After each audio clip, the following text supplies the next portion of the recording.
Hello and welcome back to another night owl edition of True Crime Metrix. We are going to be changing it up this evening.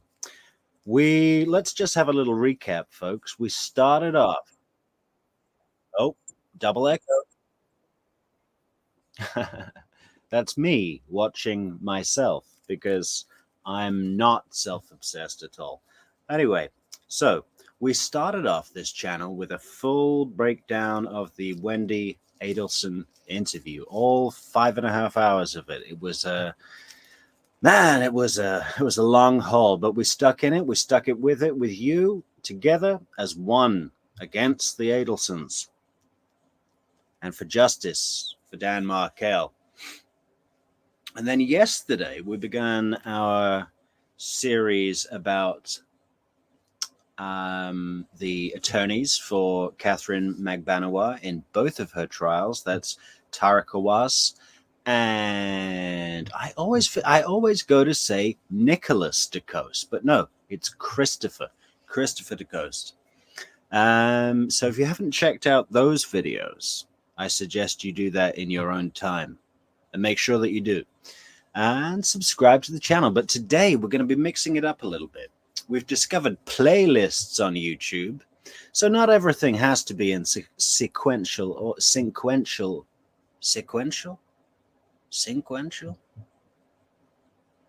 What is the word for that? Somebody write it in the comments, please.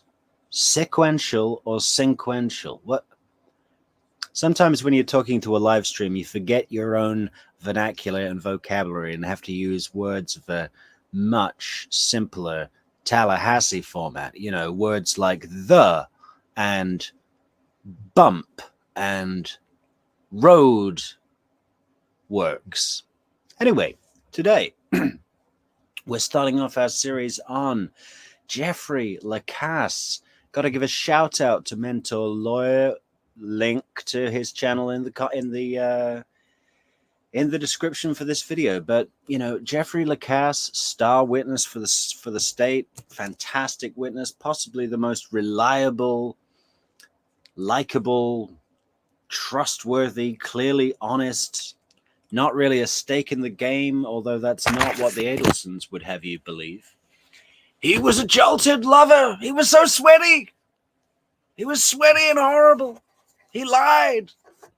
And the Tallahassee, they didn't listen. They were too stupid and inbred. You know. Anyway, great witness, very likable guy. But I noticed something in Lacasse in the third trial, in Charlie Adelson's trial, right? Where he just looked ill and beat and kind of, you know, I hate to say it, but a little light, a little weight, thin, skinny.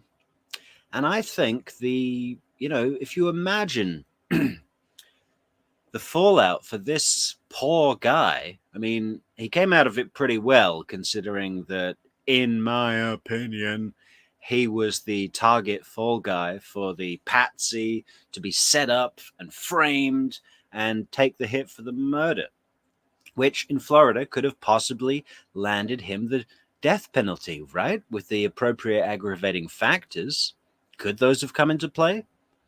Can you imagine if he was convicted and he went through trial and then Wendi Adelson came in to give a victim impact statement? That would have been a nightmare for him while he's sitting on death row waiting for chemicals to be injected into his body. But no, in the police interview, which is, oh, this says March 6th. Okay, this must be a much later interview because he's wearing a suit, right? I think in the first interview, he comes straight back from Tennessee and he is just wearing a shirt. I think he drove straight to Tallahassee PD, right? And then he came back when he had a thought with some more information. Anyway, Mental Lawyer has put together this nice little 2-hour and a bit montage. So sit back, relax, grab yourself a coffee. What else do those guys say? All right. Good morning, everybody, and welcome back to True Crime Metrix. I hope you're doing well. Hit me in the comments if you know who that is, or am I the only guy who watches him? I'll give you a clue. His first name, his real name, is Scott. But that's nothing to do with his channel name. Anyway, what are we thinking of these intros, guys? Should we get some music, some like news show music? Dun dun dun dun dun dun dun dun dun dun dun dun dun. You know, but proper one. We could download one. I'm sure there's like copyright free, because we don't want to step on any toes now. You never know who might put a bullet bourbon in your face. Anyway, this I'm not going to call it an interrogation. It's a voluntary interview, and how many times have we heard it? Don't speak to police without an attorney present. And this guy had every justifiable reason that there is to call on legal counsel, right? But he just goes straight in and handles himself wonderfully. He's way ahead of the cops, and okay, he knew Wendi on a personal level, an intimate level, blah blah blah. You know, becoming the family man. The kids should call you daddy, and da da da da da. All of that was lies, of course, just to get him right where the Adelsons, wanted him to, so he could take the fall. I mean, disgusting, horrible people, what they did to this poor man.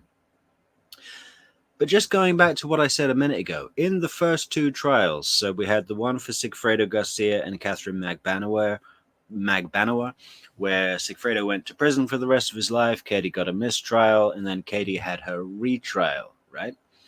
Jeffrey Lacasse looked alive, fit, strong, kind of, you know, he had a sense of humor about the whole thing almost. But, you know, you could tell that there was that wonderful question that Georgia asked him, which was, do you feel wronged by Wendi Adelson? And he was like, do I feel wronged by her? Like he didn't really expect the question.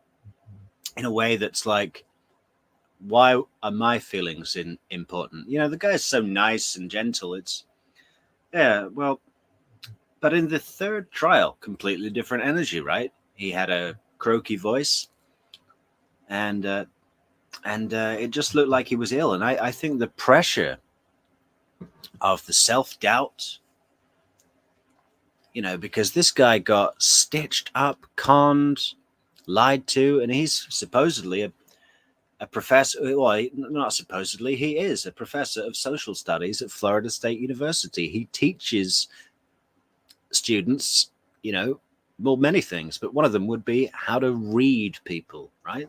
So does he have a little professional imposter syndrome? Does he feel not good enough now? I mean, we're going to go through it bit by bit by bit.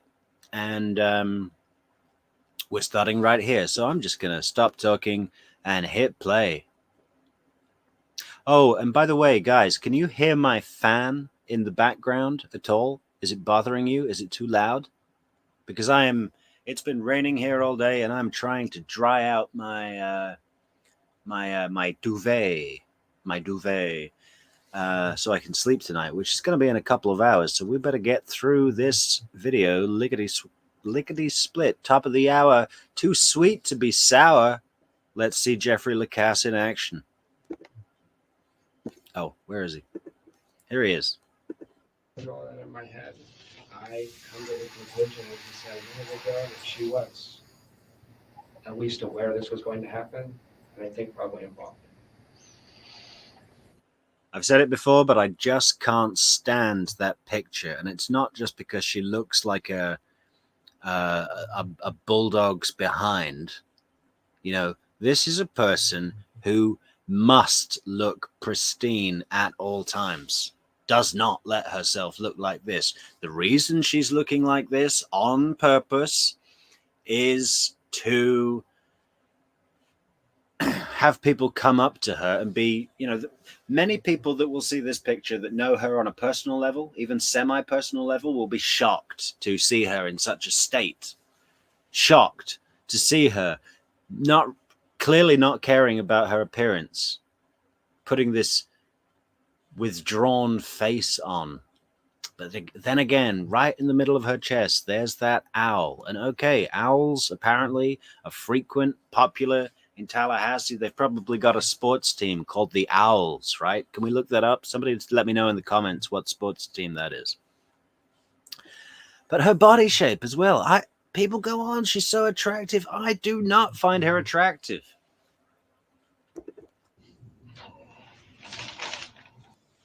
Okay. All right, Mr. Lacasse, I appreciate you coming in and talking with me here. Like I said, we're still in the preliminary stages of this investigation. Yeah. Your name did come up Of course. because you were associated at some point with Wendi, Of course. which is his ex-wife, as I'm sure you know. Yeah. So basically just, I appreciate you coming in. Sure. I want to ask you some questions, kind of figure out where you were, if you've heard anything, if you have any information that would be helpful to us. Yeah.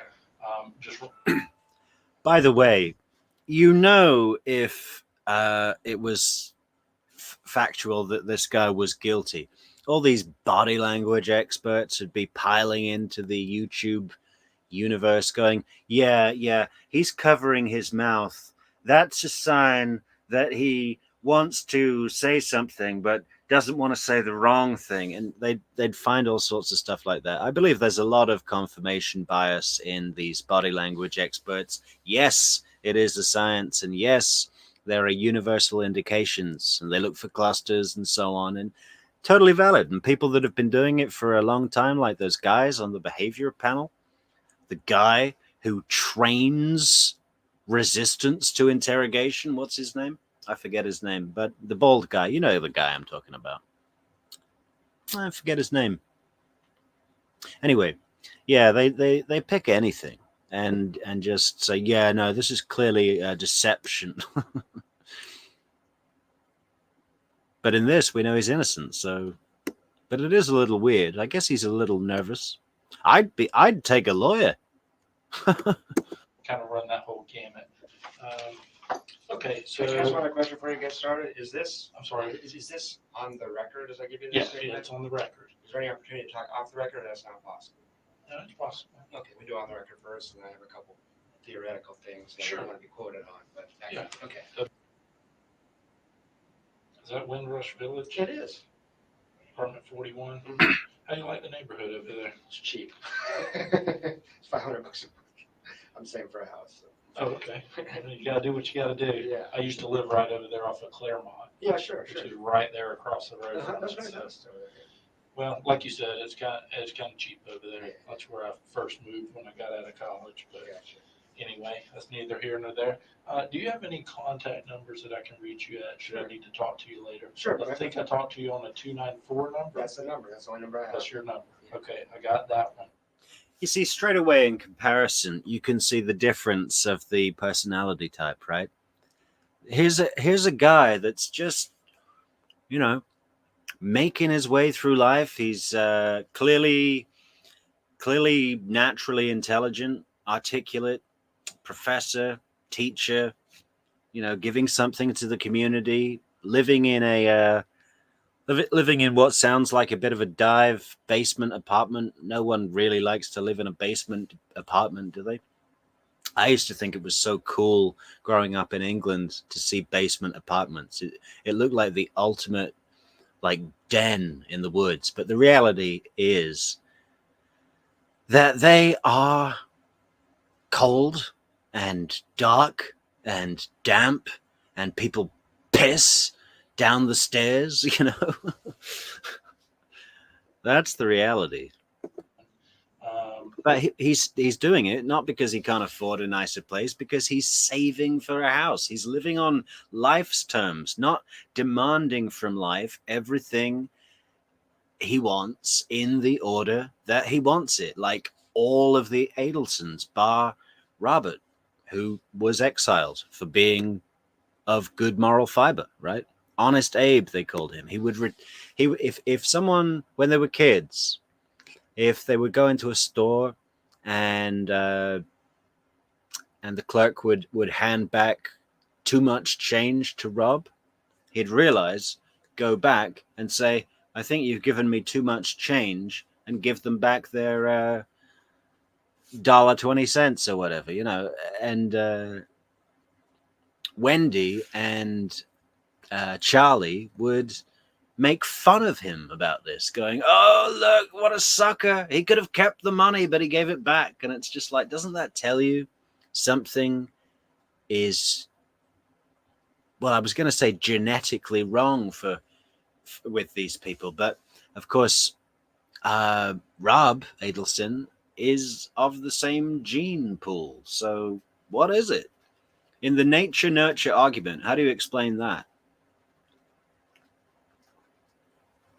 I think there's more difference in age between Rob and Charlie than there is Charlie and Wendi. Have you all seen that that picture of them when the kids are quite young? Let's see if we can pull that up. Look at this picture, okay?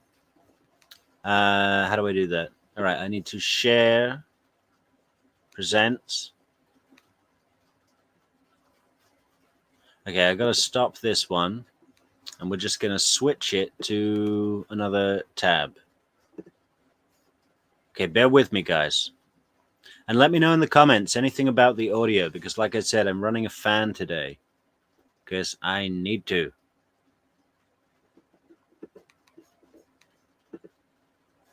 Okay, so isn't that sickening? Look at this picture. So I think this is in about 1989.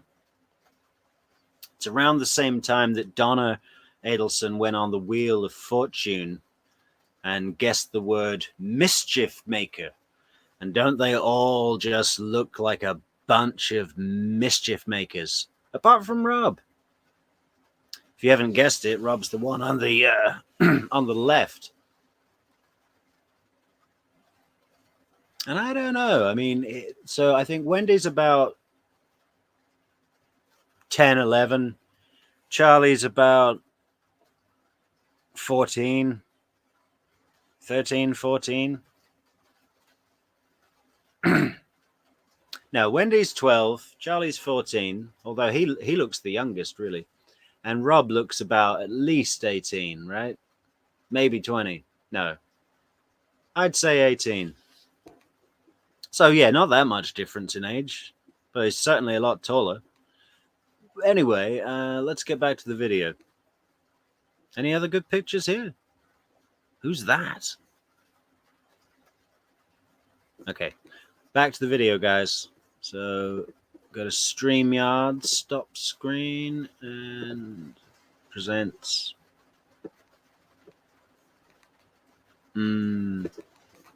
I love how Mentor Lawyer has called this video the interrogations of Sherlock Holmes-like suspect Jeffrey Lacasse. And he is. He spearheads this investigation. He does the cops' jobs for them, practically. And you can see the cops going, okay. And especially General Isom, he's looking back at his time with Wendi and starting to realize that he'd been duped completely, that she'd told a completely wrong story. And now, as he speaks to Jeffrey Lacasse, he's remembering, General Isom is remembering what it's like to talk to a genuine person. Just tell me a little bit about yourself as far as your background and stuff like that, and kind of what you and Wendi. Yeah, absolutely. I actually got my PhD here at Florida State for 2008. Okay. Graduated from FSU, went to Arizona for 5 years. This is my first year. So I met Wendi maybe a month after I got back. Met her in September of 2013. Okay. We were set up on a date by a mutual friend I work with.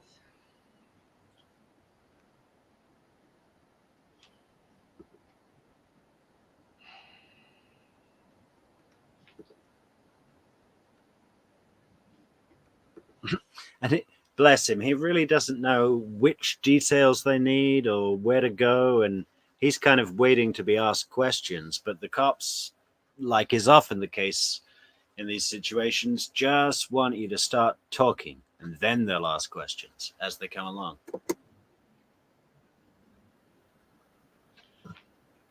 Dr. Jane, I know you've met Jane. So. I haven't. Oh, you have someone met Jane. She was in here when Wendi did her long 9-hour day. Okay, and I take it you've talked to somebody about that because you know about it? I talked to Jane for 5 minutes. I've been out of town. Okay. And Wendi and I are estranged at the moment, so it's pretty bad timing in terms of that. So if I can get to that as I get to the tail end. Sure. So we started dating in September, did it all through the fall. Okay. It wasn't serious back then. She was dating other people as well. Came back from Christmas break, had a conversation, decided to date more seriously. By March 1, we're a couple, we're girlfriend, boyfriend. By March of 2014? Yeah. And then spent a lot of time with Wendi. I don't think anybody's been with Wendi more than me the last 6 months. Okay. She has 2 kids. I've been over there, I'd say 80 or 90% of nights I'm over there. And every single night that she doesn't have the kids, with maybe just 1 or 2 exceptions, if she's in town, I slept over. So I spent a lot of time with her. We had some problems. Where's that at? That's 3303 Aqua Ridge Way in Corn. Always at our house, never at mine. I got a shitty apartment, as you know.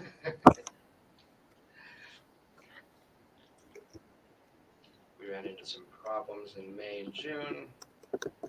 Started fighting.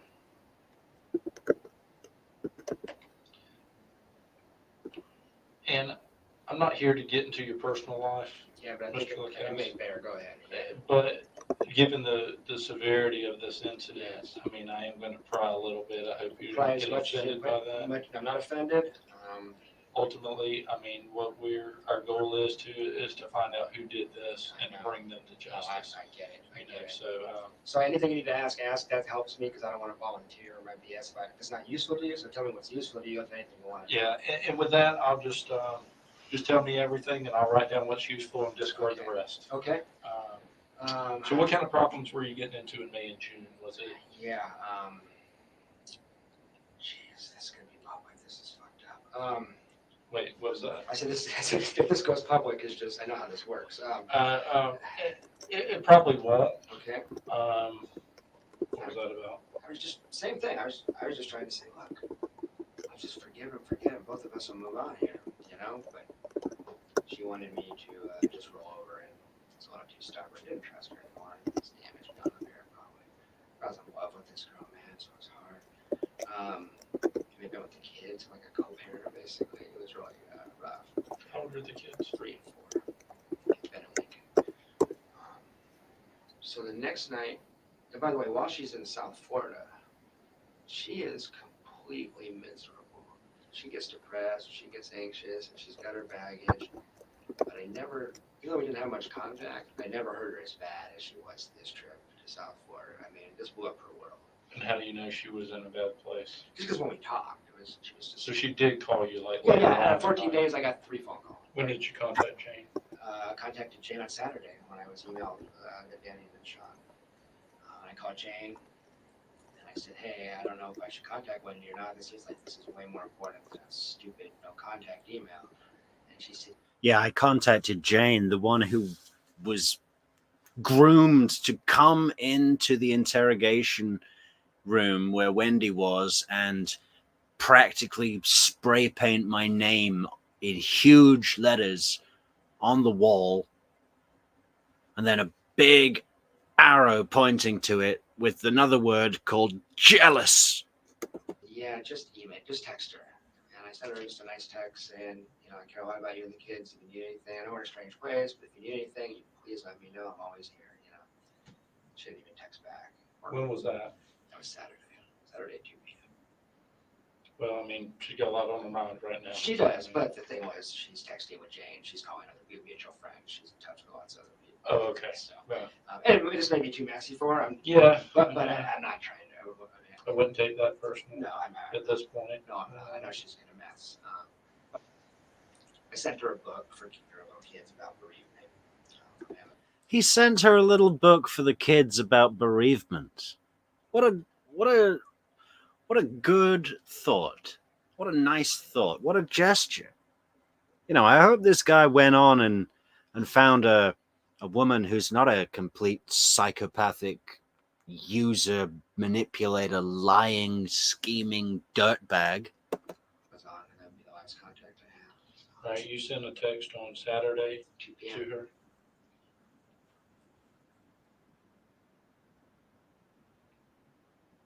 It went unanswered. And then I'm on the phone with Jane 5 minutes later, and Jane's like, "Oh, I'm getting text from Wendy," so I know she was around. And her phone was working. Yeah. Okay. So that's the Do you know if she's dating anyone else? I'm gonna have to speculate a little bit. Okay, that's fine. Like I said, we're investigating any and all leads. So if you're looking for a potential love triangle, if that's the issue, like someone that would. We're still, Yeah. we're still trying Yeah. to figure all this out. Yeah. It's weird because I don't want to sound just like the jealous boyfriend. You know what I mean? We're taking all that into consideration Okay, too, fine. and I mean, Okay. There's gonna be a lot of men that are enamored of Wendy, that are really into Wendy and feel protective over Wendy, and there's a few of them. Now, I don't know which of these guys she's gonna say, "Oh, that's just a friend," and that's true. I don't know, but I'm skeptical. let me ask you this. Yeah. You say she can kind of put men under her spell. Absolutely. It's in it. For lack of a better. Yeah, she can put men under her spell, and she can also spell really well. Like, any opportunity Wendy gets, she spells out a word in a way that shows that she knows how to think. Like, she knows all those rules. Like, if the sound is pronounced with the letter Y, then the root word is of Greek origin. No, it's true. It's true. I was caught. Yeah. Who's the guy that is like totally that guy, just out of sorts, not himself, would do anything for her? See, I don't think it's. Do you think there's anybody like that out there? Well, I wonder. You guys would have access to find out that. I've always suspected there's a guy in South Florida because not getting my phone calls returned, all this kind of stuff, and she goes to South Florida a lot. Okay. And there's a weird pattern of behavior, and so my suspicion has always been that there was a guy in South Florida. I wouldn't know who that was. All right. Can you tell me where you were, like, up to and immediately after Friday? Yeah, absolutely. Thursday night, I was very upset about all this, and I was going to Tennessee on Friday or Saturday. I had big plans. I called my friends, and I'm really upset. I said, "Get in your car and drive." So Thursday at 7-ish, I just started driving north on 319 to get to 75. I drove probably halfway to Tennessee, stayed in a. What's the guy's name in South Florida who was kind of with Wendy? Everyone wanted Wendy and him to get together, and Charlie's son's mother, I think her name is Bree Price, was the nanny for that guy. I can't remember his name. Anybody remember? Because Georgia Kaplan was like, "What are all these calls where Charlie is trying to get you to date this guy?" I can't remember his name. Let me know in the comments. Somebody must know, right? Suburb of Atlanta Thursday night. Friday I drove to Tennessee, Harrogate, Tennessee. And I just got back. So when you drove, what'd you drive? Your vehicle? My car, my 2004 Nissan Sentra.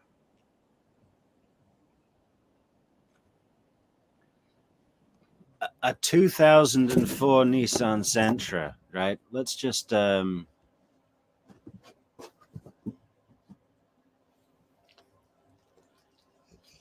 on. All right, let's just play it a little bit more.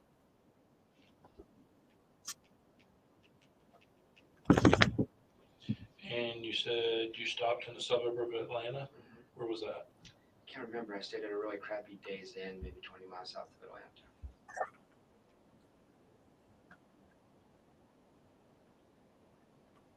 20 miles south of Atlanta. Yeah, roughly. I could pull up a credit card receipt if you really need to know.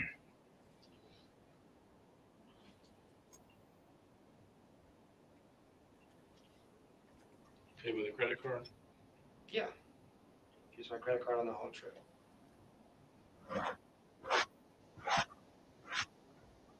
And I stayed with a very close friend up there and his wife. So I stayed at their house. Okay. Okay, so if you just let me get a timeline Yeah, here. yeah. So Thursday you started driving. You drove up to roughly Atlanta. Yeah, about 11:30 I pulled over. Yeah, just getting tired. All right. What time did you get up and leave? Oh, I left at 9 a.m. Couldn't sleep that night. I was upset about Wendi.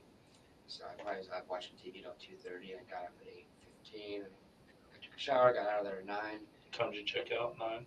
Didn't check out. Just one of those crappy food bag hotels. Just got in my car. And I'm in Tennessee by 2:30. And then when did you start coming back? I left Sunday at about 10:30. Stopped in Kennesaw, Georgia, stayed the night with a friend, and just got back. I talked to my boss as far as whatever you wanted to talk about off the record. Yeah. And she gave me the answer that I kind of expected she would. And ultimately, it depends on what it is you're going to say. Because if it's something that's instrumental to the investigation, it can't really be off the record because, I mean, we're trying to solve a guy's homicide I here. know. It's hearsay. It's tertiary hearsay. I don't know if that's useful to Yeah. I tell you something, I mean- somebody told me, somebody else told me. Yeah, I mean, and you'd have to tell me what it was, and I would have to say, okay, is this something that can be excluded from the report, or is it something that's inculpatory? Is it something that's... Maybe I can just make it simpler than that. Maybe I could just say, I would be investigating Charlie Adelson. Okay. Maybe it's that simple. What makes you say that? Um, And again, and here's another thing. We're talking to a lot of people sure you here, are. Sure you are. and you know, you're just telling us what you think, Sure. and everybody else is doing the same Of thing, course. and that's right. okay. Yeah. That's yeah, okay. yeah. What we're trying to do is just get all the puzzle pieces before we start trying to put the puzzle together. Yeah. We're still in the stages of getting all the pieces. I got you. So why do you think it would be pertinent for us to investigate Charlie? He's very angry about Danny.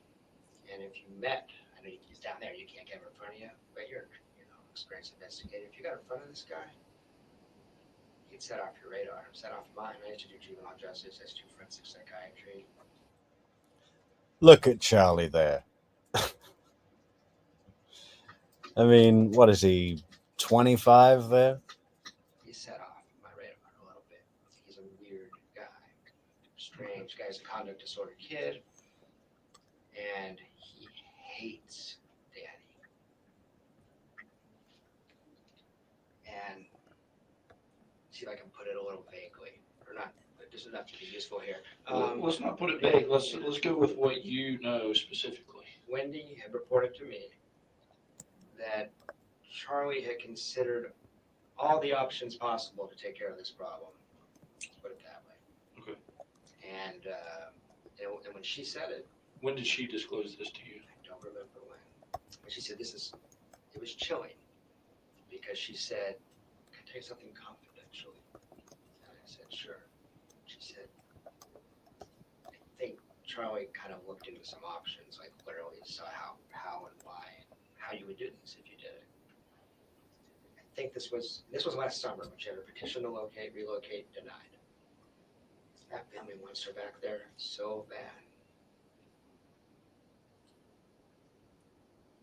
And this is when she disclosed this to you, was last summer? No. This is when.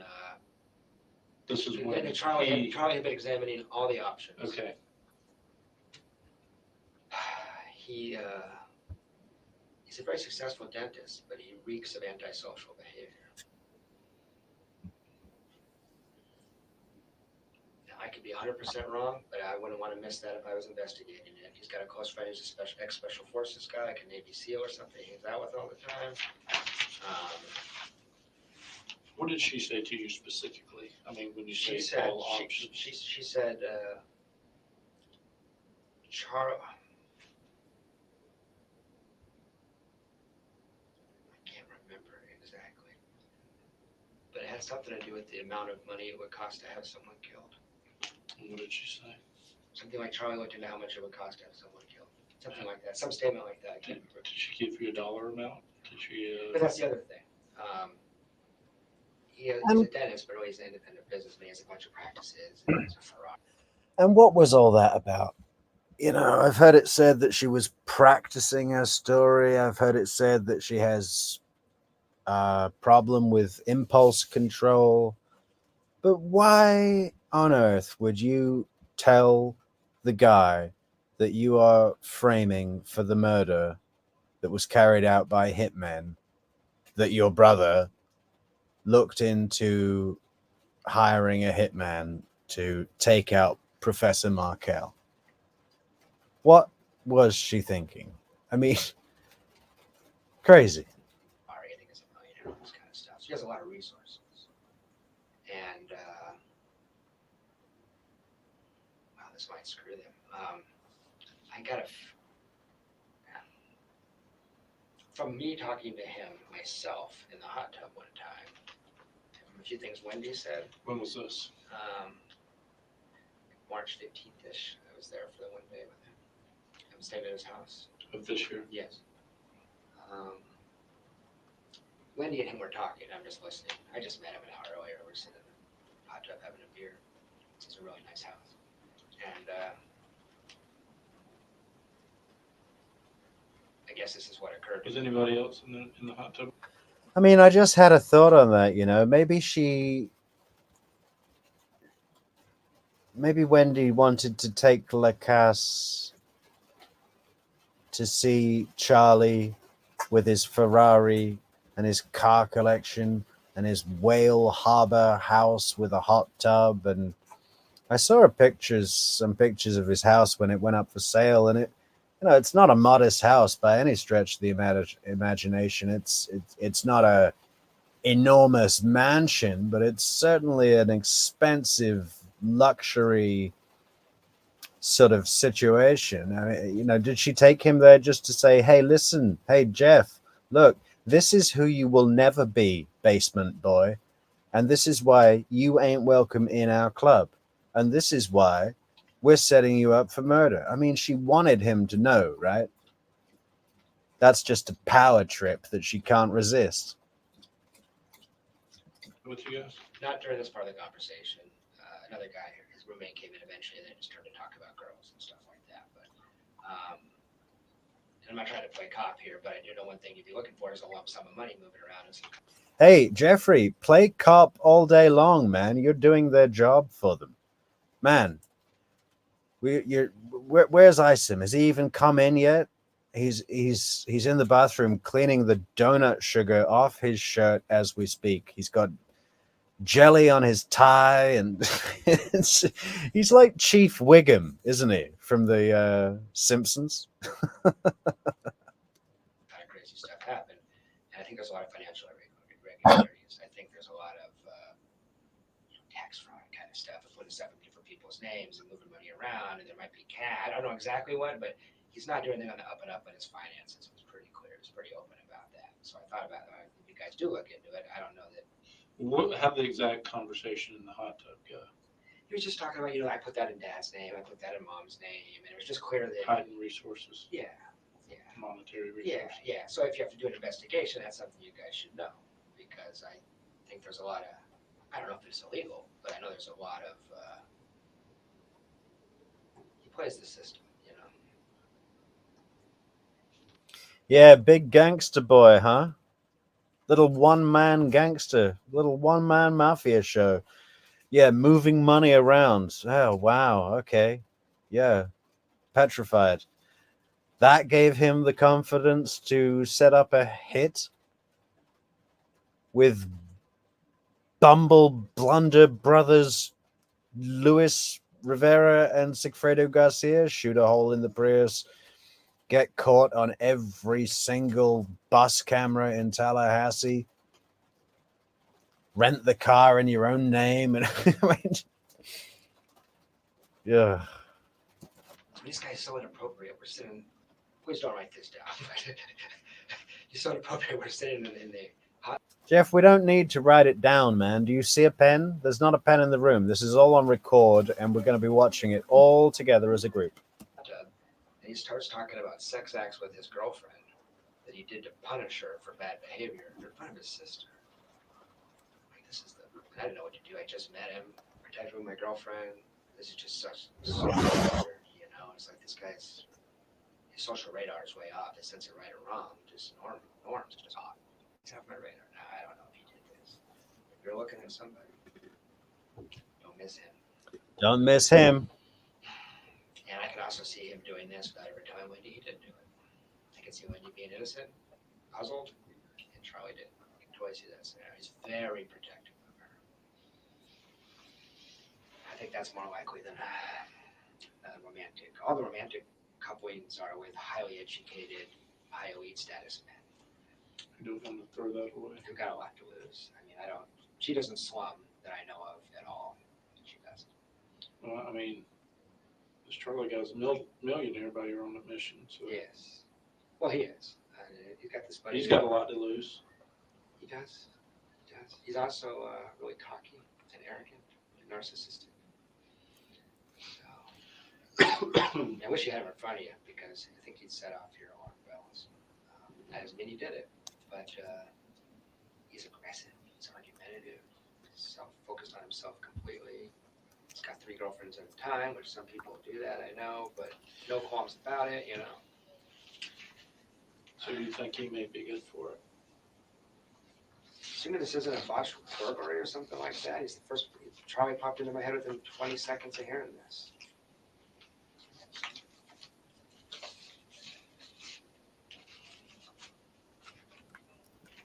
I mean, there's all kinds just to give you some context that may be helpful. Last summer, when they were trying to figure out how to manipulate this divorce or work the divorce, I guess, so they could get, it's a bad fight, all this kind of stuff. They were talking about Wendi converting the kids to Christianity just to annoy Daddy. I mean, this has been a pitched battle, I mean, we fed the kids bacon regularly. He tries to keep them kosher. There's all kinds of passive aggressive shit going on here, So the family is it's important that you know this, actually, man. The family is so unhealthily enmeshed, so completely enmeshed, that Wendi is not really an adult. When she drives to South Florida, every single time those 2 parents drive up here and drive with her down. They don't trust her to drive from Tallahassee to Miami. They're just, it's not a normal family. It's not like she's a 35-year-old woman that has 2 kids and come down to see us. It's complete enmeshment. It's a matter of they've infantilized her. She's considered the baby still. She's 35 years old. Charlie protects her. So just, I don't know if this could be our fantasy. I mean, you guys are hearing all kinds of stuff. Yeah. I hope to God it wasn't Charlie, honestly, but that's what popped into my head. So. Right. Okay. I'm so sorry. You're okay. I got stuff happening. I just spit it all out. So you. Oh, here he is. Chief Wiggum. General Isom with a brand new clean shirt on. You go, Chief. General. Did you really? Okay. All right. Thank you. Who did it? He's thinking, her brother Charlie could be a viable suspect. I mean, I don't know if we've ruled him out or not. Nobody's ruled out. I don't think Charlie would have done it, by the way. But he's one of these. He's a real rich guy. He's got friends on both sides of the tracks, and he's real street smart. He's always. Look at Katie there. That's fear, isn't it? They say there's, what is it? 7 universal expressions. Doesn't matter your ethnicity, your culture.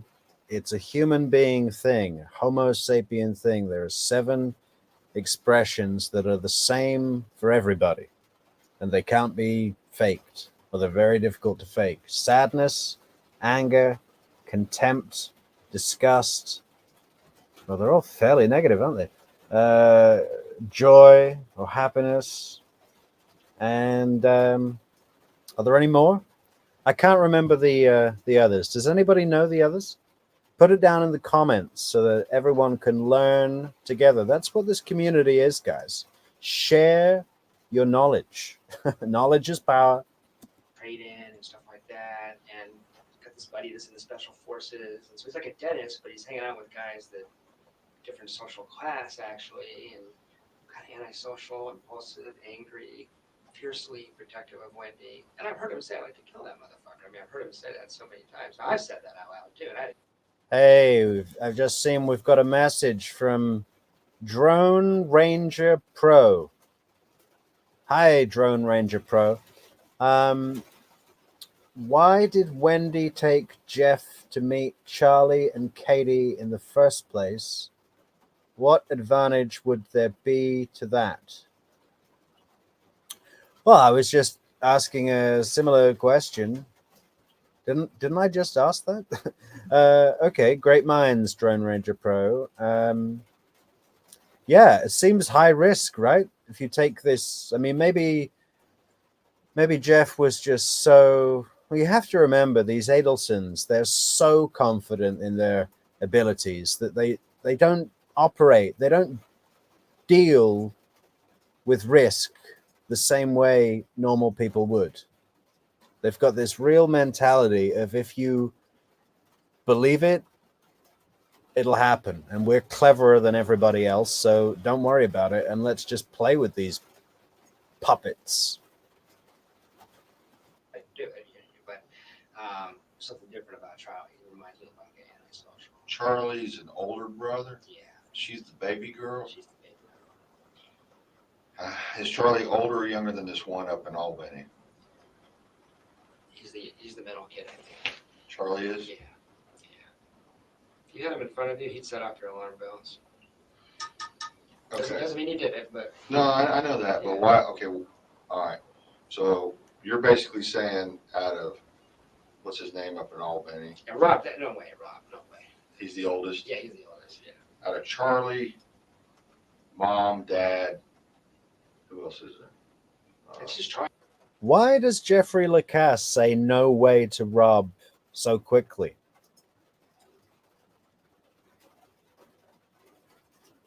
I mean, I don't think they would have met, right? And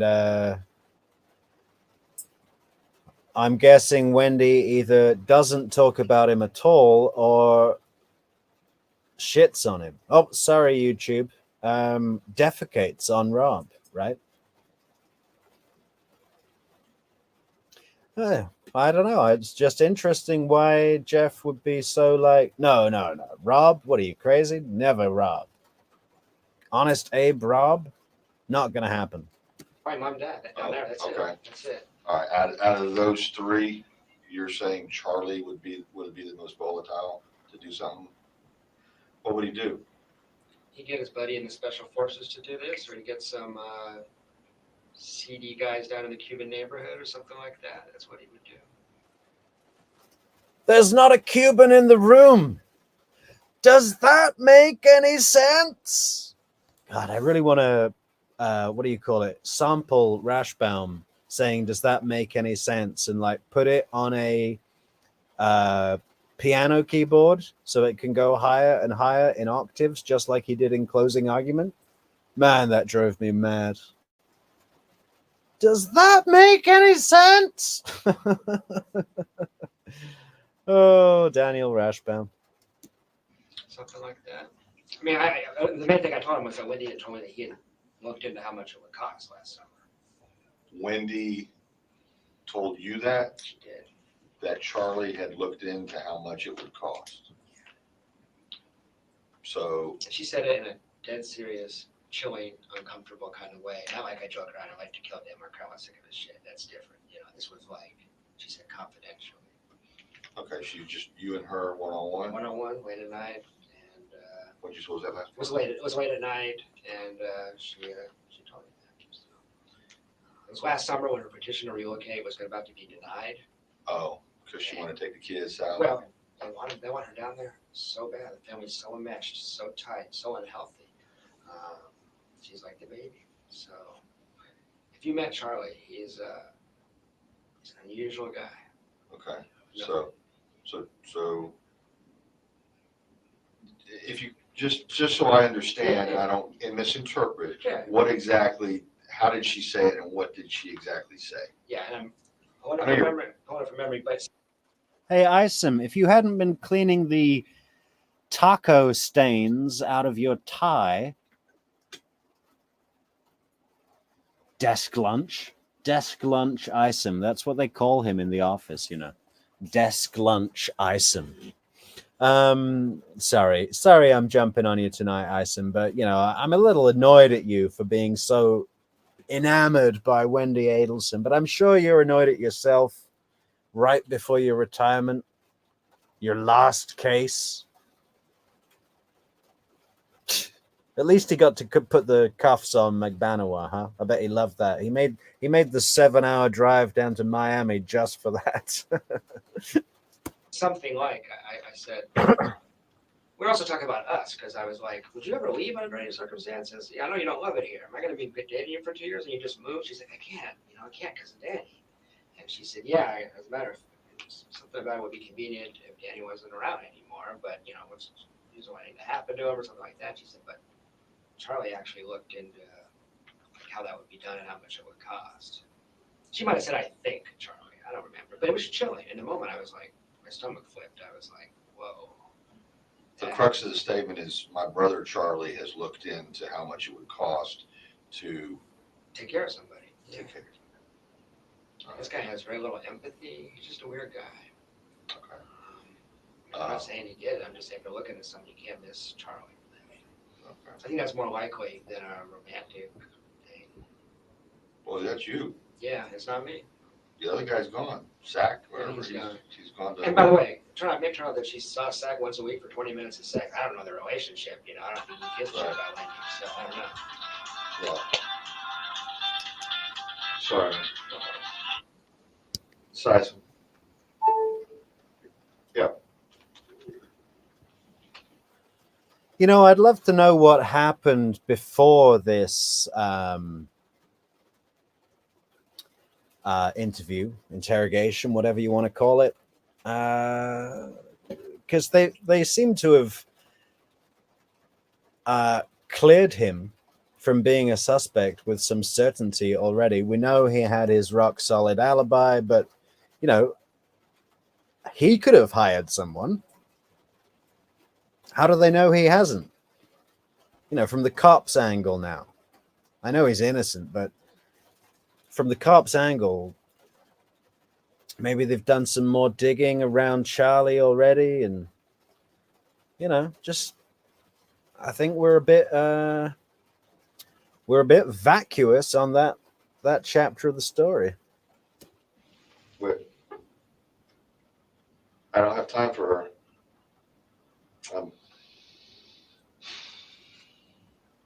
I said, great. Okay.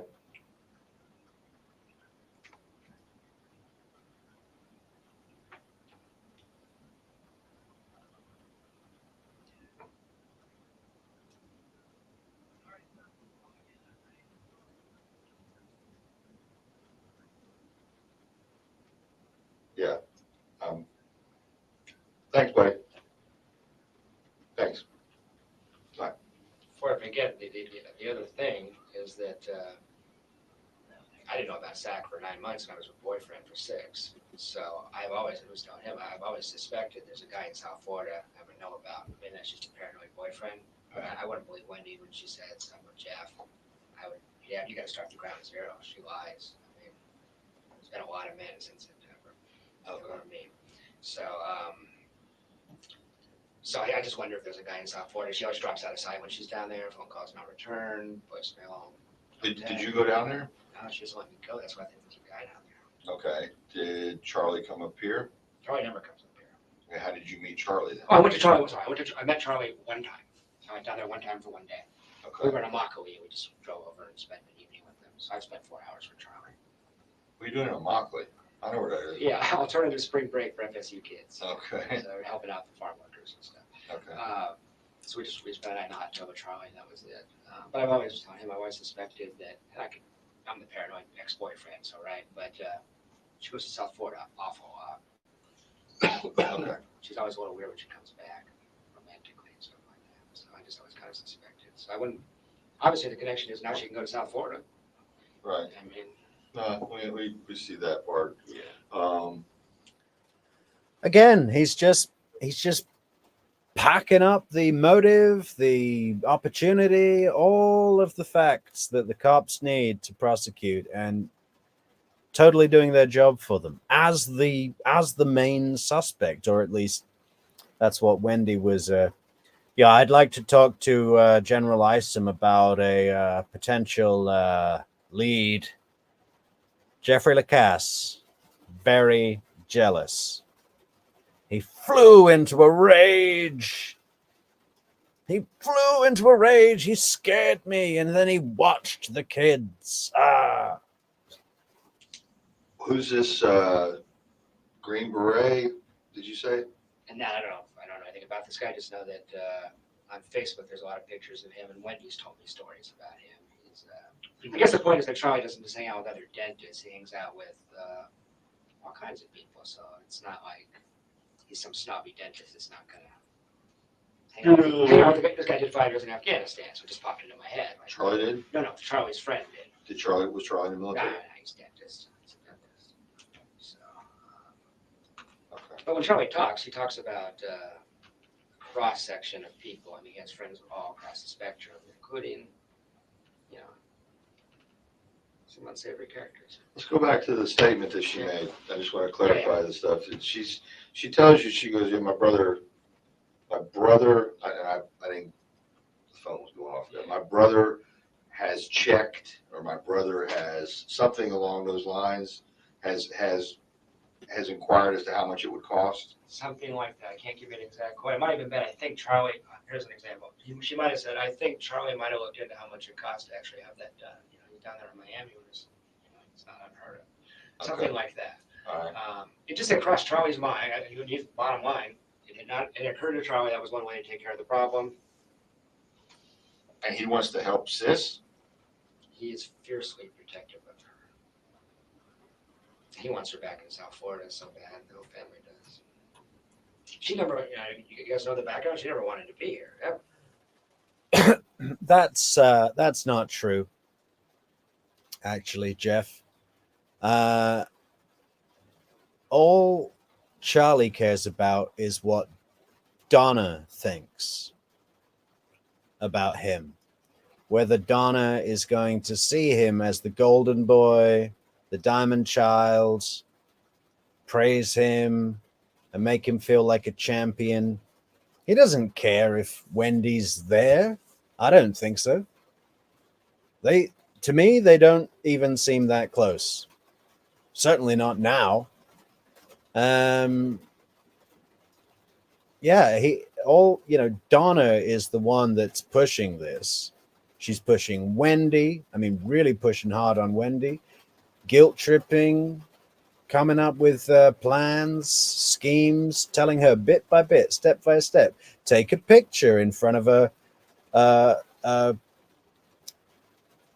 Lutheran church in Tallahassee, saying, with the kids saying, "New beginnings in Tallahassee." Invite the Markel entire extended family to their baptism into the Christian church or the Catholic church or whatever, right?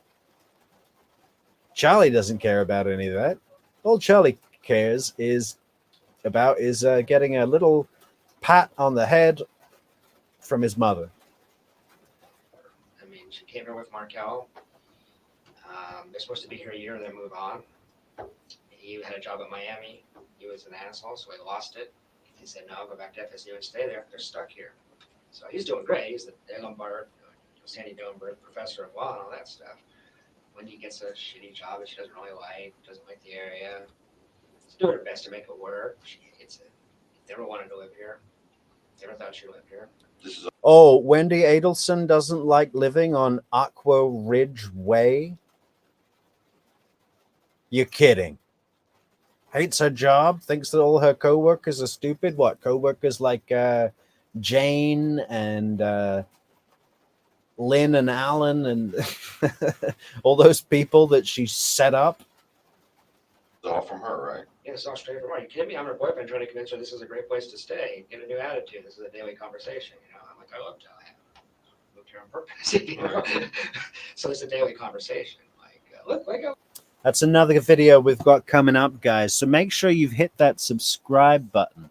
We're going to be taking an analytical look at the top 10 things to do in Tallahassee and just see if we can imagine how Wendi would respond if we suggested any of the top 10 things to do in Tallahassee. Does that sound like a good video? Let us know in the comments, guys. Remember, like, share, leave a comment, subscribe. That was pretty, you know. That kind of stuff, you know? And her whole thing is, no, I still don't like Because it. I'm trying, but it's, you know, I didn't choose it. Okay. I didn't choose it, and that makes it hard. I heard that day. I didn't choose it, and that makes it hard. And she loves Miami. She just loves it. When we're down there, she just lights up. It's a whole different thing. Now, is it Miami or Fort Lauderdale? It's Coral Springs, but it's Miami. Okay. It's Miami. Yeah. So, so a daily thing is you're trying to tell her how great this area is and so forth, and she's basically putting it down, and Yeah. you know, I'm stuck here. My husband didn't want it or couldn't keep the job at Yeah, UM. he Was it screwed UM or Nova? It Or, was UM. It was UM. Yeah, okay, yeah. and he screwed that up. Yeah. He was so abrasive. I'm sure you read a lot about that. He was so abrasive that they're like, you're a great scholar. We don't want to put up with your butt every day, so get out of here. You know? Okay. He had to work pretty hard to lose that job. Actually. Okay. Okay. What was the reason? I mean, I know that there was some type of contention, and I don't know if it was the child rearing, or do you know that? I can tell you anything you want to know about that. I've read every legal document. No. What did she personally tell you? Tell me about child rearing? Well, the reason for their divorce. How did she get to this point? Oh, Danny was, give you a couple examples of Markel. They would drive from here to Miami as a family. Oh, this is before they had kids even, but even as a family, both. And Danny would work on his computer. He had one of those converters so you can plug your laptop in. Wendy was required to drive, and Wendy was required not. That's okay. Sorry. Yes, sir. Oh, is that the victim advocate, Sarah? Could be, huh? Let's see what she says. And okay, do you have Couch's number? Yeah, I'm gonna have him. I'm busy right now. I'm gonna have him meet, and then I'm gonna talk to him when they're done downstairs or wherever they do the buckle. Are you already on the second floor? Okay, just get Couch. He's waiting for you. Thanks. And Markel's rule was, you may not speak from Tallahassee to Miami. From Tallahassee to Miami. And she said she would be like, Dick, I'm working. Just a total control freak, emotionally abusive, controlled the finances, just ran her shit. And I don't know if he hit her or not, but I can tell you, if you just raise your voice to her like that, she flinches like she's got her ass kicked yesterday. So I've wondered about violence. I don't know. She says no, but people lie. Wendy lies a lot. So he was pretty mean to her. And as she went to get married, every friend she had was begging her, don't marry this guy. He's the biggest asshole we've ever met. And she got caught up in the Harvard law and elitism and all this kind of stuff. She was in a bad place. Made a bad decision, got married to a guy. I just got divorced last year, so I understand. Oh, you did? I got married to the wrong woman too, so I get it. That's how we bonded, actually. We picked the wrong people before. So it was a bad marriage from day one. I mean, pretty much, according to her at least. By the second year, it was awful. And then having kids will fix it. You know, people try that. So he was also an absent father. I mean, he came home 9 o'clock every night, she claims, and I would play with the kids for 10 minutes. That was it. She did everything, kind of like a house slave. And then Remember, this is all just what Jeff is repeating what Wendi has told him here. He was an absent father. He comes home at 9 o'clock every night. I do everything. He plays with the kids for 10 minutes, and that's it. we'd drive down to Florida and he'd say, "You may not speak." And I really don't think, with all of the things people say about Markel, even some of his past lovers, nobody paints that picture but Wendi. And Wendi is a bona fide, lying, scheming, plotting devil lady. When he went to go get divorced, he tried to get 100% custody of the kids. So if you read these legal documents that he's filed, they'll keep, I don't know if you're better, but they give you insight into like, it's pretty crazy. I haven't had the time, but I Yeah. will. Yeah, it's a lot of lunacy shines through. But I'm sure he had his side of it too. I'm sure he did, and well, that's what I wonder about is with all the stuff I talked about Monday with me. I mean, he was controlling. Well, maybe he's trying to keep his wife in control. I don't know, Right. But he must have heard his stuff. I don't want to speak ill of the dead. He wasn't well liked. It's bizarre to open up the paper and see all these comments about how a great guy he was. No, they're just friends with Jewish. It's all Jewish. It's all the Jewish Okay. stuff. Yeah, You're hovering around. I'm an honorary Jew, I guess. Okay. I don't know what they call me. Okay. But I mean, I don't know the truth about their marriage, but I do know that it was really, really hard on Wendy. And when it got to the legal stuff, he was vicious. He was really vicious. So. Anything? Did she ever tell you anything concerning any incidents when Danny and Charlie were together, or Danny and any other family? I mean, was it kind of like, hey, Danny, you sleep over here in the doghouse or something? No. It's more like the family hate. This is what she did accuse me to her parents. She said last time it was so awkward because it went so badly because they all hated Danny. Charlie hated Danny. Her parents hated Danny. Do you know why? He is in person. He is so arrogant. He is so unlikable. He would just talk down to people. He was one of these Harvard guys. Okay. And it was just like Harvard, all the time, I Harvard. was late. He was early. We met for the first time. He insulted me 3-4 times in Really? 10 sentences, just in subtle, like haughty, snobby kind of ways. Like, "Oh, are you a lawyer?" And just little comments here and there. So he was passive aggressive about it. He wasn't in your face. He wasn't yelling, but he insulted. He would just tell you, "Say you're stupid."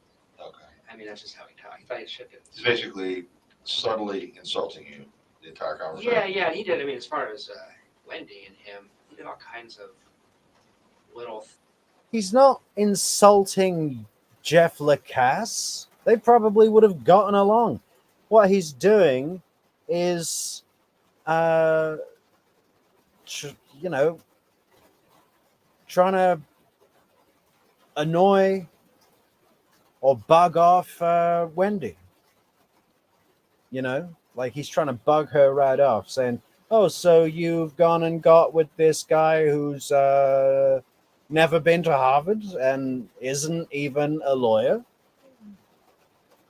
What is he a professor of? Social studies? But that's not even a real subject." That's what he's doing. He's not being passive aggressive towards Jeff. Things to intimidate. By the way, I'm real sorry about the rain tonight, guys.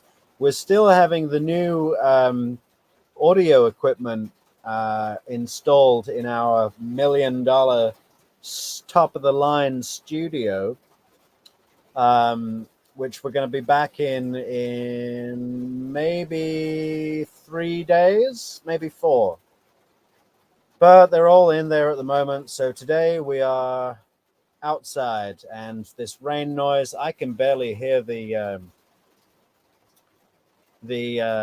audio myself. So I hope it's okay for you guys. But let us know in the comments if you can't hear anything, right? Her. I don't know if he knew he was doing it, but she was scared of him. I would go with her to I would go with her to functions that he was at to kind of reassure her and run interference because she would get heart palpitations and stuff around him, and it seemed completely out of the scope of normal. I got an ex-wife. I could get in front of her. Not a big deal. Right. For her, it was like, "Will you please come with me to soccer practice or whatever it was? Swim lessons 3 weeks ago. Will you come with me to swim lessons because Danny's going to be there?" And she just freak out. Did you go? I did go. Was he there? Yeah, he was there. Was everything okay between you and him? Well, everything was fine. We kind of moved through a phase where at first we were real friendly, shaking hands, and then we got like, hey, I'm not gonna shake your hand. We're on different sides of this thing, that kind of thing. But it was always reasonably Did friendly. she introduce you to him She did. as your boyfriend, your current boyfriend, No. friend? I don't remember what she said. This is Jeff, I think. Okay. That was a point of contention between us. She didn't call me her boyfriend until very recently. So Oh, okay. I think she might have had other ones. I think that might have been the issue. Okay. Maybe Dan Sack was also her boyfriend. I don't know. Okay. You already got his phone number. Yes. Is there anything else I just don't think there's- He did say he was willing to give buckle if you need it or want it. Is that something you want to do? I can call him back. We have his phone number. Let's take a second. And the guy drives in from Georgia, Tennessee, whatever, and comes straight here from what I understand, what you told me. I didn't do it.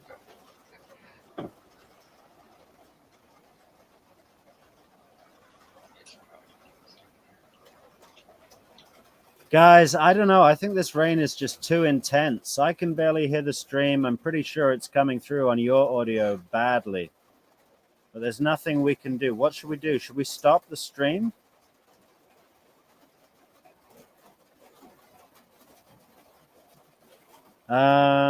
Maybe the rain is going to pass. Please, can you hear us in the comments? Let us know in the comments, guys.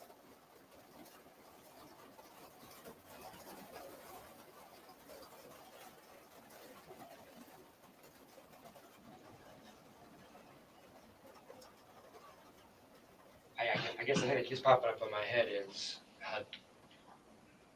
don't write this down, but just so you know, if you're investigating, I've been shocked how easily Wendi lies to my face. I've been dating 25 years. I'm not an experienced man out there, but her and Charlie both have this sociopathic kind of thing where it doesn't seem to bother them at all. So if you had her in front of you for 9 hours, Are her parents from the United States? they are first generation. I think their parents were Holocaust kind of things. And they're weird, but I have a hard time imagining being involved. But they are strange people. Right. I mean, in 9 months of dating her, they probably said 20 words. Okay. This is not coming up. Okay, I tell you what, let's just do this. Okay. When you get your paper copies, Yeah. send them to Corey for me, I will. and then. Or if you can give me an email address, I can send it to you. tonight. Either way. Yeah. Yeah, and then that way. My name and contact That would number, just- my email's on there as well. And all we basically are doing is we're substantiating, we do this with everybody, you're not the first in this Of case. course. Of course. We're just substantiating, this was his whereabouts according to his financial records. He was traveling, he was not in town. Yeah. Yes, he's her former boyfriend, but this is where he was at according to his. Not in financial town. He records. was in Tennessee, man. That's all we basically want to do. And it's basically, we eliminate, and then we get down to who we're really looking at. Yeah. You understand, it's not brain surgery or anything, but, I'm trying to think of anything else I could ask you at this time, and I'd be wanting to come back. I just don't want to spend more time with Wendi if there's any. Here's another thing that I typically ask. What did he people, is just there any- say? Did he say I don't want to spend any more time with Wendi, or I want to spend time with Wendi? I'm trying to think of anything else I could ask you at this time, and I'd be wanting to come back. I just don't want to spend more time with Wendi if there's any. Here's another thing that I typically ask people, is there anything that you didn't disclose that maybe we didn't ask that you think is of note or is important? Because a lot of times you've thought about this just as much as we have. That's all I mean, thought you've about got a it. whole trip to think Yeah. about and analyze Yeah. all this stuff. It's a pretty screwed up family. I mean, but I'm, Yeah. Isom has just got his eyes on the box of donuts at his desk and is pushing Lacasse out of the door. It's crazy. This guy is an open book. He's got loads of information. He's spearheading the investigation single-handedly, and friggin' General Isom is like, yeah, well, I think we got everything we need for now, but if you want to come back maybe after lunch. Thank God this other cop is in here, this other detective, and is like, yeah, so Please tell us what we didn't ask you. I'm trying to, everybody's probably in the same brainwave. For murder? Doesn't seem likely to me. No, Charlie's but I'm asking your opinion, not. I can't see the parents being involved. I got the email and I thought of Charlie within a couple moments. Okay. That's what I thought of. Charlie personally or Charlie hiring somebody?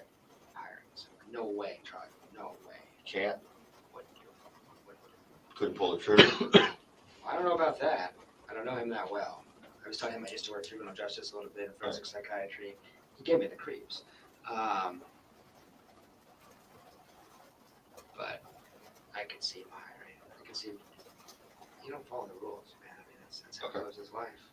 Goes to South America, sees prostitutes. I mean, he does his own thing. Is he married? No, he's got 3 girlfriends at all times. Okay. Rotates them, and they don't know each other exists, and that's not a crime. Right. But the ease with which he did it was no empathy for other people. That's Kind of a what's- deceitful person to start with. Sure. The whole family, really. The whole family are crooked. Yeah, I just have this, I guess, everything. Again, thank you, Jeffrey Lacasse. The whole family are crooked. Yes. This is 10 years ago, almost. 9 years and 7 months. Almost to the day. You didn't ask, I said it before, I'll say it one more time. When I looked at that agenda, when I started poking around, when I started looking at my calendar and examining Wendy's behavior, all this kind of stuff, I don't think Wendy is not just capable. No way. I mean, but there could be people you don't even know about unless you investigate very closely, would be my guess. Because there's some weird patterns of behavior when she's in South Florida. I don't know if you know how often she's gone there, but I have it on my calendar. Hey, Bella Gizmo can gear very well here. Okay, good. Drone Ranger Pro, all good with the audio here. Keep going. Okay, guys. Well, yeah, I just wish I had my darn headphones on because I got so much rain coming on this metal roof right now. I can barely hear the video myself. But if you guys can hear me, that's all I care about. Okay, remember, guys, subscribe to the channel. We got so much content coming out. It's gonna be live. And it is like 30-40% of the time she's not at work. She's in South Florida. Where's the kids? Down there with her? Or? Well, like when Daddy has them for a week, she'll take them with them. She'll drive. But it's like it's a big problem in our relationship. Like when she's got time off, I want to spend it with her. She's in South Florida. So. Okay, so you're a babysitter. You know, he'd come round to her house every night to help with the kids, play dad, play Star Wars with the boys, and listen to her moan about her divorce.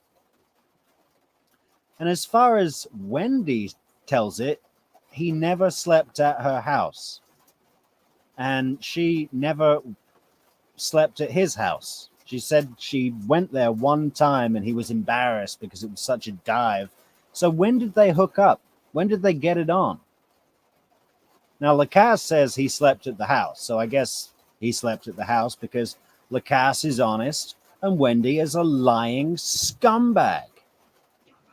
What do you think of anything else? Just give me 1 second. And I even wonder about another guy in town.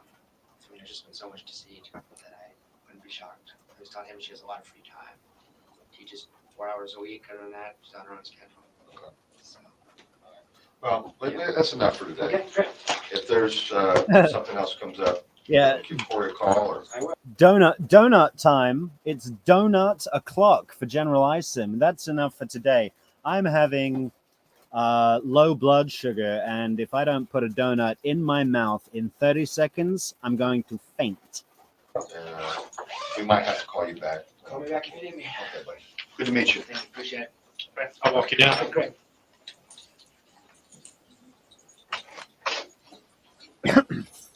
Okay, guys, so that was Jeff Lacasse's first interview on the 21st of July, 2014. That's 3 days after the murder.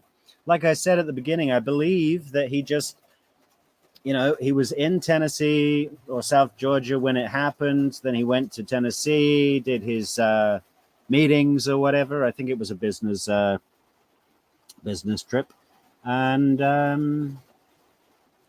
got the email or the phone call about what had happened to Dan Markel, Professor Markel, and basically drove straight to the police station from his trip.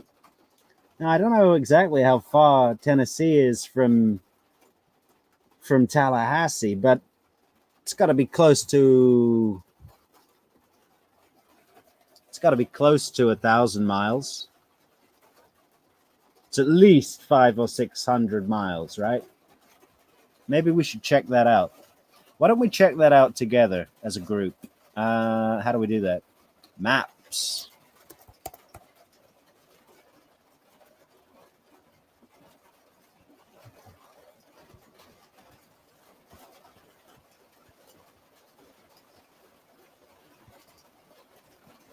Yeah, let's get the facts, guys. That's what it's all about, you know. Hey, Bella. I agree. This guy has been with Wendi more than anyone. Why not question him more? Oh, if it were me leading the investigation, I'd have followed him home, you know, with him, not covertly, just spent the day together. You know, maybe take a lunch, walk in the park, maybe in the evening, you know, dinner and a show. How do we switch feeds? Okay, hang on, guys. We're coming up with a nice map for us all to enjoy.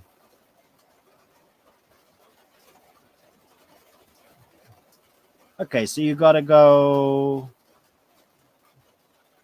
Okay, Georgia, through the whole of Alabama, through Birmingham, Montgomery. Let's check the miles. Tallahassee. Directions. Does anybody know the city he was going in Tennessee? Let's just say it was Chattanooga, huh?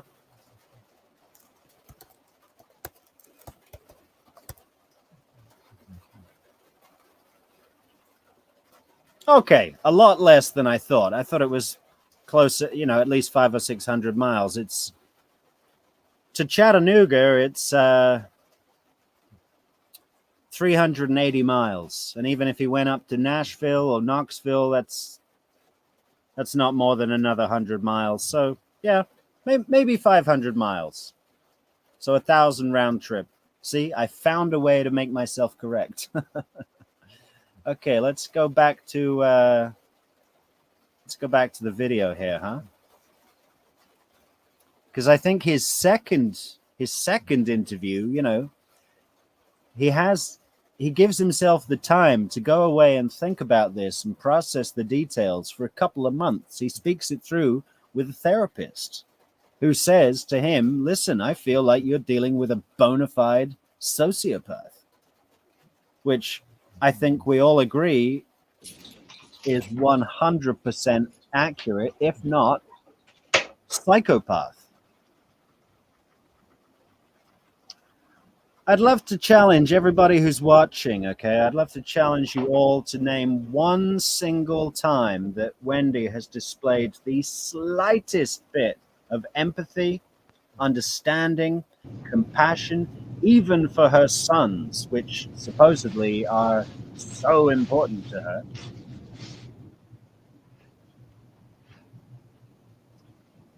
But it's all about what they give to her, you know? They allow her to play this role of a doting mother. You know, until one of them, the older one, I guess, gets bar mitzvahed, and she shows up in a ridiculously low-cut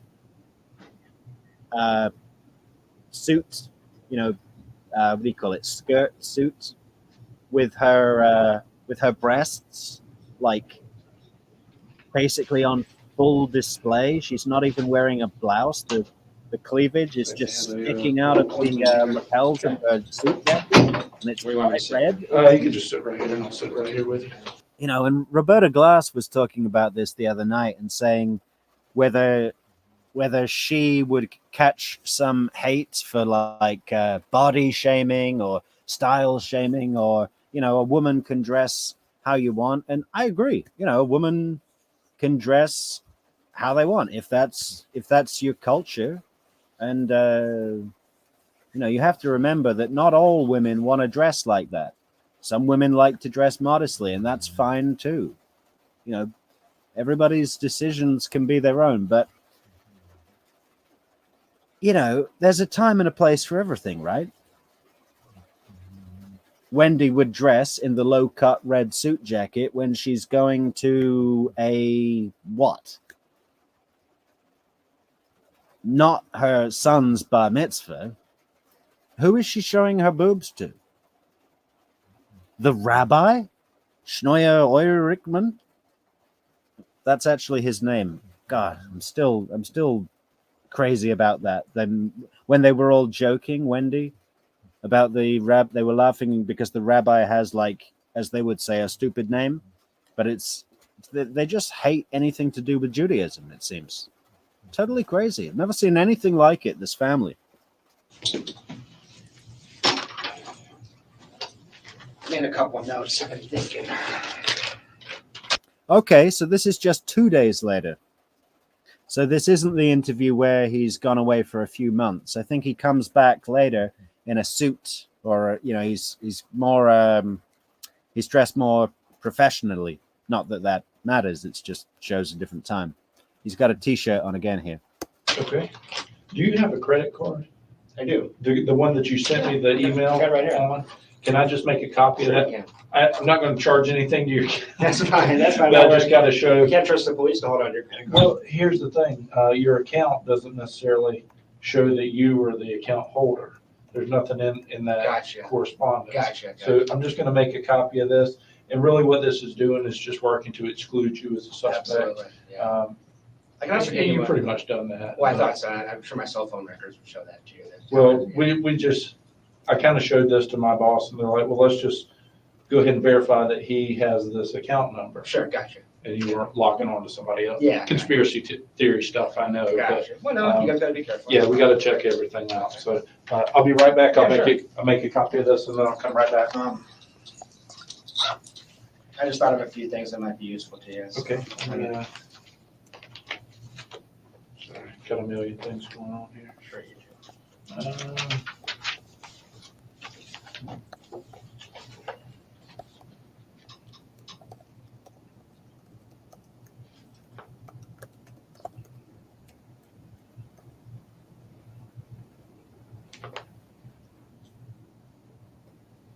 And now, is this just kind of like theory kind of stuff, or is it just kind of you had some time to think about what I Yeah, talked to actually, you about? what it's been is we had a 14-day break while she was in South Florida, and last 7 days I haven't heard from her yet. So we're at day 22, 23, no longer under the spell.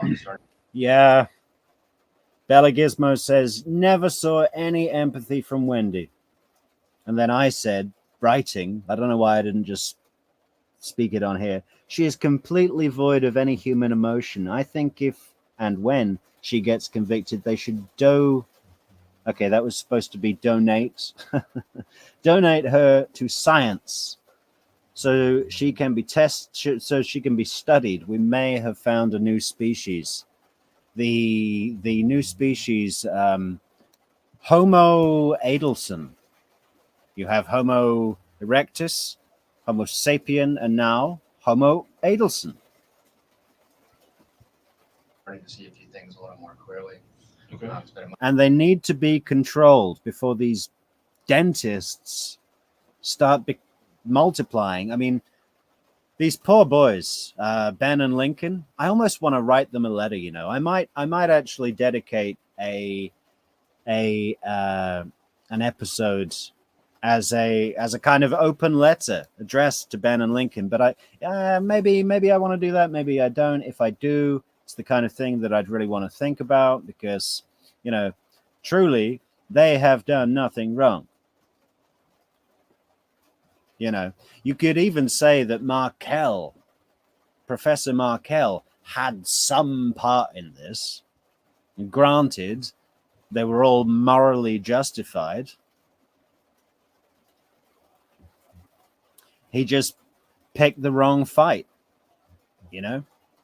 He picked a fight with people that don't fight by the rules. You're supposed to handle this business in front of a judge with court proceedings. And, you know, he was a better lawyer, obviously. It's not just because he went to Harvard. He was dedicated. He didn't want to cheat his way up the ladder. The rewards for Dan Markel were not the status, but the knowledge, which is very common in the Jewish community. I think Jewish people, they love to argue, and I don't mean argue like fight. I mean debate. I mean get ideas and share them, and by exploring them in a productive argument, everyone is further enlightened. I mean, doesn't that sound good? That sounds wonderful. Wendi doesn't care about that. It's all about the money, the status, who you had lunch with. She has lunch with CEOs. This is a very important woman. One, since we were intimate, and one, since she kind of controlled me that way. So it's I'm starting to clear up a little bit, man. I'm not under the spell. So there's just some things I think you should know. I'll try to go quick. I know you're busy. Okay. But I appreciate you. First, there was two quick things. You probably already have these, but there's a professor in the department that's totally obsessed with her. You probably already got that. Who is that? He's got really bad teeth. I don't know his name. He called her goddess, and he would send her inappropriate texts. I said this the other day. I don't know if it was on a broadcast or just to myself, but Wendi on the stand when she's doing her hypnotic eyes, doll face, fembot from Austin Powers, this strange posture, this strange intonation in her voice, hypnotic sort of feel about it. And I said, this is the sort of stuff that inspired the Greek myths, Medusa, these archetypes of people that just have they incorporate in captivation into their output, with their what is the word I'm looking for? It's portrayal, their the way they express themselves, the way they say what they want to say. It's done under the guise of this just like real tripped out power, man. And I remembered this time when someone at her work was calling her a goddess. Like, maybe she is like a goddess, but a bad one. I can't imagine that Wendi wouldn't have mentioned that, but just to make sure you had it. He's an older guy, probably in his 60s. I don't know his name, but he called her goddess. And he's no fan of Markel.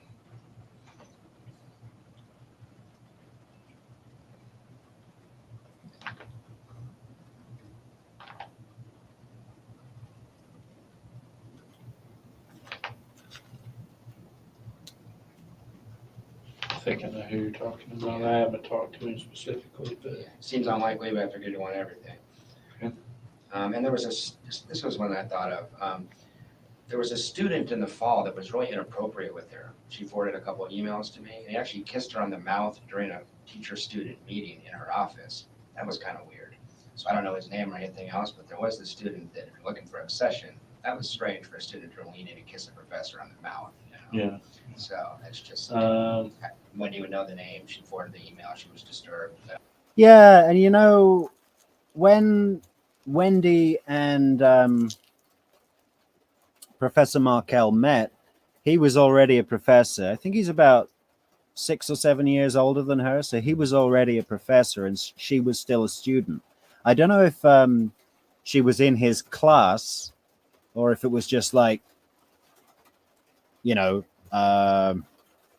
she was just behind him or something like that. But also when they took her computer, they found some porn in her history, some pornography, right? Of a student teacher porn scenario. And if we weren't talking about Wendi Adelson, I'd say, hey, people watch all kinds of weird shit in porn. You can't really judge someone by that. It was like, you remember the Nicole Kessinger? Oh my God. She looked up how to prepare for anal sex, and then she watched a pornographic interracial threesome. And it's like, okay, well, so what? If you look at anybody's porn history, there's going to be something weird, I guess, right? But with Wendi, it all comes back to that little girl dynamic. She's the youngest child. She speaks in a baby voice. She gets people to look after her and want to mother her. That's all part of her manipulation pattern. She did it with the only person she didn't do it with is Sarah, the victim advocate, and that's because she played a different role, right? So with General Isom, she was playing the role of daughter, granddaughter, or niece. With Sarah, the victim advocate, she was playing the role sometimes of sister when she needed to have a bond, because that would be advantageous to her, and then sometimes as a total boss, you are my subordinate, I need you to go and get me this sort of thing. So it's just different roles she has, but her main deal is little baby girl Wendi. Okay. If you really needed it, I have that email somewhere.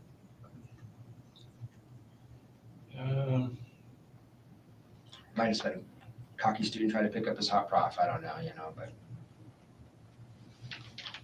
If you can find it, you got my email address. yeah. Would you like to see that one? Okay, I'll Sure, send you yeah. an email. I think his address is on it. We haven't excluded anyone really at this point. Gotcha. So, Okay, a couple other things. I've been seeing a therapist since about, I don't have any major mental health problems, but just to try to deal with Wendi, I was seeing my therapist I used to see when I was going through my divorce. So I was thinking about what we talked about in there. I mean, I've spent like $2,000 on therapy trying to figure out how to deal with Wendi. She's been really hard to handle.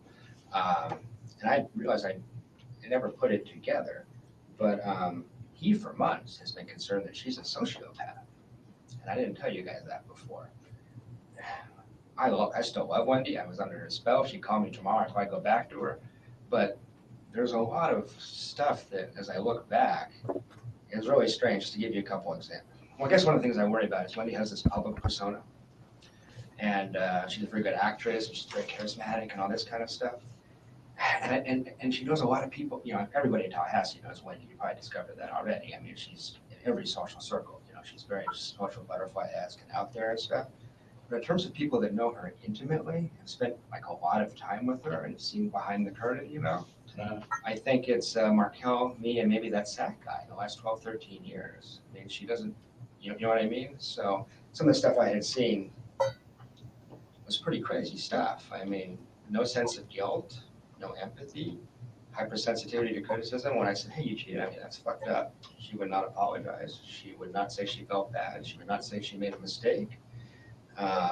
She's a total pathological liar, and I feel bad saying all this because I still love her. She has these flaws, and I would have stayed with her. I think we've all had people like that in our lives, right? I think that's one of the reasons we all like to look at these shows, these videos, because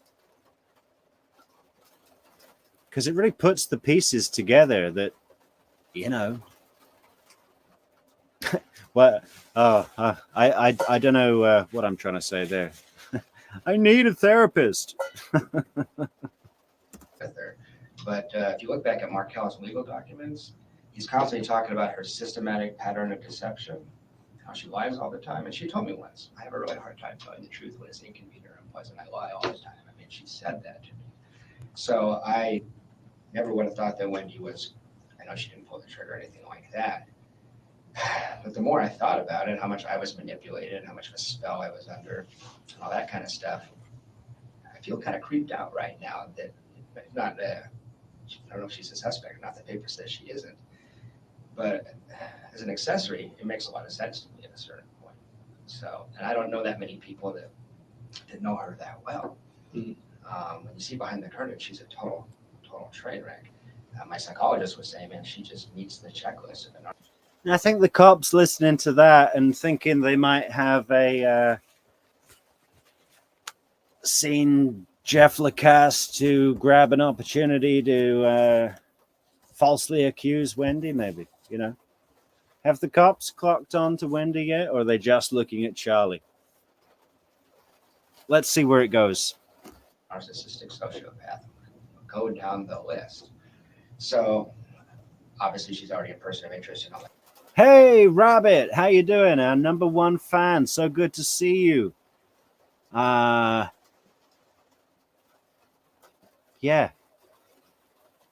Catch up with us, Rabbit. It's been a wild ride. We're going to go through Jeffrey Lacasse like a pig through a pig house. That kind of stuff. But I thought you should know that I'm a mental health myself. Right. So I never saw that when I was under the spell. But I've had people trying to convince me for 3-4 months you're dating someone who has real severe sociopathic tendencies. Right. So high functioning and attractive, but still, bad. Yeah. Not attractive. She cleans up well. She spends a lot of time on her hair, and but if you really, really look at her, I defy anybody to come forward and say, yes, we've identified that she, in fact, is attractive. You know who I like is, I think her name is Tamara. The girl, she's like, basically she's the female version of Jeffrey Lacasse. She comes into the interrogation room and completely unpacks basically the whole story for the detectives. Honestly, these guys deserve to have statues in Florida State University, right next to the statue of Professor Markel. And by the way, guys, once we hit 1,000 subscribers, we are going to be sending a petition to Florida State University in Tallahassee demanding that they erect a statue of Professor Markel. We want this thing to be 30 feet tall, built of steel, and in one hand he will be holding a gavel, or is a gavel the hammer or the thing you hit with the hammer? And in the other hand, he will be holding the head of Wendi by their hair, with a vacant expression on her face. So that's something I just thought I should tell you. Sure. Well, I just noticed that Markel, everybody's told me what a nice guy Markel is, and I thought he was sated, because in our household, he's a psychopathic, stalking, emotionally abusive, controlling jerk. That's how Wendi thinks of him. Now I know. And that's her assessment of him. Yes. Do you have the same assessment of him? I did when I was with her, because I didn't know. I just believed her. Right. But no one else has. What I hear from everybody else is he's. Okay, I'm sorry for all the interruptions, guys, but Rabbit's just made a really good point here. We all he or she or they. What kind of pronouns do you like, Rabbit? We all watch this trial and realize we have known people like Wendi, Donna, or Charlie ourselves. That's what sends the chill deep to your bones. It's only safe from this distance on the internet. I totally agree with that, Rabbit. But it's also practice and preparation for the future, Little cues that people have when you encounter them can tell you so much if you're familiar with the signs, which we all get from great cases like this, where they give us everything. Just look at Chris Watts out on the front porch, where he's talking to the news cameras going, what does he say? He says, right now, I don't want to put anything out there, but if someone has them and they're not safe, I just want them to be safe. Oh, we got to go into that case as well next. That's another one where we just got so much video material, the body cam footage. It's a shame it didn't go to trial, but I guess that was better for the families of the Rusek family mainly. God bless them. It's like training sessions for the next time that we're more alert to the illness. Really interesting, Rabbit. Yeah. Yeah. Okay, let's we can talk all night, Rabbit, but let's try and get as far as we can through the show. Oh. An arrogant dick. As far as a academic, there's a lot of professors that are arrogant, you know. Sure. But he's a good man. That's what I hear people saying. He was a good father. He was a good man, and he was really upset with Wendi. Starting to understand why. But there's some timing things here. I hope this is all wrong, and you find some disgruntled student that shot him. I want Wendi and her kids to have a good life in South Florida. You know, I still love them. I still care about them. I miss them. I'm pretty heartbroken over all this. But if you want information, I had some things to say. So we have this big fight in Gainesville. And I really confronted her. I'm really hard on her. I'm pissed because I feel like I've been conned because she's been calling me her boyfriend and all this kind of stuff. And I don't know exactly what the relationship was with Zach, but I found out enough that it was very clear that she was busted, that she was juggling two guys in some form or fashion. I don't know the details. Yeah. I got the impression I was boyfriend number 2 is why I was pissed. I mean, there's no picture on the Facebook page. I noticed there wasn't even a picture of me in her house. And that's when I got really, really upset. I was like, how come we've been dating 9 months? This is bizarre, you know? So I had it out with her in Gainesville. Now, is that an American thing or a maturity thing or what? Because I don't think I've ever had a picture of anybody up in my house. You know, when I'm in a relationship, I usually live with the person. So I don't know. Maybe maybe that's a cultural difference. I got a picture in my wallet. She went to South Florida for 14 days. The whole time she's down there, she's miserable and not that available. But we're talking about future-oriented stuff. We're talking about trying to get back together and desperate to see each other. It sucks that we're separated in this bad situation. I can show you the text. Like, can't imagine my life without you. God, I fucking miss you. I mean, these are like exact quotes, you know. She gets back to town. We go on a date. And I said it was awkward, but we were holding each other. Yeah, all those little exact quotes. I can't imagine my life without you. Oh my God, I fucking miss you. Those are all just little bait worms thrown out to get this guy hook, line, and sinker, right? Just for enough time. She never, ever was in a relationship with this guy. He was seen, and that just shows you how long this thing was premeditated. Crafty. You know, I really can't think of another killer. Even Chris Watts, you know, he instantly knew he completely messed up. You know, and although he seemed really devoid of feeling, I think that was just his general demeanor. This kind of boring, aloof, non-personality. I mean, he just doesn't know how to do it. But even like Jodi Arias, she's cold and crazy and not sorry, but you know, different style. I think I could, well, I don't know if I'd want to, but I think I'd be capable of having a conversation with Jodi Arias or Chris Watts, you know. But the Adelsons, forget it. What are you going to be talking to? It's like another life form. We're holding hands. There's a future orientation still. We're going to spend a lot of time together and work this out. That's what we had decided to do. That was last Monday. It gets really strange from there, and it makes me suspicious. Maybe I'm just paranoid. But then on Tuesday, she called me at 2 or 3 in the afternoon. She said, I walked out of my house. We're going to see each other that night. And I say, okay, I walked out of your house. What are you going to do? I try to get a key, but I probably need a locksmith. I said, oh, well, I'll come out and we'll just hang out on your front porch and have our date there. And she's like super sweet and friendly. And it was like everything was okay, actually. She was like, love it if you would come keep me company, see you in a little bit, call each other baby, this kind of stuff. When I showed up to yoga, and it ended up that she got into our house, we went to yoga together instead, and we just met there. When I showed up to yoga at 7, something was completely different. She was gone. I mean, and that might have been just her talking to her friend and says dump him, and she decides it, and that's it. It had nothing to do with her case. But I would be really curious to know if I was you, who she talked to between 3 and 7, because something happened where I seem to be irrelevant all of a sudden. And this is after 15, 16 days of her wanting us to, let's just work this out. It just turned in a second.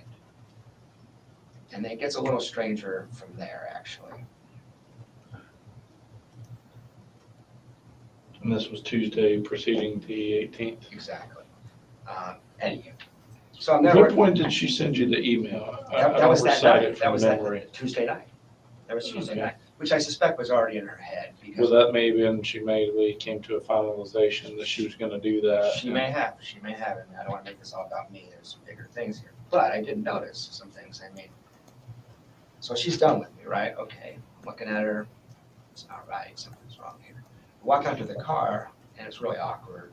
Small talk, I can tell she's done. But she asked me if I was going to be here this weekend. Now she's done. Why does she give a shit if I'm here Friday? She asked me directly, are you going to be here Friday? And I said, maybe it's up in the air. And it wasn't up in the air. I just didn't want to seem desperate, and I was just going to stay here and not take my trip if Wendi was willing to see me is what that was about.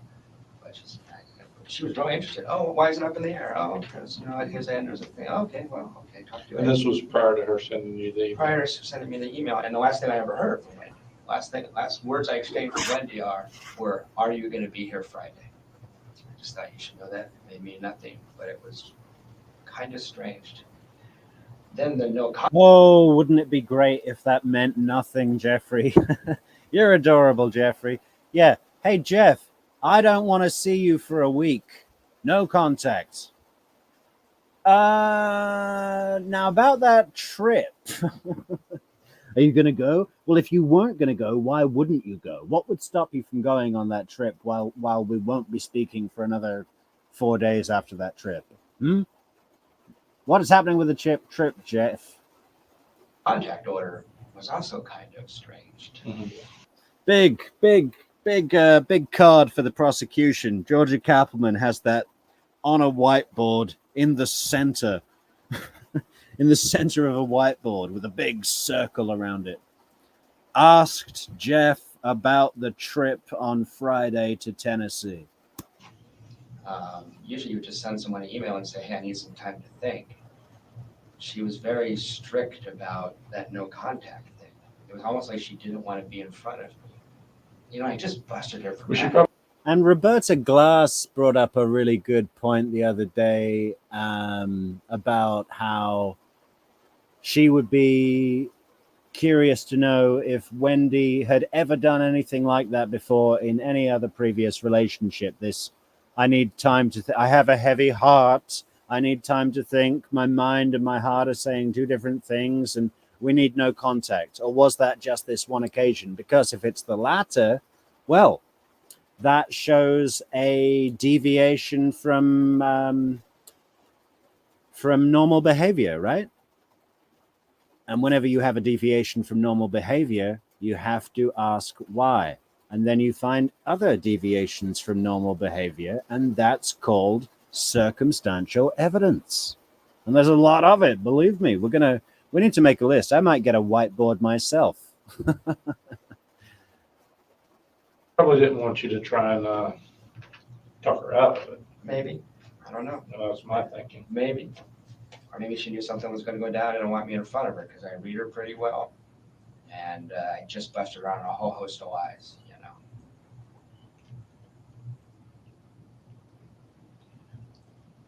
Okay. So this probably sounds crazy speculative. I just wanted to give you the information. So that struck me as kind of strange. Oh, I don't know if you guys have seen this yet. This was just weird. This is just stuff. Have you seen this picture? Probably seen it in media accounts. Mhm. If you look at that picture, my friends that I don't have kids. My friends that have kids showed up and said, look how narcissistic that picture is. Who looks good in that picture? not Wendy's kids.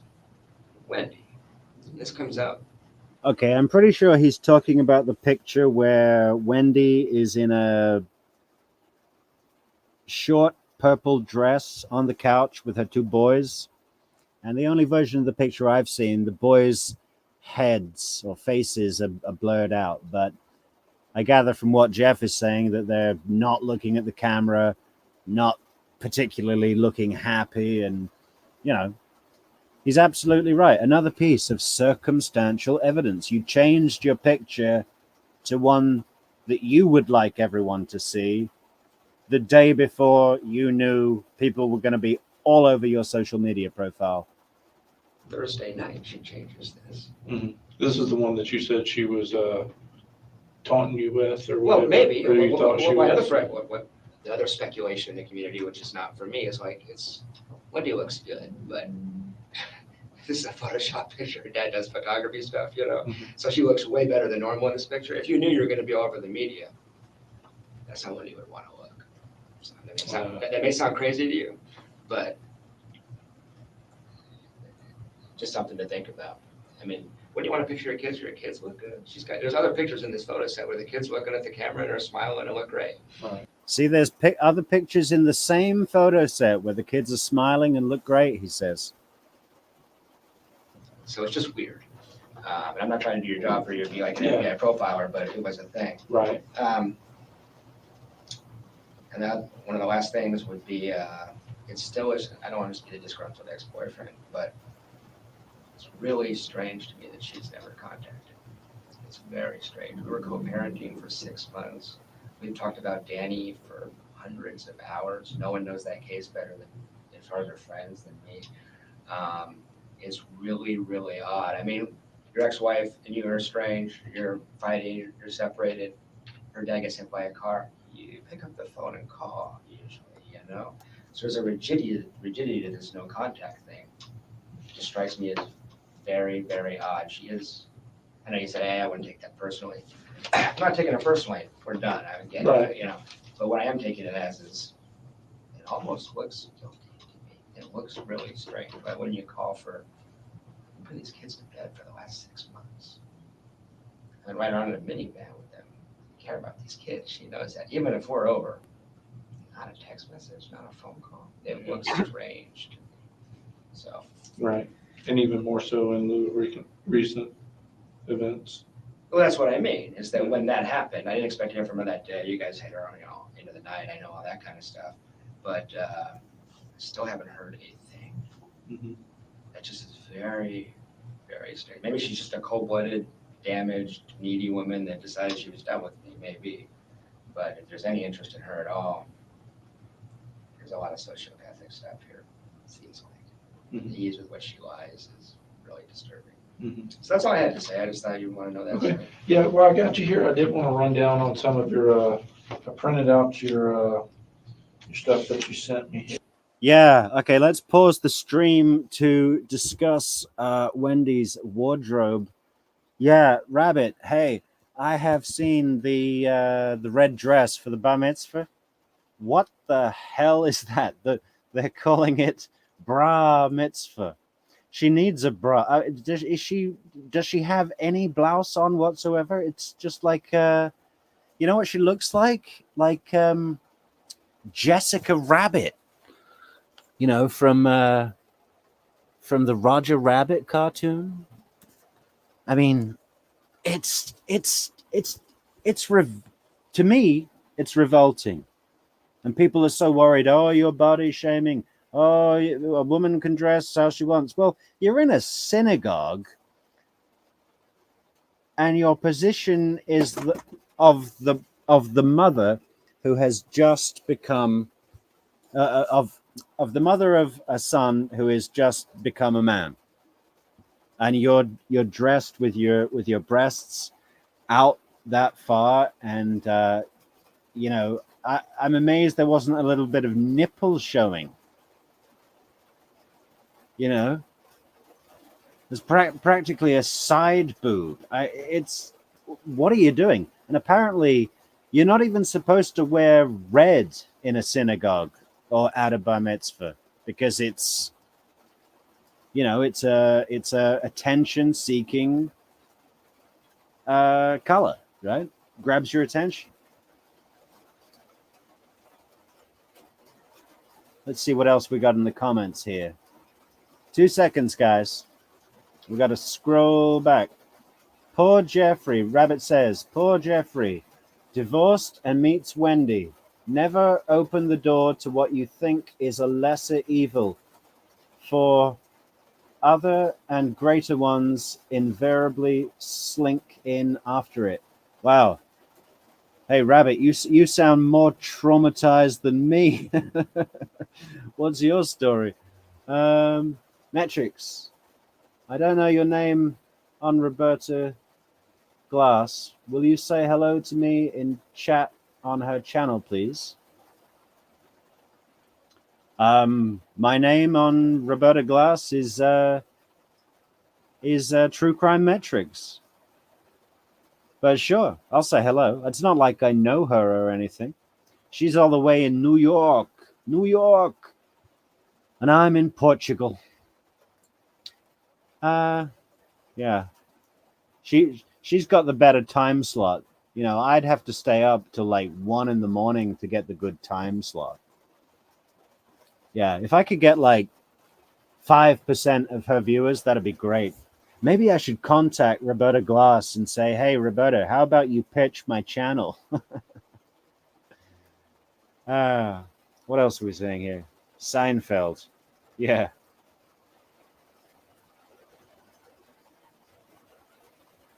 Well, that's the thing. You haven't seen me there yet? Well, I'm probably buried under the 10,000 comments she has.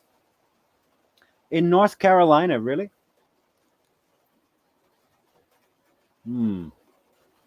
That's where Chris Watts was from.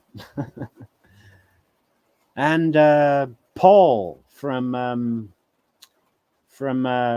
reporting live from my sofa.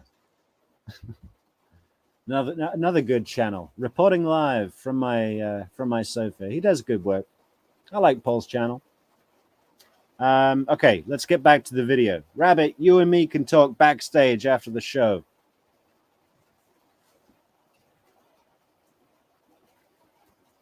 Yeah, let me just flip to it and try and find it.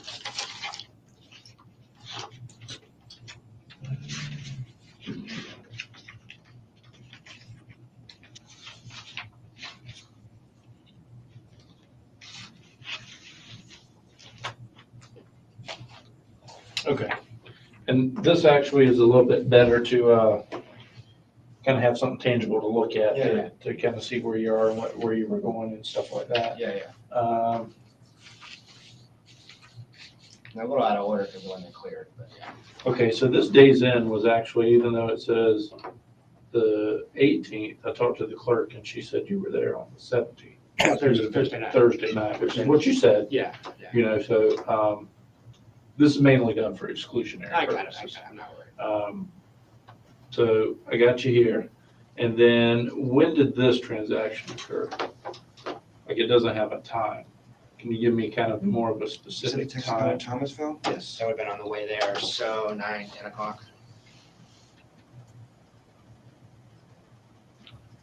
PM. Yeah.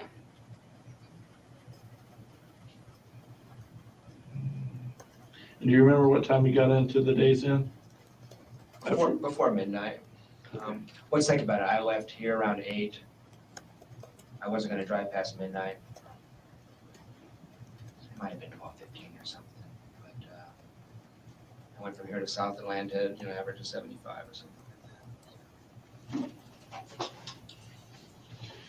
And then $37 in gas on Friday. And where's that at? At Ayersville, Georgia. Yeah, that would have been somewhere between Atlanta and Tennessee. And this was actually on Friday. It was. Okay, so even though this one says transaction date, it was close enough to the 18th that it may not have went through until after midnight. You know what? It might have been 12:05 when you pulled the trigger on it. Okay. Well, you just said anywhere between 12 and 12:15 you got there. Yeah. Okay. Then you said you got out of here about 9 o'clock. Yeah, it was about almost exactly 9, just as a thought experiment. I would have stopped in front of a truck for this woman. Mhm. I'm a mature 42-year-old guy who's dated a lot of women. She just got caught into the spell.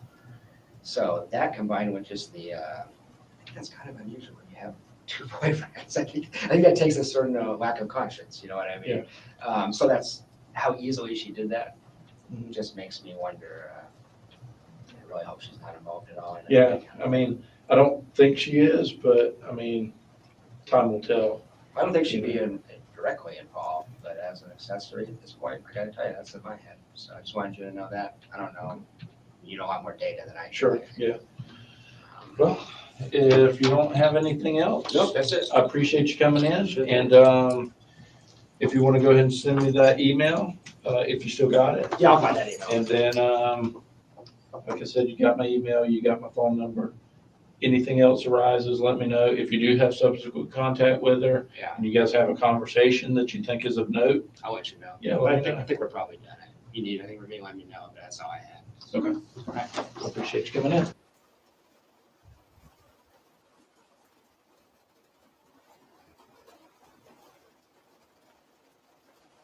Okay, so that is.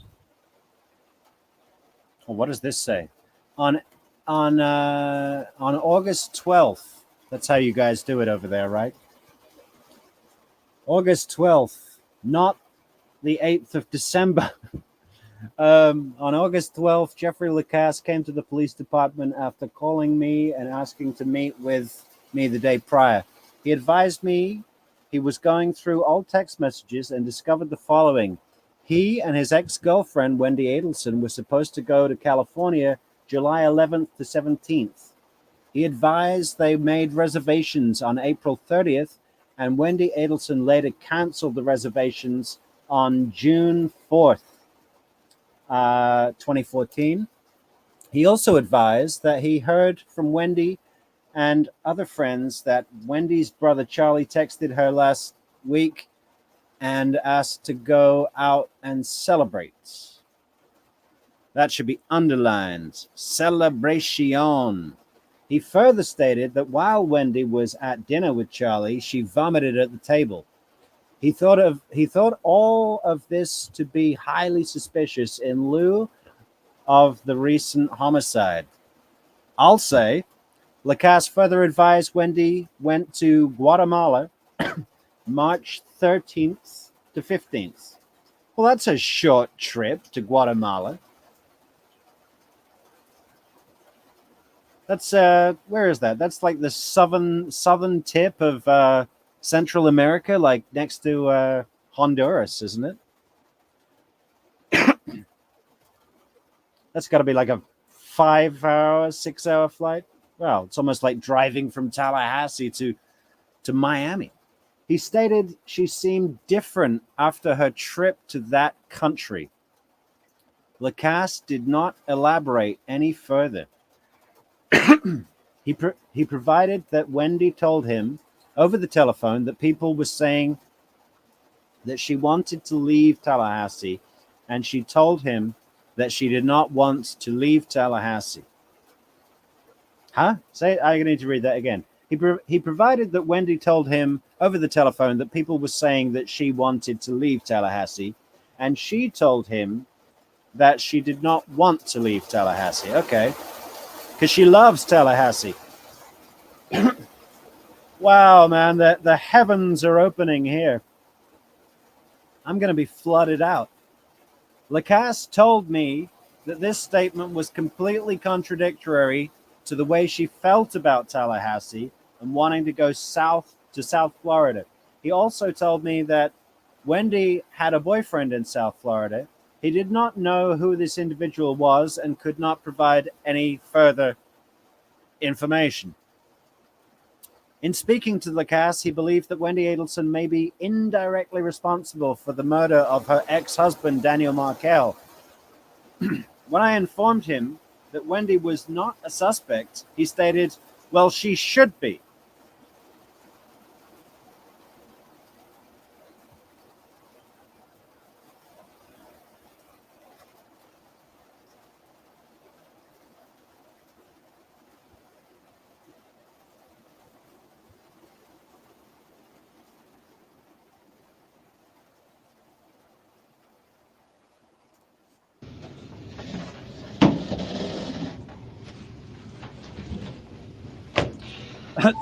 Look at him here.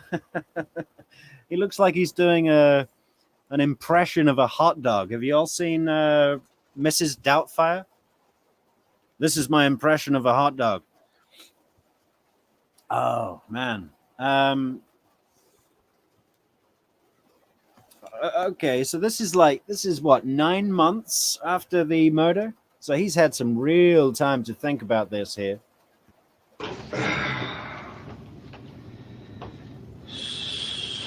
So it was Jeffrey or Jeff? Jeffrey. J-E, R-E-Y. J-F-F-R-E-Y. and it's L-A-C. A-S-S.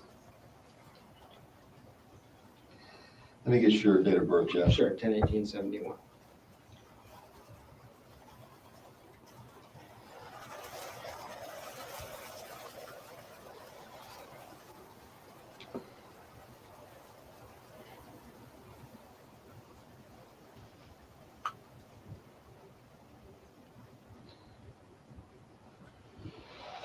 Okay.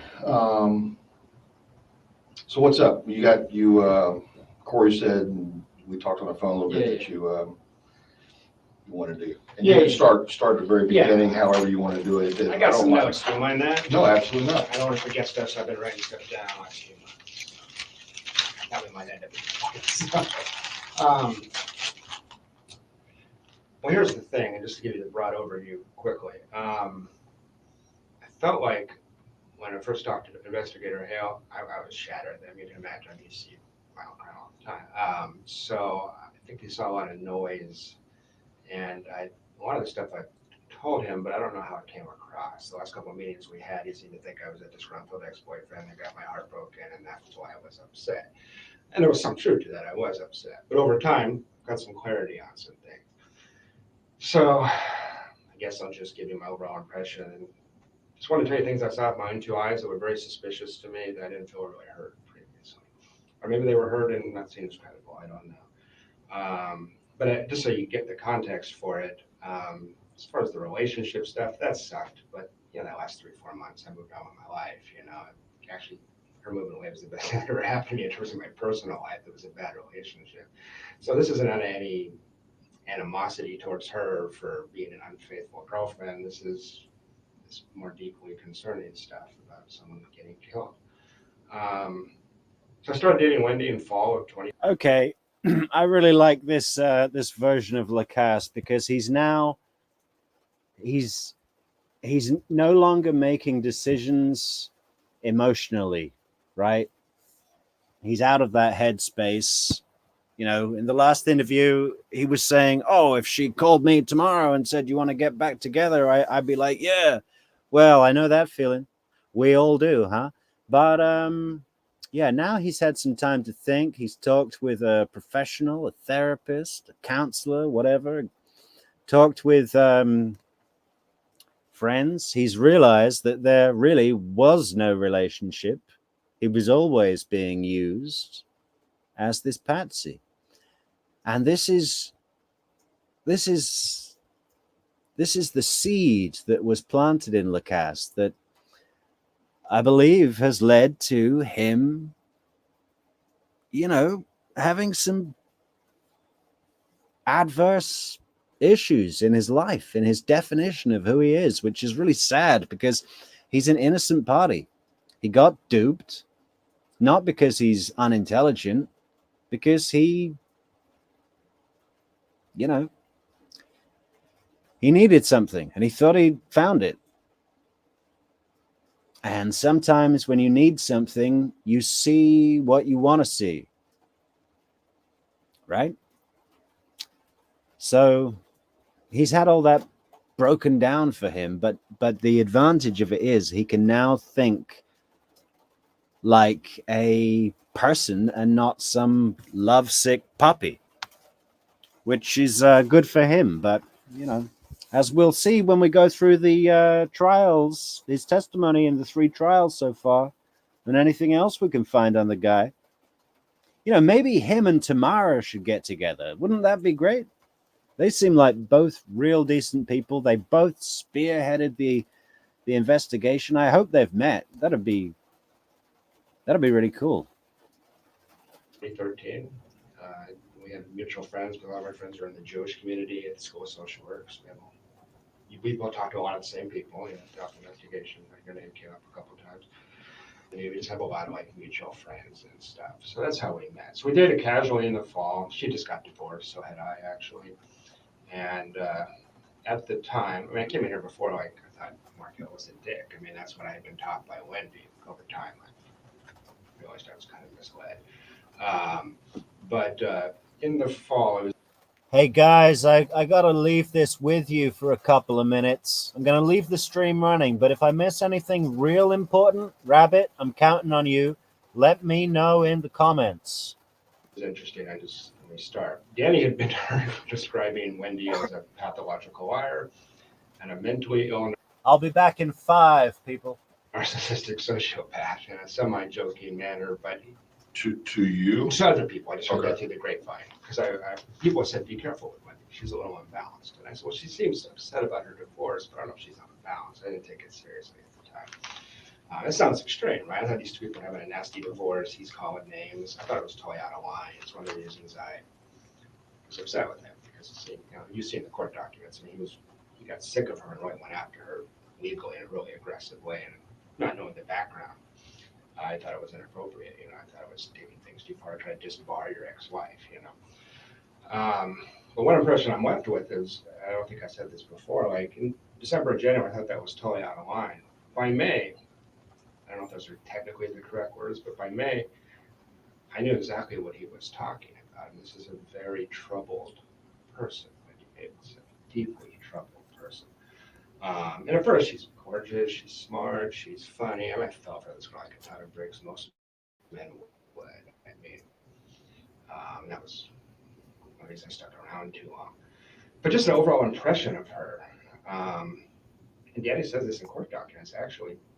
She's a very manipulative person, a pathological liar. Wendi was an alcoholic while I was with her. She drank her dinner most nights. Extremely fragile. Oh, I love this bit about her alcoholism. God, maybe we need to come back to that. But I have to do something with my dog. It's a whole situation here, guys. Sorry, but I'm coming back. Depressed.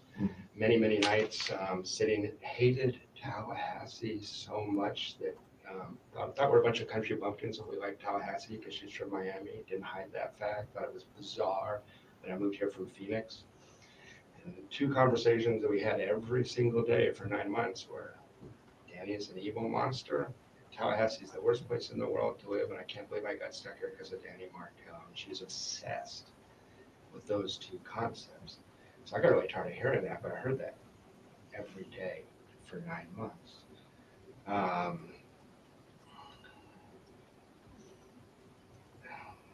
Wendy's very manipulative in that she plays the victim very, very easily. Whenever we got into a confrontation, she'd pour me. Very sensitive that I work with EV victims, that have been raped as a social worker, all that kind of stuff. So I'm a sensitive Mr. Rogers kind of guy. So it's a very easy way to manipulate me, or Markel for that matter. But she just wasn't stable even in the fall, and able to cover it up here or there. One of these people, the first 100 hours you spend with her, you think she's amazing. 101 on, you're like, shit, what am I getting myself into? This person's kind of crazy. You talk a little fast for me. I'm sorry. 100 hours. Yeah, first 100 hours you think she's amazing. Then after that, wait a second, there's some tremendous flaws here. So she puts up a very good public face.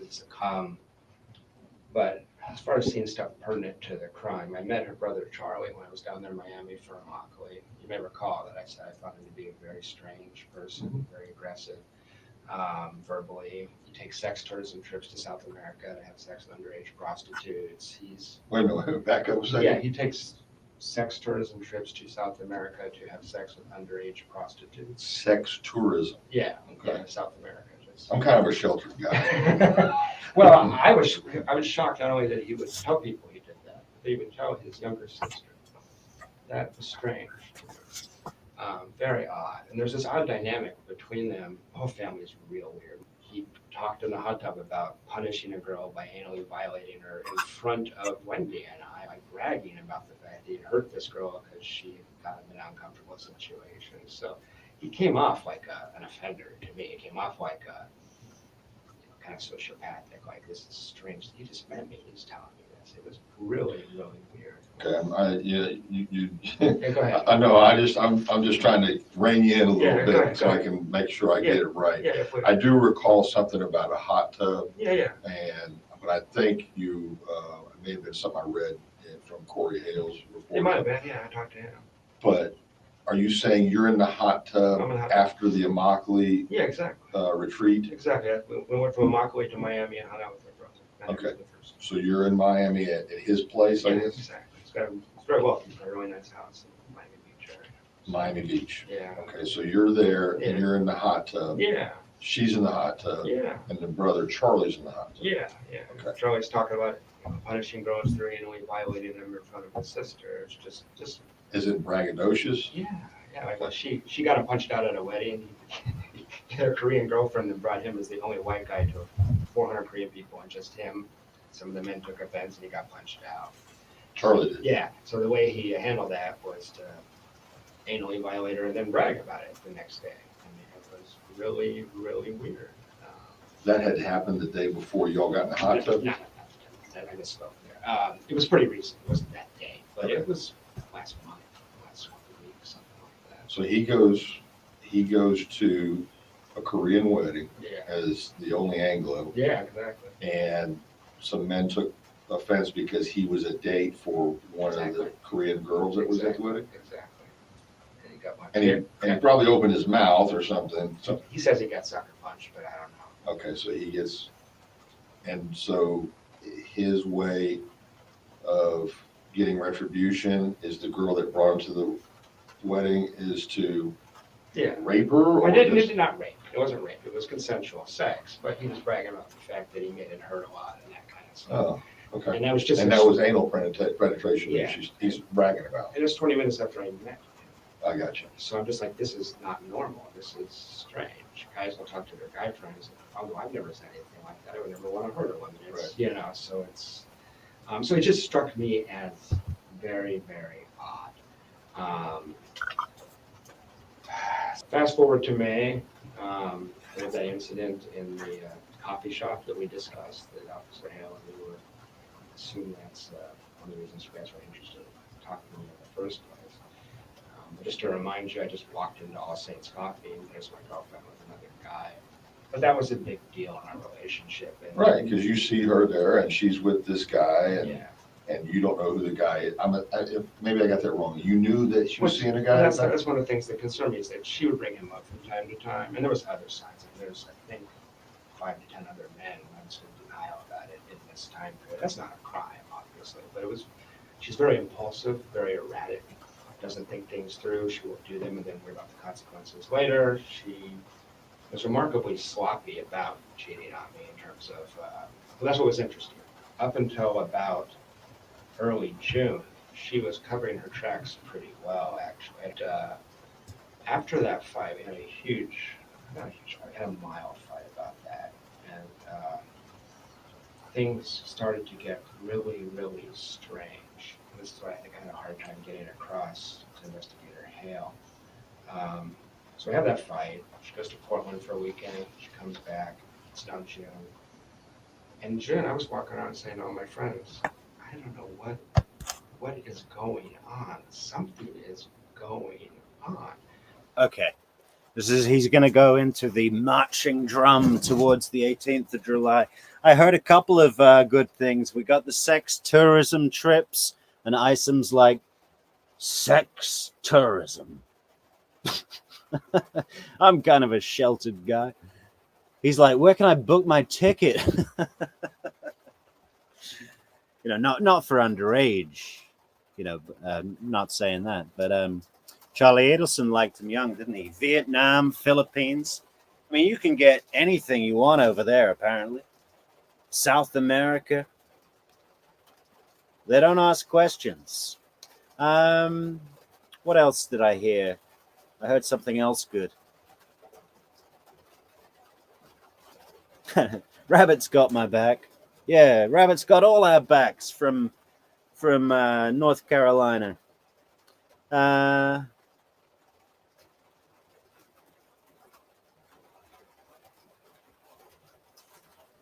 the couriers told at FSU told Lacasse, Wendi is a little imbalanced.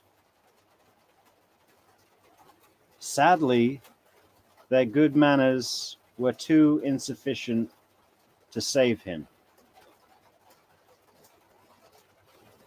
Oh, the courtiers.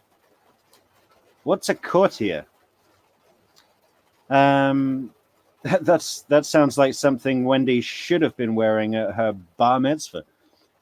Imagine if she just came in to the bar mitzvah in a full-on dominatrix, sexual sadism madam with a whip and a dog collar on. I mean, you see what I mean? That would have been inappropriate. Are people still going to say I'm body shaming then?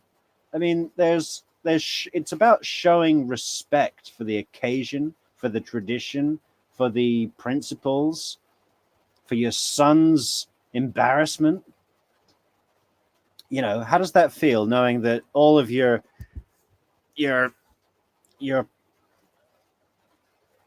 barely post-pubescent friends that all get a hard on every 10 minutes might want to give your mom a special cuddle? How does that feel? I mean, just inappropriate. Always round. You know, if you're going to do it, come in the full Madam Dominatrix gear. You know, stilettos, suspenders, corset.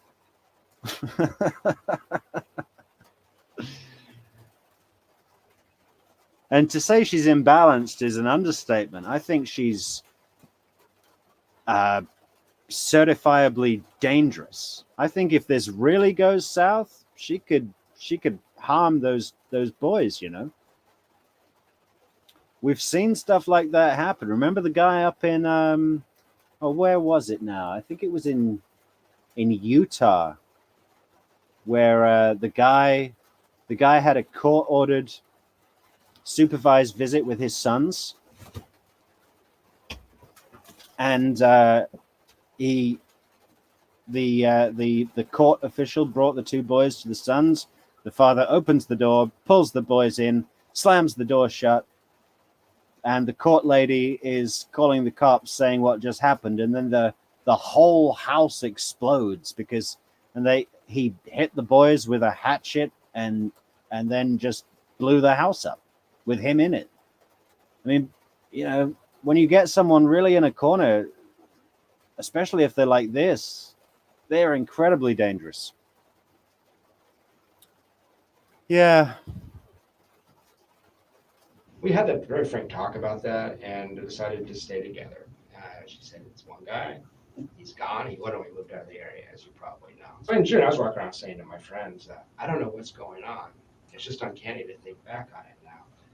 So I don't know what's going on, but something's going to happen. Like, it feels like there's drum beats. It feels like we're moving towards something. It's really, really strange. I don't know. I love the way he does that. It reminds me of, has anyone seen The Muppets Treasure Island? I think Gonzo does that same move at the drums. Oh, what's going on? One of the strange things that happened was we had a trip to California scheduled to see my parents the week that Danny was killed. And in early June, she rescheduled that trip. Yeah, I'm sure she couldn't wait to meet your average non-institute managing, owning basic parents in California, the real Sunshine State. And I said, what's Or is it?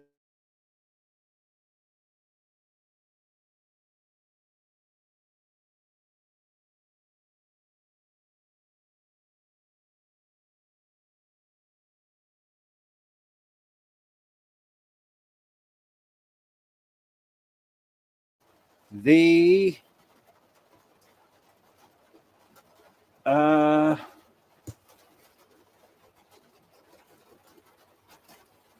Oh man, what is it?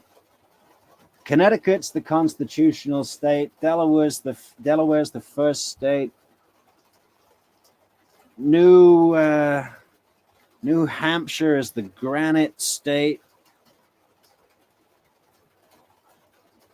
New York Empire, New Jersey Garden, North Carolina. I know this. I know all of them. I'm really good at this game. Damn, I can't remember. And this isn't my quiz night. Maybe I should go on the weakest link with Wendi Adelson or Wheel of Fortune with Lady Donna. What's the problem with the trip? She says, well, I'm worried we'll get stuck in the airport and we won't be back on Friday. I have to pick up the kids from school. I said, but we're coming back Thursday night. It's not winter. I'm not going. Winter in the winter, I would understand. There's no way we're going to get. And we can rent a car. We have friends with babies. That's strange. I said, fine, cancel the trip. And that was going to. Hey, we got some big news here from. Oh, okay. Let's. I think we're going to pronounce this Oodhave. Hey, Q. I'm sorry, Oodhave. I probably just butchered your name all over YouTube. But yeah, close enough. Thank you. They say Donna Adelson is going to prison. Trump is going to prison. Oh, really?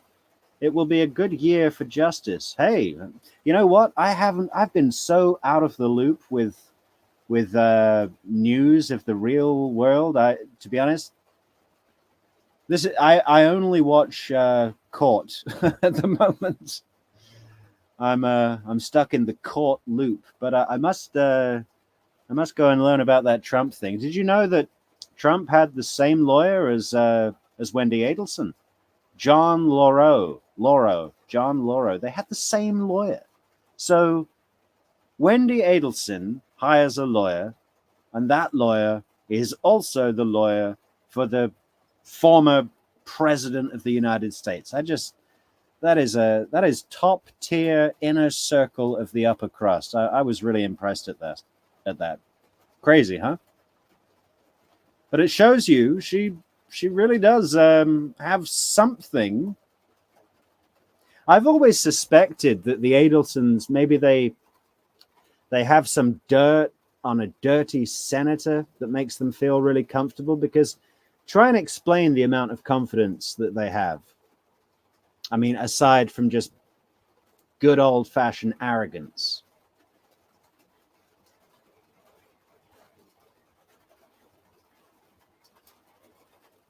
You know, I think they either have some big secret about maybe the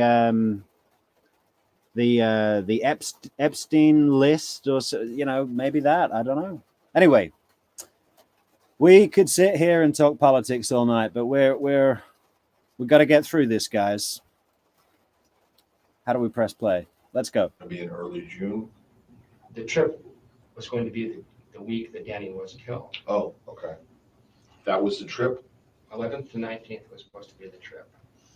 So we had a trip planned, and she was real strange about the fact that we had to reschedule this trip. It just didn't make sense. And I even said, if you just don't want to go because you don't feel comfortable right now, just tell me. That's cool. She goes, no, I have to pick up the kids from school that day. I just have to. I don't want to do anything with stuff that, you know.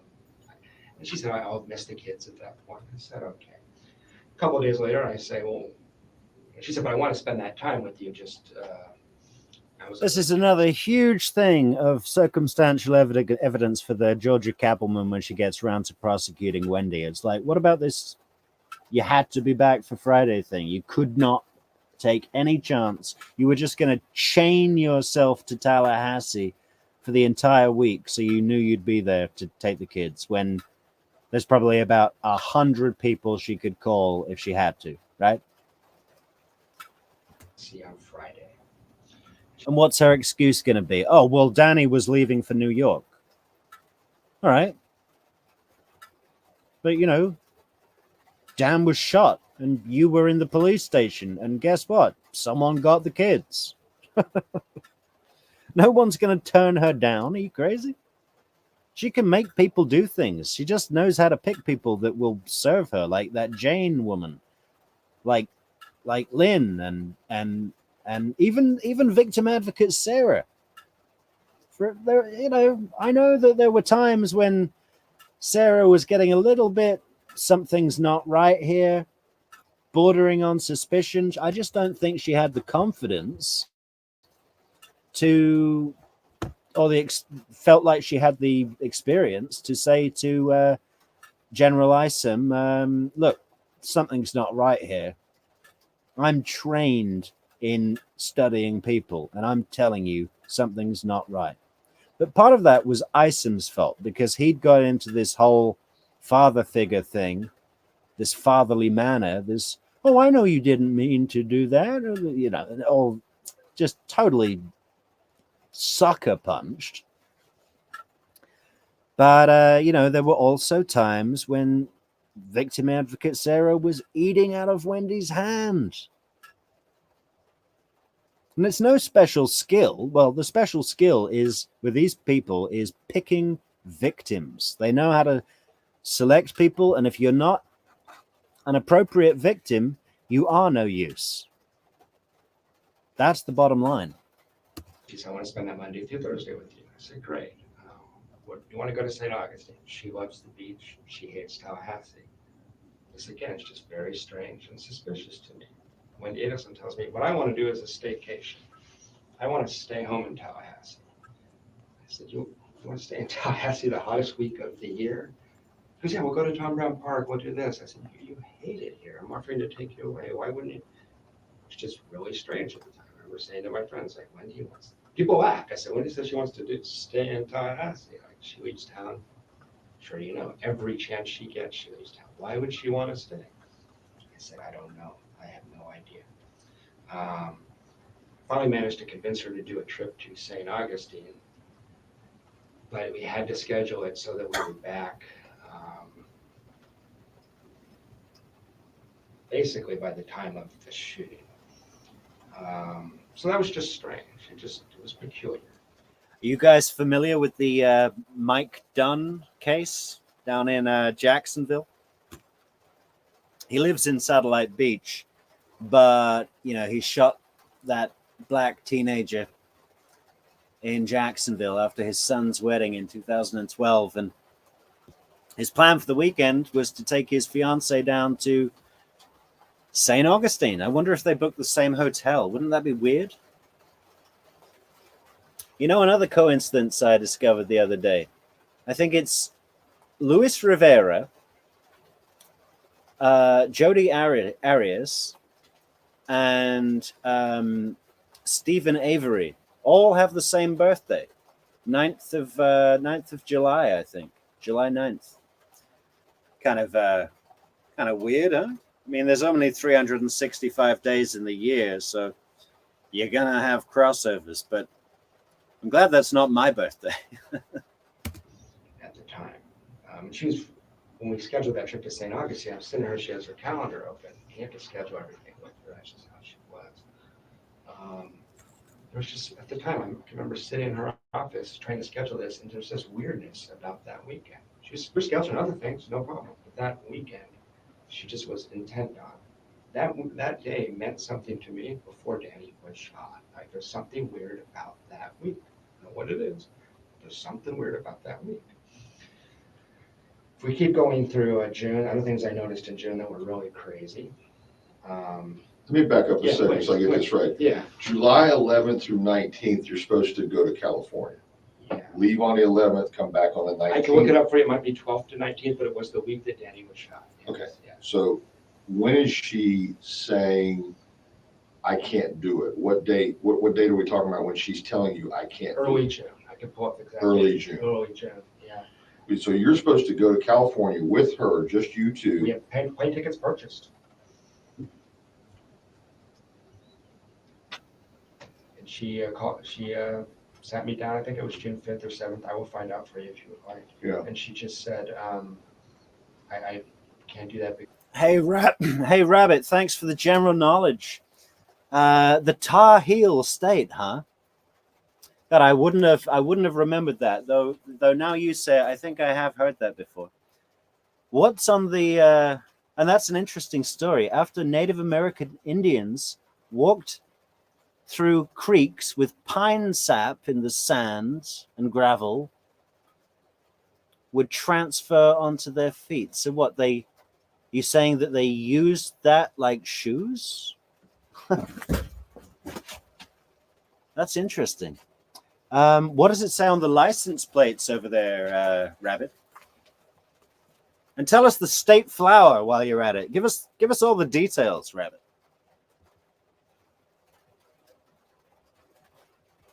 Yeah, I've heard St. Augustine is historic and beautiful, and I think it's the Pirates of the Caribbean.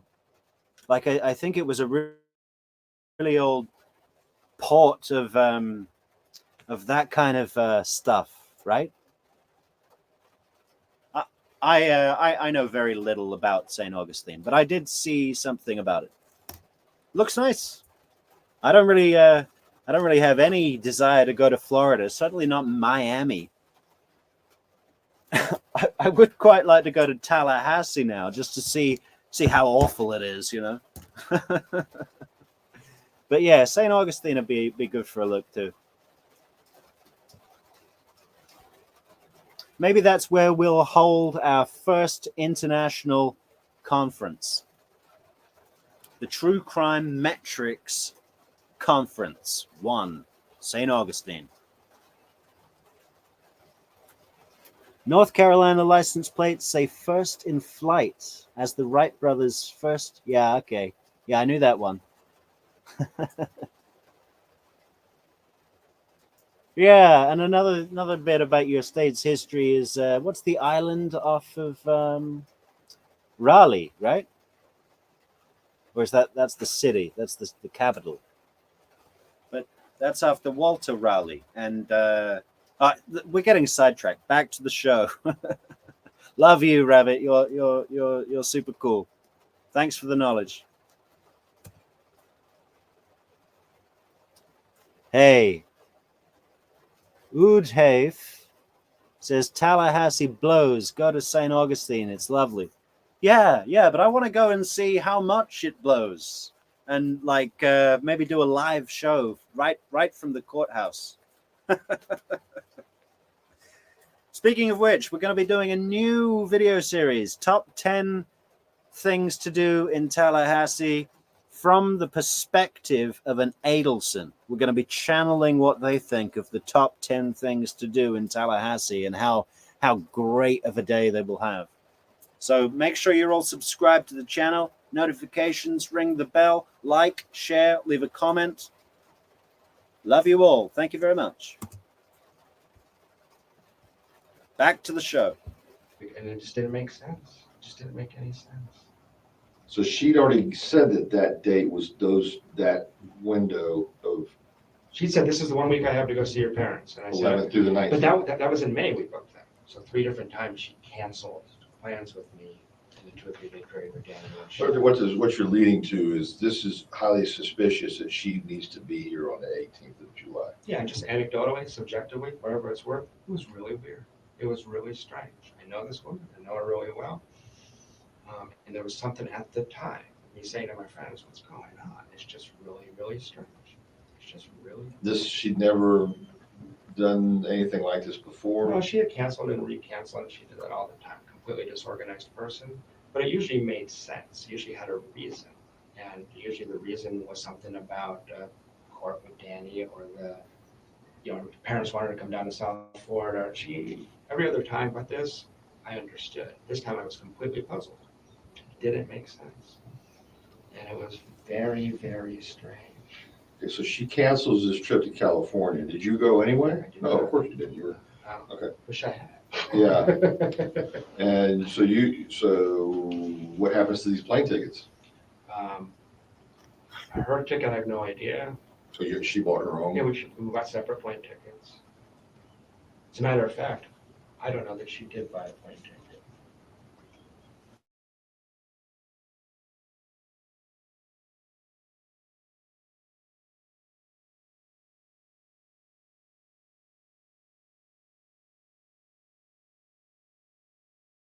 confirmed that he didn't really know. It's almost like a business meeting, where they're talking about a project.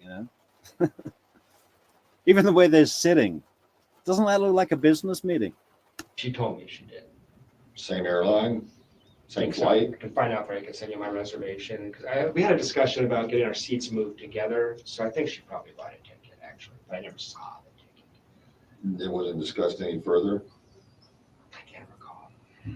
Okay, so that's the first thing. In early June, she says, Jeff, I got to be back on that Friday, the 18th, Exactly. to pick up the kids. I guess that's going to be the first of her week with the kids, maybe? Yeah, she gets the kids back after having, because they went to 7-day schedule in the summer. Right. And she's, I miss the kids. I said, we'll be back. I said, you don't want to go, just tell me I don't want to go. No, I want to go. I just got to be back for the kids. There was a special.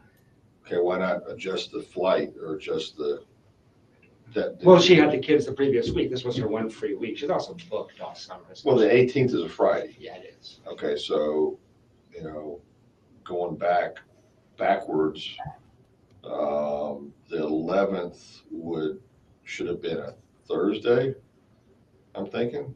I can look it up, but it just wasn't. She was booked week by week throughout the summer. She doesn't even have any school stuff, right? Hey, I mean, good news. General Isom just passed the Tallahassee Police Department exam. He counted from 18 to -7 and named the corresponding day of the week. That's all you have to do to get a badge in Tallahassee, apparently. I don't know if you're off during that No, time. I'm completely off. She has a lot of obligations to her parents. Her parents want her down in Miami every chance she gets. All through this town, and there's parents. All right, So three different occasions. This at the time, it's like, oh, what's going on with the 18th of July or the week of the 18th? What is this? I don't understand what this is. Okay, so the first thing is the California trip, and it's next. Yeah. Then you want to take her to St. Augustine, She because just, yeah, she wants to stay, and that's just bizarre. But did you ever make plans to go to St. Augustine? Yeah, so a week later, again, we sat in front of the calendar, and it was really strange. There was this hesitancy about that weekend. She says, Hesitancy? Is that a word? I think the word is hesitation. Hesitancy? Come on, man. You see, this is why he should have studied law or a real subject like dentistry. That's what you get,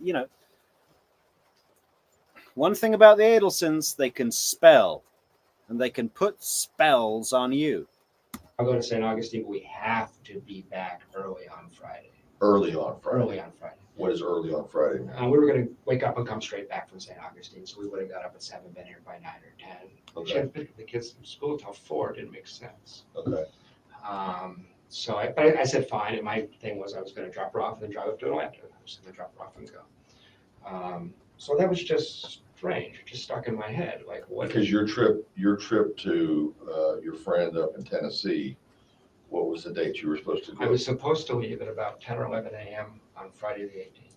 Okay. Because I was supposed to the original trip was to go straight to Atlanta, stay the night in Atlanta, then go up to Tennessee the next day. So I was supposed to leave here at 10 or 11 and get there at 4 or 5. On Friday afternoon. Friday afternoon. Yeah, Okay. that changed, but that was the original. No, because you left on Thursday. Yeah, I did. All right, well, let's jump. Just out of curiosity, right? So, say Jeffrey did leave on time as scheduled, whatever. And Dan Markel is shot right at the point that Jeffrey is driving up Thomasville Road, because that's the road out of town and out of state. That's the road to Tennessee, right? From Tallahassee. You have to go up Thomasville, or that's the easiest way anyway. But Thomasville connects with Trescott. So if he was driving out of town towards Tennessee, looking like he was fleeing, and all of that part of the plan had have gone together, and they were like, oh my God, what car are we looking for? Right, put a bolo out on a 2004 Nissan Sentra. And he got pulled over by the cops. What are they going to say? They're going to say, can you come in for questioning? Where they're going to say, where have you been? Your car matches a description that was seen at a shooting. But still, what evidence are they going to have? What are they going to say? That he ditched the gun, didn't get any blood, DNA, whatever. His footprints weren't left in the garage floor. You know, even if he didn't have muddy boots, they still leave an impression. They put a bit of what do you call it? Black light, ultraviolet light on it, and you can read that right off like an X-ray. I've seen it happen. But you know, maybe he's got the wrong size feet. I still. Wouldn't it be great if there was a parallel dimension where you could just go back, reprogram everything, and have this play out a completely different way, and watch the whole thing again, like one of those. Do you remember those books that were like the 3 different stories in one? You'd get to the end of one chapter, and it was like, well, if you want to, if you want to go to the islands, then turn to page 61. But if you want to get the boat home, go to page 39. Those were cool. I always used to read them like 4 times. Way back. I'm talking about early 90s, okay? Let's jump to that so I can fill in this blank. Yeah. Why did All that stuff's probably on an app now with adverts. you leave on Thursday? We'd had a huge fight in late June. I discovered some other cheating. I was very upset with her. And she had sent me had sort of broken up, basically. But she put me on a 7-day hold. Oh, yeah. Yeah, Okay, I remember that. She sent you an email or something? Exactly. So the night before, I was so upset. I was just like, fuck this, I'm going. And so I said, get out of town. I was upset. But that's something my friends have said to me that I've never said this, but my friends have said, Jeff, sometimes it's hard for me to see this clearly. They can see it more clearly. Jeff, you do realize that if you left Friday at 11 a.m. for Atlanta, what this would have looked like, you would have been in custody. You're really. Oh. Now, I'm not saying that, but this is, some of my friends, it was like a clumsy attempt to take attention off her, put it on me. I'm not saying that's true. It sounds a little far-flung to me. It sounds a little clumsy to me. But she knew exactly when I was going to leave. I'm a late riser, and she didn't know I changed my plans, obviously. So I'm glad I changed my plans. I wouldn't blame you guys for being a little more suspicious if you didn't. I mean, if I leave at 11, you just see me driving north Right. 10 minutes after Danny showed up. So that looks suspicious to a lot of people. I know it makes it sound like a criminal mastermind. It may sound crazy to you, but that's what my friends say. So can I go back to the stuff in June? Absolutely, I'm sorry. You know, I have any questions you want to ask. I know I talk fast, and Just a little faster than I'm used to. My dad's from Boston, so Okay. I'm an adopted Southerner, but I haven't slowed down yet. So in June, these are just my impressions, but it was 5 or 6 times in June. I'm playing with the kids. We had a good family life, terrible romantic relationship because she was cheating me all the time. But I'm home with the kids with her, nice family. You at her house out on Every time, yeah. Cameron. Exactly, off Aqua Ridgewood, like, yeah, nice house. So 4 or 5 times in late June, I'm playing with the kids, reading them stories. I was very close to Ben in particular, spent a lot of time with those children. I look out of the corner of my eye, and Wendy would be in the kitchen crying for no reason whatsoever. And at the time, what it looked like to me is she's like taking it all in, and she looked like she was grieving something. And I would say, what's wrong? And she'd say, nothing's wrong. Or make up some bullshit story. She lied so much, it was hard to know. But in retrospect, it makes me worry a lot because it looked like she was wrestling with something. It wasn't suspicious, it was just. Man, isn't this bit spooky? That Wendy was like on edge, kind of wrestling with something, and what did he say? Remorseful? That's probably not an adjective I would use. I can't really remember what he just said. We don't need to go back. But yeah, that's you see that in life sometimes. And learning about these people like this by listening to these insights, you just become sharper at spotting it. It's like your protection, you know. We're social studies anthropologists, man. Weird. But in retrospect, it's like, wow, let's assume she knew something was going to happen. That's how a person might react, you know. She made a choice, but That's late June. that's late June. That's late June. So that happened enough times that I talked to my friends about it. Oh. What she was talking about in June, relocation to Miami, how terrible it was to be stuck in Tallahassee, crying like I got stuck here. I didn't choose this. I can't stand it. And she talked about the fact that the only way she could ever relocate is if something happened to Danny. Now, did she actually say that? Yeah, she did. Yeah, This is the first time you've mentioned that. I don't think so. I think I did mention that to Investigator Hale. Okay. I think I did. Well, no, it wasn't. I had 3 interviews with Investigator Hale. And Okay. The next 2 was me trying to tell him things like this. I don't think he was hearing me. Okay. So, no, she didn't say I killed Danny.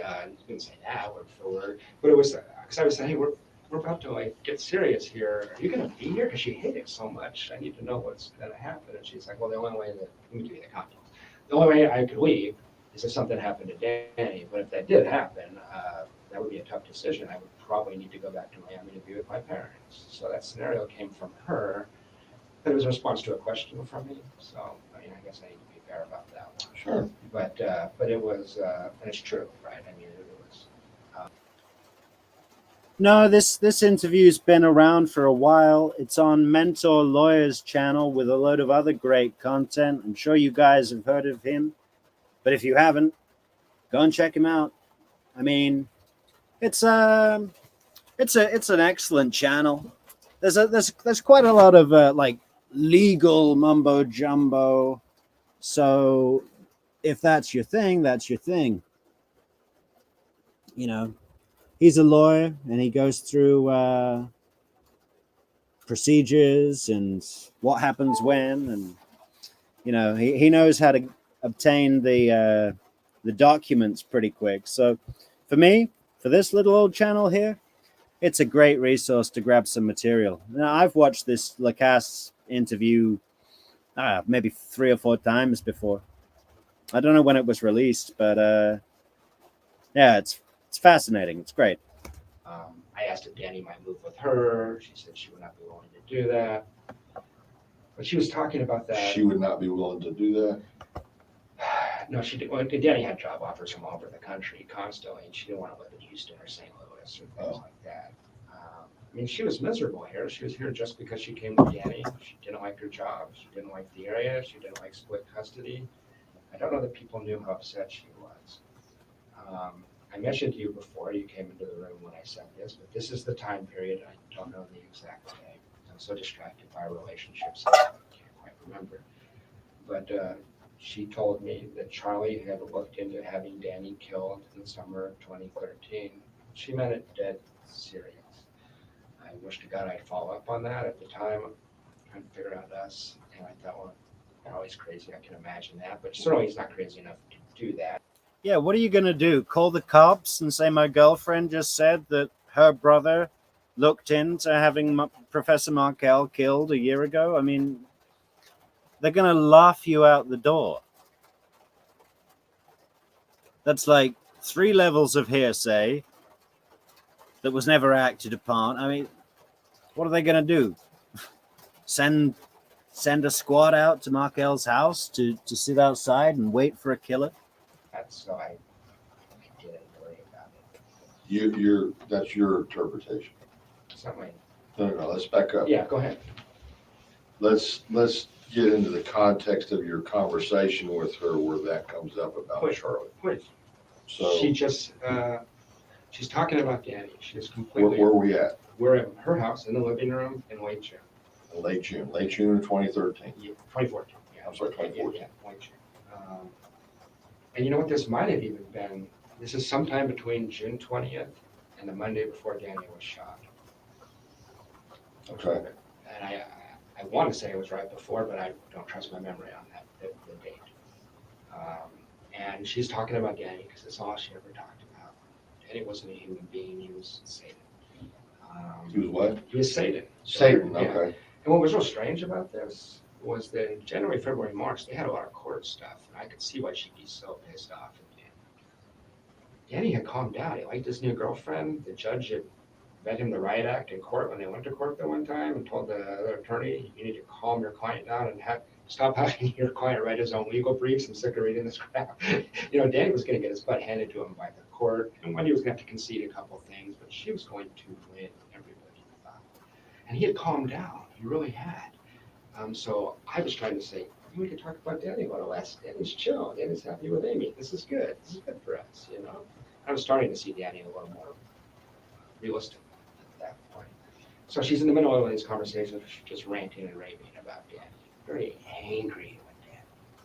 She's very sensitive, and the worst thing you could do for Wendi is point out that she's not perfect. And that's what Danny represented to her is. The worst thing you can do to Wendi is point out she's not perfect. I absolutely believe that.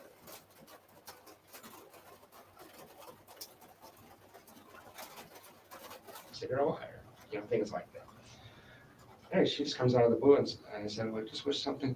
I can't remember exactly what I said, but I was like, this isn't going to ever be fixed in the way you want it. This is you're linked to this man for your life. There's no fix for this that you have to fix what you think and feel. And she said, well, Charlie did look into having him killed last summer. I said it would cost about $15,000. $15,000? That's right.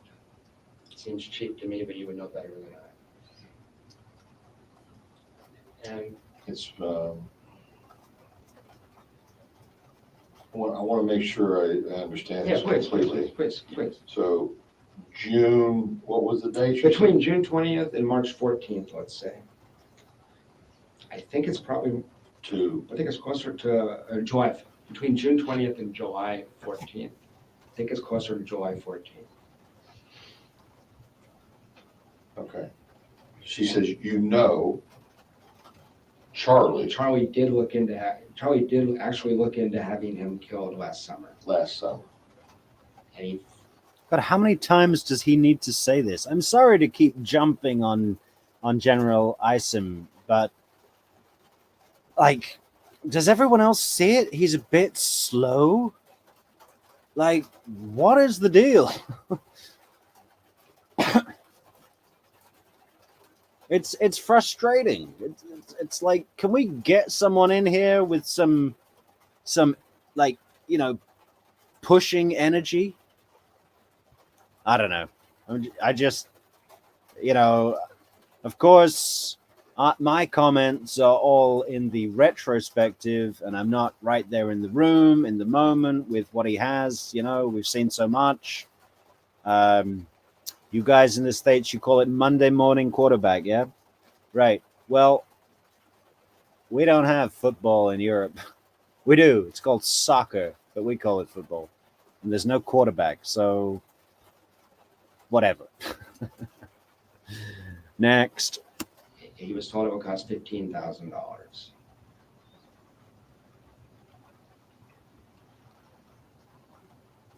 And what if Charlie's This is just paraphrased, but I want to make sure. And that is super cheap, right? 15 grand. I mean, I know this is 10 years ago, but it money wasn't that different unless you're buying diesel. Sure, I understand. Charlie did look into having Danny killed last summer. It must have been 50, right? $50,000, 50. And I know he says that here and in his testimony in court, but it must be 50. That I could see. I mean, yeah, you could get some crackhead off the street to do it for $100, probably his next fix, a bag of white powder. But is that the person you want to trust with a scheme like this, with a plot? But saying that again, it's not like what are we calling them? Bumble Blunder brothers, Sigfredo Garcia and Luis Rivera. They drove up at like 100 miles an hour all the way, doing like 8 grams of cocaine on the way, drinking all the way, got pulled over, shot a hole in the Prius, took a picture and put it on Instagram of an owl with their location in Tallahassee, rented the car in their own name, put their phone numbers, kept their phones with them in Tallahassee, followed Markel into areas that had CCTV surveillance, got caught on every goddamn bus camera in the city, threw the gun in the water. You could not mess up the plan any more than these guys. Right? I think a crackhead would have done a better job. It would cost about $15,000. And that's not exactly word for word, but that's pretty close to what she said.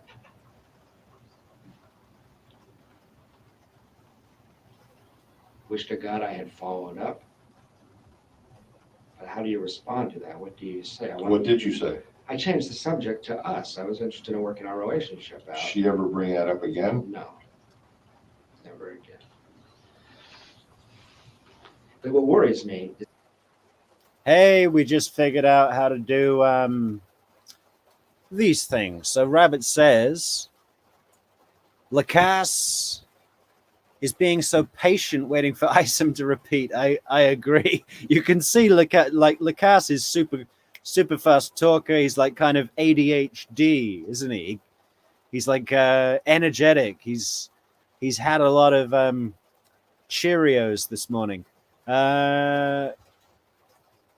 Lacasse is being so patient waiting for Isom to repeat, mouth the words he finally writes in his notepad.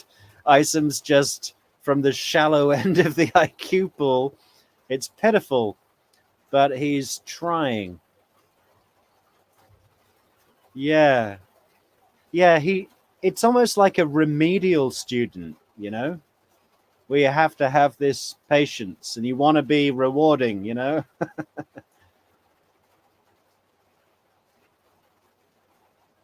You know. Is that what I say? Now that I read it, I'm realizing that I do say that a lot. Oh no. You know, I don't know. Okay. Should I stop saying it? What shall I say instead?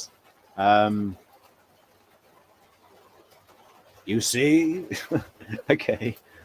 I'll now I feel really self-conscious, Rabbit. You've ruined my day. I can picture it. Isom writes something in his notepad, misspells it, crosses it out, grabs a pencil. At least it has an eraser. Yeah, he does this sort of slow reading thing where he's like, okay, so you went to Gainesville.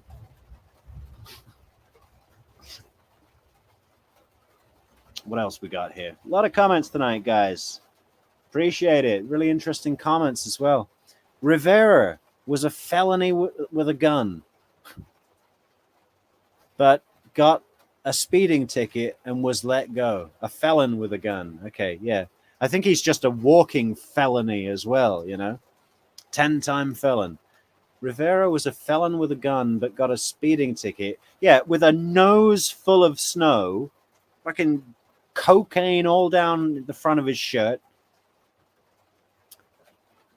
Or did he say he wasn't doing cocaine? Oh no, it was pot. He wasn't smoking. He didn't smoke any pot. Yeah, that whole thing with the cop pulling them over at 9 a.m. They're doing like, I think it was 95 miles an hour in a 60. I mean, that's the top speed limit in the States, isn't it? 60 miles an hour. Hi. What else do we have here? Udhef. Maybe the UK equivalent to Monday morning quarterbacking could be post-Brexit voting. Well, let's not open that can of worms. The scars still run deep. Fucking idiots. Those guys, yeah. Maybe I should start a new channel with my anti-Brexit views. But let's try and keep it to the law. I got Trump views, I got Brexit views, but I think there's a danger in overly expressing my niche, my niche, not my niche, my views on politics. It can alienate people pretty quick. But you guys, please feel free to share anything you like. Love reading your comments. No, it wasn't you. That was Isom. Oh yeah, maybe I picked it up from him. 95 in a Prius. The car must have been dropping parts. Rabbit, you're a diamond. How do I give you a trophy? Is there a little trophy symbol I can give you? I don't think I qualify for that yet. That's why we need the numbers. We need the subscribers. But you guys are great. Keep the comments rolling in. Hey, if we build it, they will come. Is the speech pattern, I'm not trying to play FBI profiler here, but It's kind of like I told you half a truth instead of half a lie. that's how she was. That's exactly. I'm sure you've got that on anyway. So it doesn't have the impulse control just to say nothing in high stress situations, but gives you this half-assed version. Yeah. So I thought about that a lot. But you do remember the amount is 15,000? I do remember that. No further than that, nothing else? There's nothing else. I wish I followed up. I beat myself up about this. Oh, you didn't. What am I gonna do? Call you guys and say my girlfriend said something crazy? I don't know. No. The thing that worried me about Charlie is he has a very close friend. He goes on these trips with him, and he's ex-special forces, and he's known for being kind of deranged. You know, when they're talking about the ex-special forces guy, is that the guy? I think it's Ryan Fitzpatrick. You know, that testified in Charlie's trial. Is that the special forces friend? I'm not sure. Anyone know? Like it was done by somebody who knew what they were doing. So I told you guys that. What's his name, though? I never got the name. I don't know. As soon as you guys investigated it, I don't know. He's tatted up. Known affectionately as a deranged guy. Guy just didn't come back the same like some of these guys do, unfortunately. But he's a close friend of Charlie's. He's on his Facebook page. That's what I told investigator. Okay. When I heard the crime occurred, about 12 hours, I was shocked. And then as I'm driving up I-75, in my head, I was like, holy shit, Charlie did it. He got that guy. I can't remember his name. You're saying this guy is on Charlie's Facebook page, or was? I don't know if he is. Okay. These are really smart people. I wouldn't be Facebook friends with them anymore. I mean, this is true. Other thing that happened in June, our relationship isn't doing well. All of a sudden, from nowhere, you know, like a 5-year-old kid will try to manipulate you in a very transparent way, and it's like obvious what they're doing. She started doing that kind of stuff. I got the sense we weren't going to make it. It was obvious to me, and I never going to trust her again. All of a sudden, she throws me the world. And I thought at the time, I said to my friends, I've been very careful not to develop like a hindsight bias. I've checked back in with my friends. What did I say? I said, you said in June, it felt like Wendi was stringing you along for some reason. And you couldn't figure out why did she just break up with you? She's like, this ain't going to work, you know. So all of a sudden, she's telling me I should move in. Move in with her? Yeah, she's talking about moving in. And I wanted a family so bad. She knew that. She manipulated me with kids constantly. She said the kids should start calling you daddy. I'm going to talk to my mom and dad, and I'm not Jewish. That was all I wanted. I'm going to get proof by the parents. I'm going to give you the passwords. I'm going to give you all my computer accounts. She started acting like this was going to be a permanent thing.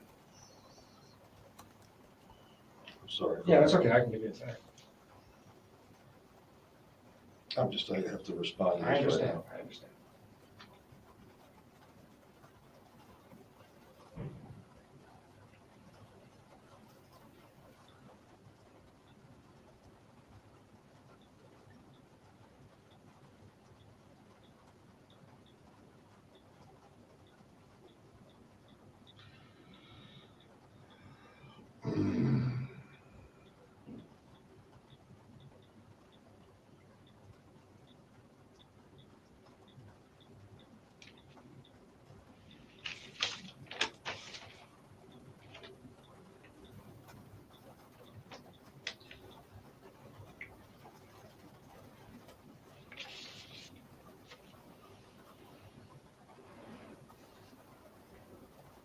That'll suffice for a while. No problem. So just at the time, I felt like I was being manipulated. I couldn't figure out why she wanted to keep me around. It was really strange. Just all of a sudden, here's the world. Just all of a sudden, be over the top sweet. I hate it. Jeff, I'm confused about this timeline here. Yeah, Maybe but- we should try to get that. Yeah, okay, go ahead. Okay, where's this week off? What That's is in the- July. I've been going. Okay, I've been going in order. okay, So we're still in June right now. okay. So we're in, but this comment from late June of the 20th through the July 14th is before or after what you're telling me now? I can't remember exactly. It's when my I- fault. No, it's okay. No, it's not a fault. I can't remember. I want to be as honest and accurate as I can. Sure. I think that's the Monday before he was shot, but I can't be certain. So this would be preceding that. Preceding, okay. Preceding that. Okay. Yeah.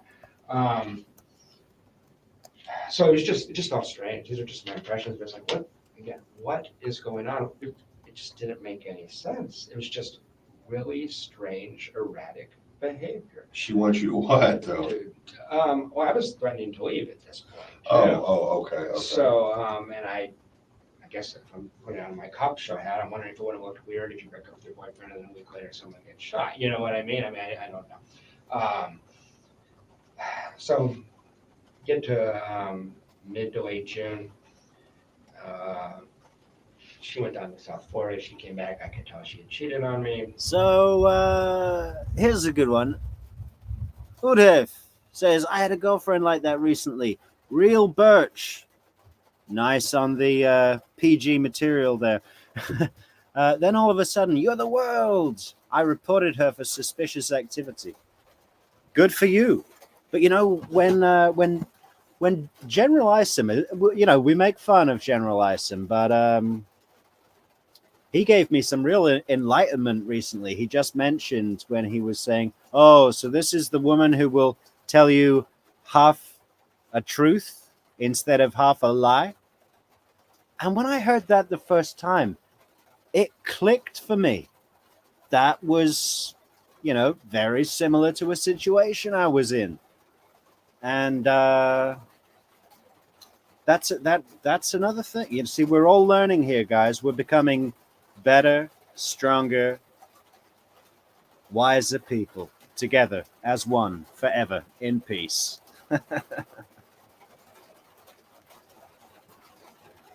I'm very upset. It's very obvious.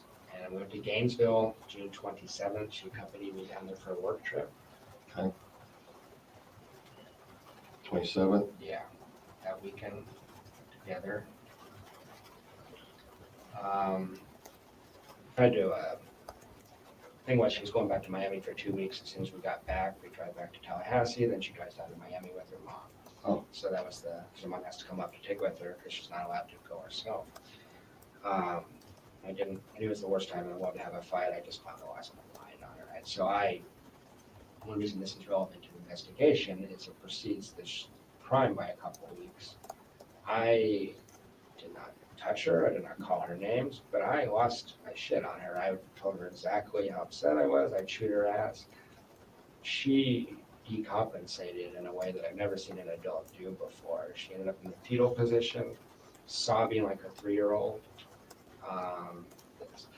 So I was really upset, as you can imagine. I mean, they put me with the kids on Mother's Day, and the next day, I was really upset. So anyway, I was pretty angry with her. And you may have seen the email. She actually was manipulative enough that I ended up apologizing for that. Was this on her Gmail account? Yes. There's a lot of. Other investigators have looked at those. Gotcha. And so I'd have to figure out which one. And I'm just saying, if you see it, it's a little. I just didn't know if it was her Gmail account or her work account or a different account. Yeah. If I want to go back and look at it, I'm gonna look at the Gmail. Yeah, it's Gmail. It's on Gmail. Did she give a reason? It's deeply important to her she be perceived a certain way. No, did she give a reason why she was having multiple sex partners? Not a good one, no. I mean, she said she didn't actually. She said she was very upset by my behavior in Immokalee when we had two that you or I would probably consider normal range, uncomfortable conversations for 30 seconds. So I said, she said, I was afraid in Immokalee you were going to be a jerk. I was like, I said, could you please be more considerate to literally all I said. Just she's a hair trigger. I think she didn't want a boyfriend, is my suspicion. I think I was awfully helpful with the kids and stuff like that. Okay, I got you. Yeah, I think she enjoyed using me as her. Okay, let's narrow this down. Yeah. Okay. June 27th, you're telling me is the date that you're in Gainesville and you have this blow up. Yeah, we have a total blow up. Okay, so is the comment about Charlie and the 15 grand after that? It is after that. Okay, so we can narrow it down to the 27th. And Yeah. after, You know what? I just want to be as conservative as I can, but I'm almost positive that was July, the Monday before he was shot. I had to bet money on it. That's where I put my money. So, when I was talking to her about that, I was struck by how cold and callous and basically sociopathic she was.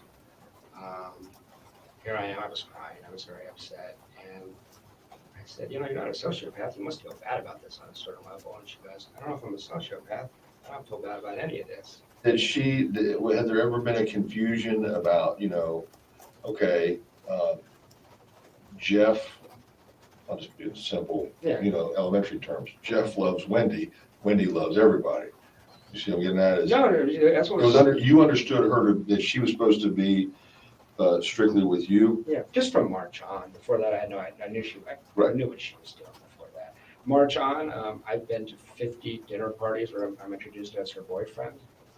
She took me out in public constantly. Give me a minute here. Yeah. You need something? If you have a water, I'm Yeah, going to drive yeah. with, I'd appreciate it.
I've totally lost track of the video.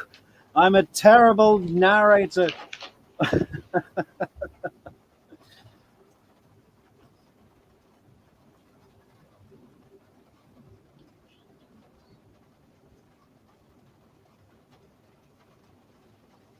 Wow, Rabbit, you have a bionic knee?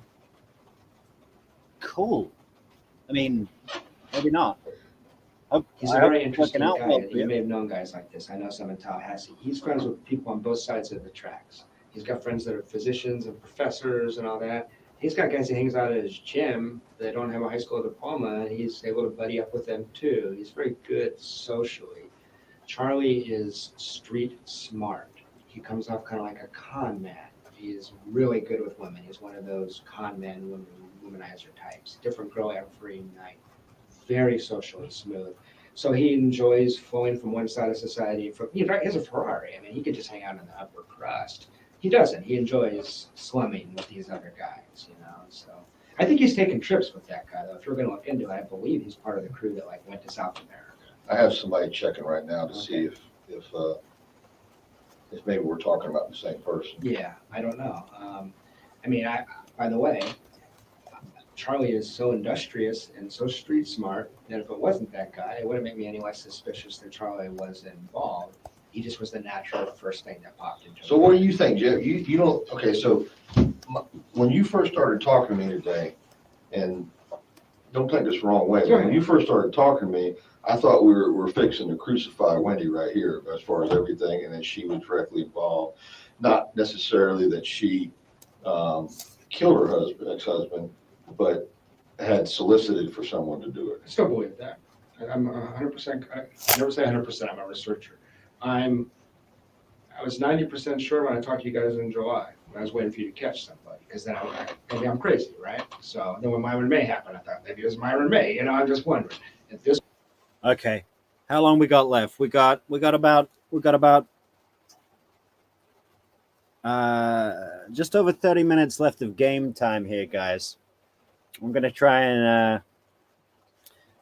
and zone in for our other listeners. Yeah, I don't think we got too many people in the channel on the show tonight, but a lot of people come back and watch these later, so we got to keep up the content. We got to keep up the content. Focus. It's a long one today, though. I was maybe going to break this down into two halves. We've been on for 3.5 hours already, so this is going to be a 4-hour video, which is probably my limit. point, I'm pretty confident. This is an email that I think you're referring to. I'll give you an opportunity to read it. Yep, that's the one she sent. That's where I'm going right now. Okay, so this is July 15th. Is that accurate? That's right. Okay, July 15th is the Tuesday before. The thing she told me about Charlie would have been the night before this. Okay, so we are on the 14th. Yeah, I think that's right. Yeah, it would have been Monday, July 14th. That's actually just where I was going for right now. Go ahead. So she goes to South Florida for 2 weeks. We barely talk. It's hard on both of us. You guys have emails. It's bullshit romance stuff going back and forth. We had one long Bullshit romance stuff. Yeah. Has that been published anywhere? I'd love to read some of that. I bet it's hilarious in a dark humor kind of way. conversation and decided to patch things up. She sounded very calm in this These conversation. are phone conversations? Yeah. And She's in Miami. She's in Miami. And while she's in Miami, she always says, she would just disappear for 14 days. I wondered if there was another man down in Miami too. It seemed plausible because parents take care of the kids. It doesn't make sense how busy she is. Come back Monday, we go on a date. That's the 14th. That's the night that. Okay, you're on the date here. Yeah, we're on the date here. It was real awkward. And she was a little strange, but it was overall a pretty positive date. That's on the 14th. It's on the 14th. So That you're having this conversation during or after your date? after the date. The Back to her date is house? the yoga class, right? On Monday the 14th. Yeah, and didn't have wine that night. She was sick. She got back home. She was really stressed out and sick. Oh, yeah, that's what I wanted to talk about. Her alcoholism. Jeffrey Lacasse said she drank her dinner most nights. But, Wendy's like, I don't know what bourbon is. Stock the shelf. Don't buy alcohol. I threw up at the celebration dinner that wasn't a celebration because I had a martini. But, I see a lot of alcohol signs in her, for sure. So the next day is Tuesday the 15th. Wake up in the morning. I call Wendi and I told investigator Hill this. I don't know if there's anything here, but it was kind of bizarre. Talk early in the morning, maybe 9 or 10, and I said, I'd like to see you today. I was a little encouraged. And she said, yeah, I'd love to see you. And she'd walked herself out of her house. I said, well, come hang out with you. She said, I'd love to spend time with you. And then I waited. 3 hours later, I get a phone call, and she's like, actually, I got into the house. Let's not do the afternoon. Let's just go to yoga together. So I went Where? to yoga. Okay. So I went to yoga. Yeah, an absolute vodka girl. She probably was introduced to that when Catherine Magbanua was running the promotions in her $1,000 a night job. No, if she's drinking vodka, it's got to be Goose for Wendi. Nothing but Goose. French vodka. get together. It was awkward as hell. She was cold. She was done. I could tell. So I'm sitting there going, okay, this is over. Walk her to her car at the end of yoga, and I say, you know, I love you. I don't know what else to say. And she goes, I know. I was like, well, that's not nice of you. So, I love you, and she goes, I know. Yeah. Of course you do. I'm a goddess. There's that goddess thing again.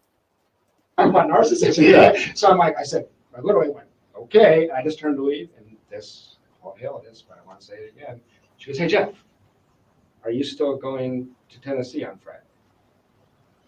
And I say, Poor old Jeff, hey? I mean, he was clearly like, I don't know, he just got divorced, but probably for a real reason. And, you know, he's probably got some issues with his mother and looks to resolve them through his relation, his, you know, his, what do you call it? Partner relationships, intimate relationships, his girlfriends, basically. And yeah, it's just like a little lost puppy. I hope he's grown. I hope he's grown through this. But you know, you look at him in that Charlie Adelson trial, and he looks beat. It's tough out there, man. and why the hell does she care? It's obvious. You're walking away, you're separating? Yeah, I went 10 paces away from her, and she says, hey, Jeff, are you still going to Tennessee on Friday? And I say, I lie. And I say, actually, it's up in the air. Because we talked about if we broke up, I should come over and say goodbye to the kids. I was hoping she'd invite me over. And she said, well, she was deeply interested. She asked me 3 or 4 questions. But this is after this, right? It is after. No, that's not. I'll catch up, Isom. Can't even get the chronology right. I get this email at the end of the night. She goes home and she sends this email. This is after this. This is after the conversation. The conversation I'm telling you about right now happens an hour before I get this email. An hour before. Okay, so we're still Tuesday the 15th? Yeah, at 7:00 at night. Okay, Get out of there. okay. So she asked 3 or 4 questions about under what circumstances would I go? Why am I thinking about not going? She seemed deeply interested in what I'm going to do on Friday. This was bizarre. I was like, well, whatever. Got home, got this email. What was so strange about this? We had just spent 16 days away from each other, thinking about things. Then I get this. I told her, if you don't want to do this, send me a text and say I can't do this anymore. Why would you string me along for a week? It's real strange. I just want to make sure that we're on the same page. Yeah. I'm going to read this aloud. So if there's something, it pains me to be writing this to you now, but here we go. Isom just said, I want to read this aloud, like he can read any other way. You know, if you saw him next to you on a plane reading a book, he'd be moving his lips, right? Need some space to clear my head and to figure out how to move forward. I am heartsick, but my head and my heart are having 2 different reactions to us being together, and I can't reconcile them to be in this like you would want me to be. So she's saying you're coming on too strong, basically, is what I'm reading. You want a full commitment. No, that's not how I read it, but I mean, That's how I'm looking at it. Is that not true? I mean, okay, do you want a full commitment from her? I wanted to continue the relationship, yes. Okay. But we had discussed just breaking up. We just spent 16 days apart thinking about things. Right. You're 16 days apart. Then you go on a date on the 14th. She makes the comment about her brother was looked into killing Danny the previous summer, which had been summer of 2013. She didn't specify a month. You didn't question her any more about that. I was too focused on this stuff. Yeah, I didn't. No, you make. I feel like any minute General Isom is going to just have a blank thought and come out with the question of like, hang on, which case is this? He just gives off this kind of vacant vibe, like what is up there? What is in your head, Isom? You a little slow, Isom? Jesus. When she's making this statement on you're saying the Monday, which would be the 14th. Yeah. When she makes this statement that Charlie had looked into having someone do this for 15, it was going to cost. Hey, how much does it cost to kill this guy? And the answer that Charlie gets is 15,000. He shares that with his sister. Yes. Okay.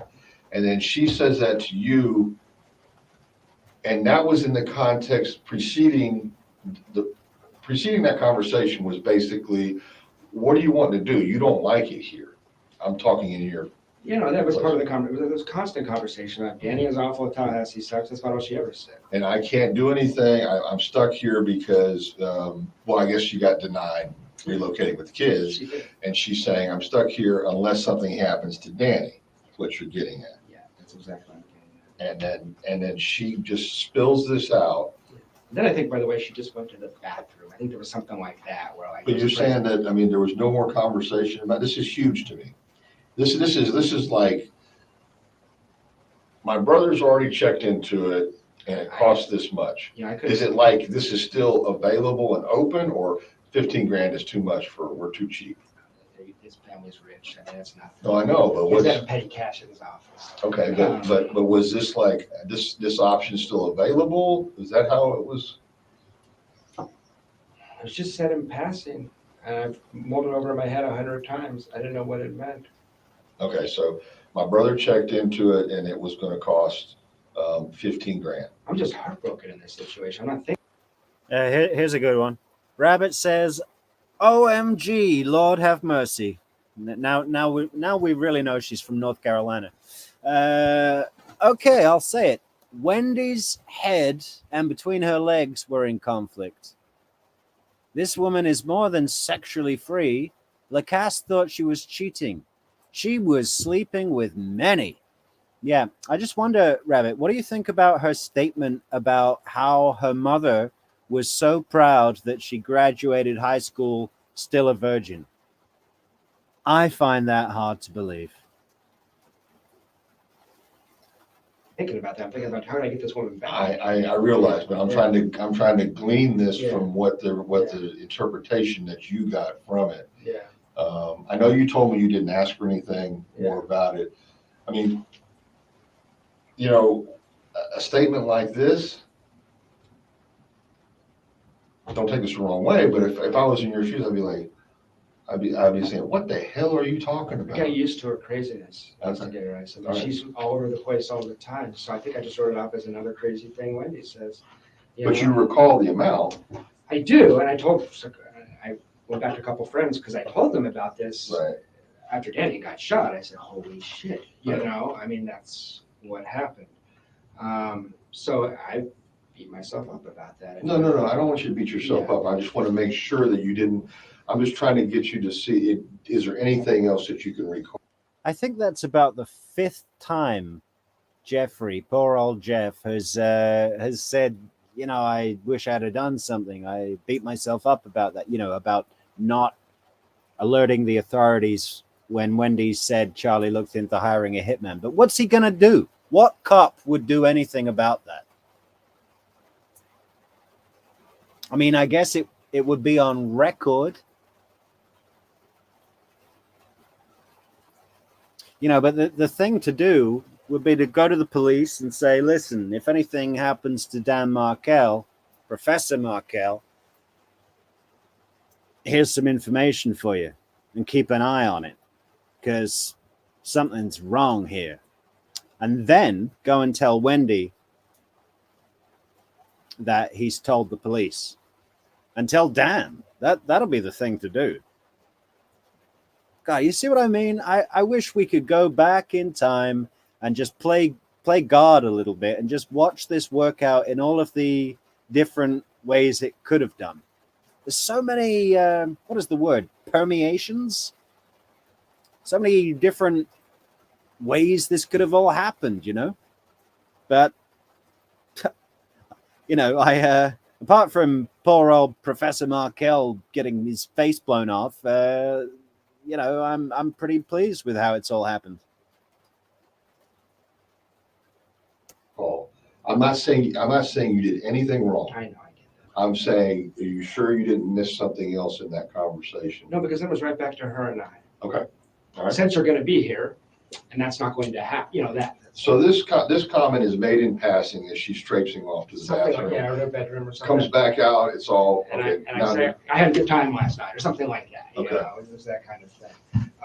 So she sends me this email, and I don't know if it's coming on, I didn't know what to make of it, I sent it to some of my friends who know her pretty well, and said, she's crazy, is what they said. I mean, why wouldn't she just break up with you? It doesn't even make sense. I should have broke up with her. But we've been apart 16 days, she wants another week. But recall that when she left Danny, she just moved out while he was gone. So confrontation isn't her thing, you know. So maybe that's why. So Wednesday goes by. There's Thursday. Thursday, she. You're still up in the air about leaving. You've told her, I don't know for sure if I'm leaving Friday or not. That's right. She doesn't know for sure. I don't know if she would have or would have known. We have mutual friends that I told on Wednesday or Thursday that I was going, that it wouldn't shock me if she were able to find out that I was going. I mean, we have mutual friends. But your answer to her was, I don't know yet. It's still up in the That's air. right. That's right. But the next day I decided to go. So it was On all Wednesday. Yeah, I decided to go for sure on Wednesday. Thursday, Facebook picture twice in 2 years. And the night before Danny's shot, and she's going to be all over the media, she looks like a Victoria's Secret model, you know? Okay. So, but I was bothered enough by that picture because What was the prior picture? something that looks more like a 35-year-old woman with 2 kids would have on her Facebook page. Okay. All the other pictures, and she looks pretty enough, but that one looks, she looks amazing in that picture. Okay. She's not even that pretty in real life. That picture, I think Photoshop. her dad photoshops that stuff. He does that kind of thing. So it was a picture produced for her by her father, I believe. So Friday I leave. On a Thursday night I leave. About an hour after I saw that picture, I said, fuck this, and I just drove out of town. The next day, Danny shot at 11 a.m. No one contacts me, which we have a lot of mutual friends, and they didn't. I talked to some of them after the fact. They tell me that they were under the impression that I was very likely an actual suspect in this case. I posted on Facebook from Tennessee Friday night at a time where it would have been impossible for me to ever have been here at the time of the shooting. She didn't contact me for 10 days. She told me that the police had instructed her that I was a suspect and she was not to return a text message that I sent her. That she could not do that. I actually recently dated a criminal defense attorney, just coincidentally, and she thought that was bizarre because she said, you want to incriminate yourself. They're going to get access to this stuff. But That didn't come from me. I don't think it came from anyone. It was very strange. Well, I know legally you can't do that probably, but No. That's at least you want to. So I wasn't in the room with her. I don't know how she acted or whatever, but it was implausible that I did this. And I don't know. She told me I tried to protect you from the police. I want to know where your house was. I want to know this. I said, I don't need to protect you. How come none of your friends called me or texted me? Well, they told me later that she seemed to be concerned that I actually did this. Why would you do it? I know. Why would I do it? Well, what did she say? Well, Crime of passion. We're breaking up and Jeff's upset. I mean, so I don't know if she said that to you guys. I know you can't tell me that. But she was telling people in her social circle, apparently, that they shouldn't contact me, I guess, that this was really a possibility. And that just seems deeply suspicious to me. A lot of these people aren't really close friends with me, but I found out about this crime third hand. And that just struck me as incredibly strange. And suspicious, very suspicious. I just got a couple other things and then I'll answer your questions. Yeah. Called Officer Hale, said, hey, just so you know, Wendi has a key to that house on Trescott. So I know there was some mystery and discussion, speculation, how did the guy get in, or I don't know the crime scene details, but Wendy's constantly losing the keys. So, and rediscovering them, all the time. right. So she had keys. He didn't call me back on that, and I don't know if it was helpful or not. And then here's just a list of strange things that she said after the crime. I talked to her 3 or 4 times. She said, I love Tallahassee. I wanted to remain in Tallahassee for the rest of my life. These are phone conversations? Yeah, these are phone conversations. Danny has so many enemies, it will be impossible to figure out who did this. pretty beloved man, and he was an abrasive guy, but that's a strange thing to say. I've never heard any sympathy from her one time about Danny. She still seems enraged, obsessed, and defiant about Danny. I told Officer Hale that her and Charlie went to dinner maybe 3 weeks after the crime. Charlie called it a celebration dinner via text. She puked on the table during the dinner after Charlie said something. She wouldn't tell me what he said. She said Charlie made a remark and I just puked everywhere. Celebration dinner? That's what Charlie called it. Look up, did you have access to text? You can find that. Yeah, that's what she called it. She said the kids are having problems, but not because of Danny's murder. So the kids are peeing in bed and having natural kid stuff, not because of Danny's murder. That's a really weird thing to say. Most people would say they're upset because his father just seems to be important to her and not be because of that. She was very upset that I attended Danny's memorial service. The Tallahassee Democrat ran the story. They put must have been a worst nightmare. Front and center picture of Jeff Lacasse. Go through all that in my head.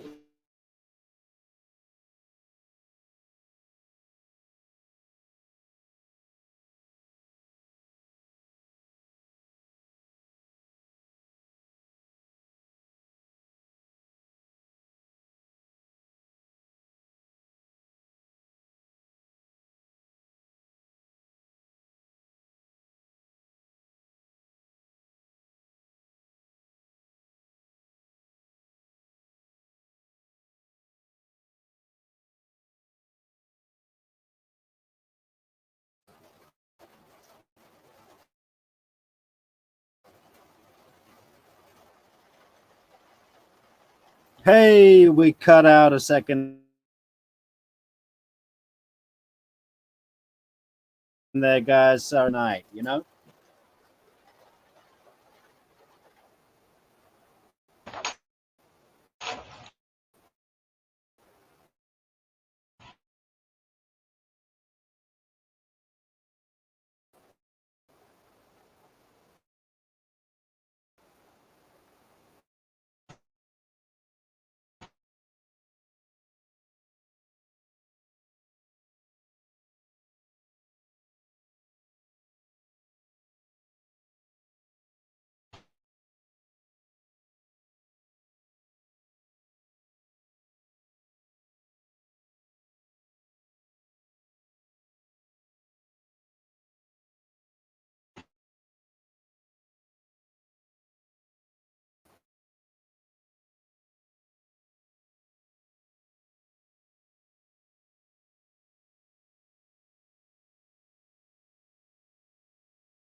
Okay. Yeah, but we've only got about 18 minutes left. I think we can do it. Think happy thoughts. Clear the storm. All right, I got the men that you're talking about. She made, well, first of all, does she still have the same phone number? She switched her phone 3 or 4 days after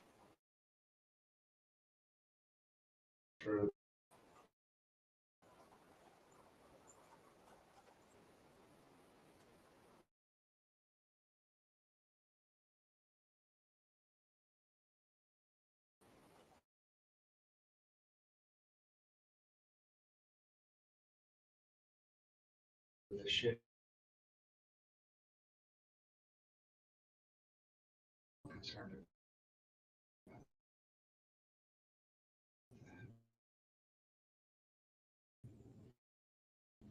She told me that.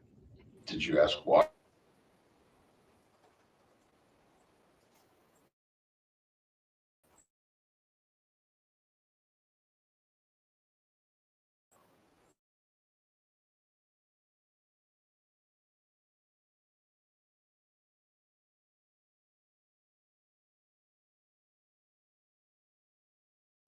Looking for Jewish warriors, you know. I mean, this was pretty targeted. So Yeah, you think, she's concerned for her children's safety. Wendi plays the victim so well. To me, it looked like classic Wendi. Everybody else felt bad for her. I thought, holy crap, she did this. She plays the victim instantly. She's great at it. And those names I give you, I mean, that's so you can have all the data I have. Wendi with Charlie. I don't know who pulls the trigger, but there's a very strange relationship between those two.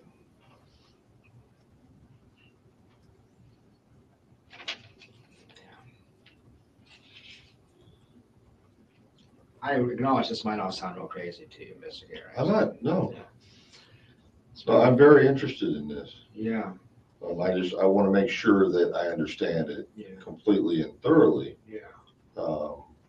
And I can see that it's been weighing on you heavily. Well, it has, because it sounds crazy to people. Honestly. Although I've told a couple people the whole story like I told it to you start to finish, and no one else has said I'm crazy. My therapist said,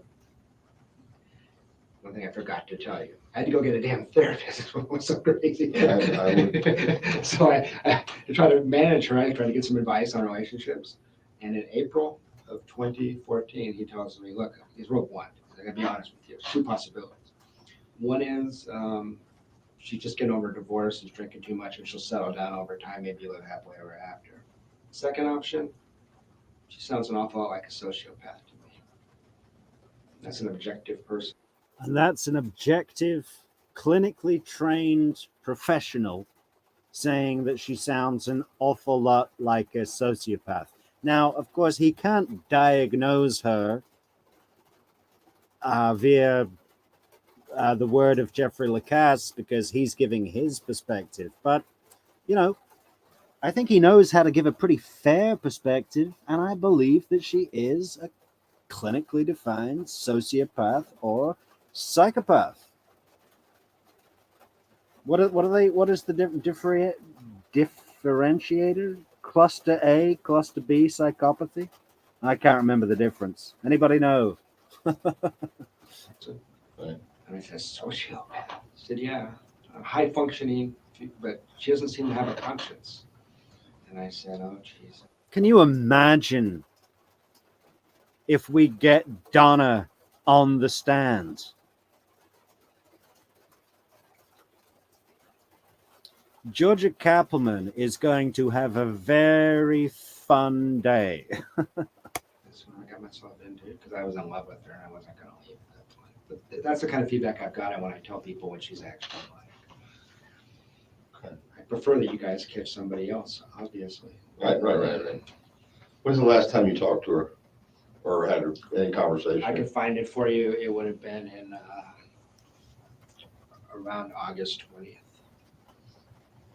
Oh, that long ago. Yeah.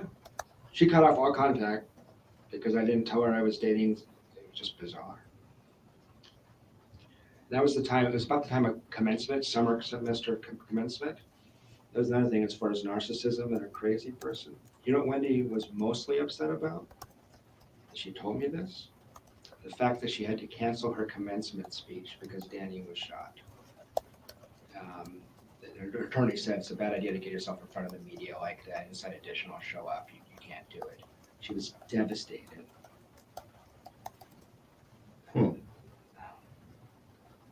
It's bizarre. I went back and looked. Apparently, you all have somebody, McPherson. Okay, we're stopping the stream for this one. Love it, Rabbit. If Donna gets on the stand, I'm having a catered event. You know what you should do? You should have paella. Invite Harvey, the whole gang. Oh, that's funny. Person, Jay McPherson. yeah. What's the relationship? She has something to do with Wendy? She was. They claim that she was in the room with Wendy in the 9 hours you guys interviewed Wendy. Oh, she came up here. She was not in the room with her. Wendy told me she was in the room. Well, okay, let me correct that. That sounded weird to me. She came in the room, I think it was over the children. The children had to be picked up, Gotcha. and there was two ladies that were up here, and I can't remember if that was McPherson or No, not. Jane was with her that Yeah. day, and Jane's. A celebration dinner, yeah. And what other references could we include there? I'm trying to think of one. We'll get some Maine lobsters. I can't think of one. And some bullet bourbon. Hey, look, we're all gonna stock the bar at Rabbit's with everybody brings the same liquor, bullet bourbon all round, Maine lobsters, and catered paella. And I want an omelet bar. The event needs to have an omelet bar. Coincidentally, Jane's one of my doctoral students in our program. So she's getting her PhD in social work. I teach in social work, so I know her professionally. Right. Jane is the one I talked to for about 3 hours, maybe 2 weeks after the crime. They told me that Wendy and her circle of friends thought I did this. Jane told you that. Jane told me that. She said you had to be there if you were, and she basically made it sound like if you, and she's a confidant of Wendy. But Jane. Yeah, you know it, Rabbit. There's a lot said in a silence, isn't there? And Donna is a master at that. She's those silences are the loudest silences I've ever heard from anybody, I think.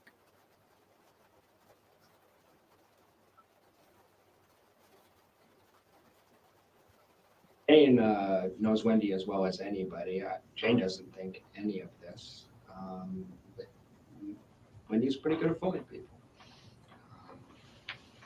Although some of this information is publicly available, I should add. Like, she's a Truman scholar. If you go on the web and look at her statement, she says, "I hate Tallahassee. You're a bunch of country bumpkins." That's basically what she says.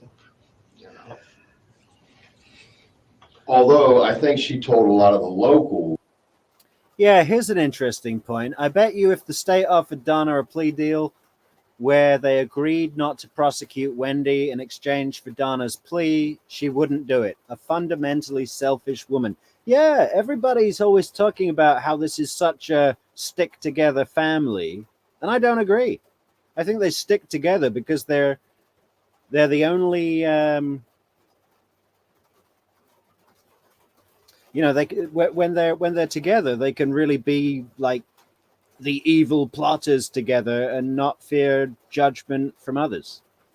But when it comes down to it, it's every man for himself, and whoever they have to cut off, you can hear Charlie and even Donna like kind of starting to form an anti-Wendy position. And the key to what they do is justifiability, right? It's like, well, we had to send Charlie to prison for life because he did the hiring.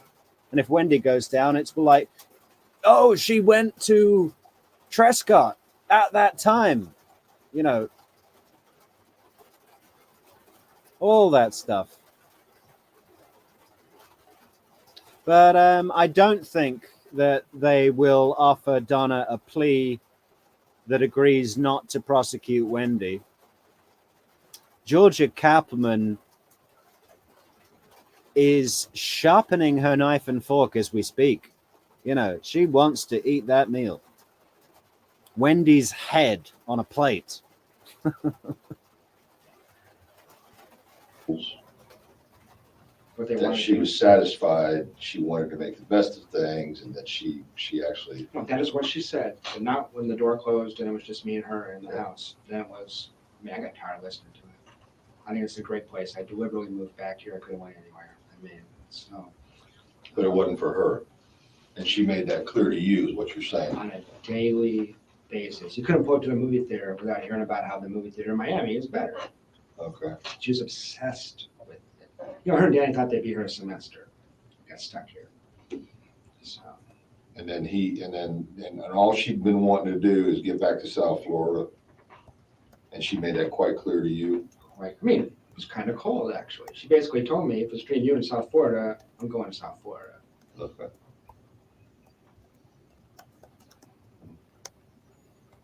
I'm trying to think if there's anything else. So there's just some sick dynamics where Wendi at one point told me that Dad was extremely violent.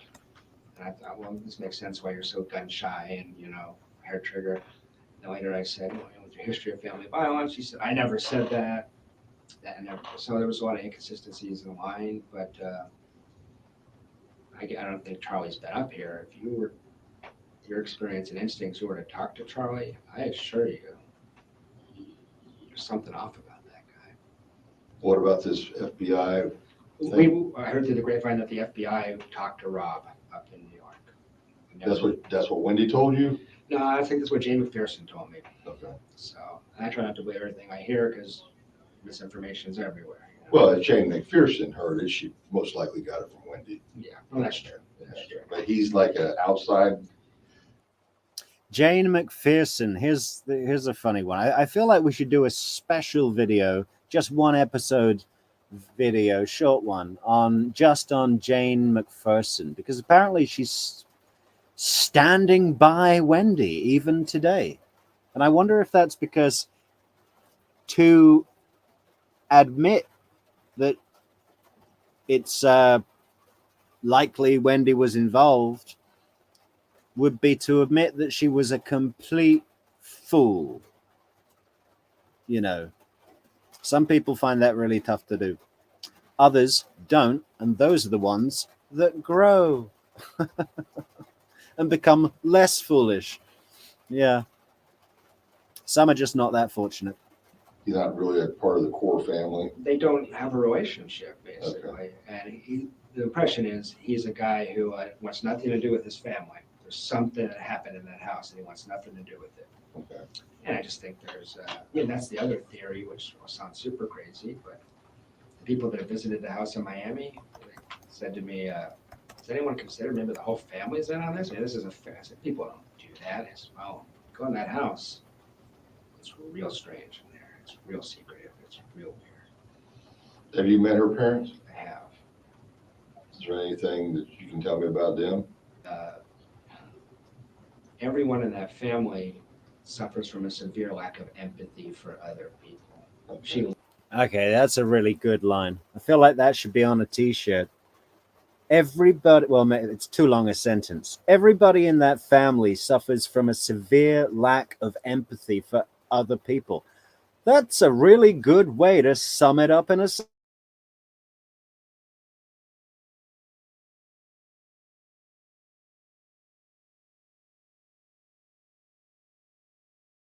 sentence, isn't it? That. Oh, fuck. Oh, sorry, YouTube. Tabs. What are we doing? Where's the tabs? Learned that somewhere. You know, pillars of the community. You get on his website. I mean, years ago I went on it. He was polite to me, but Dad's polite. Mom's kind of rude, actually. I know that Father has been speculated about. They hate Danny in a way. I have a wife. I've been through a divorce. I get life. I've never seen this kind of obsession. Like their hobby is hating Danny. It was like their hobby is hating Danny. I've seen that before, where people just the only thing that they can do is piss and moan about, you know, whoever it is, a person, a family, whatever, you know. It's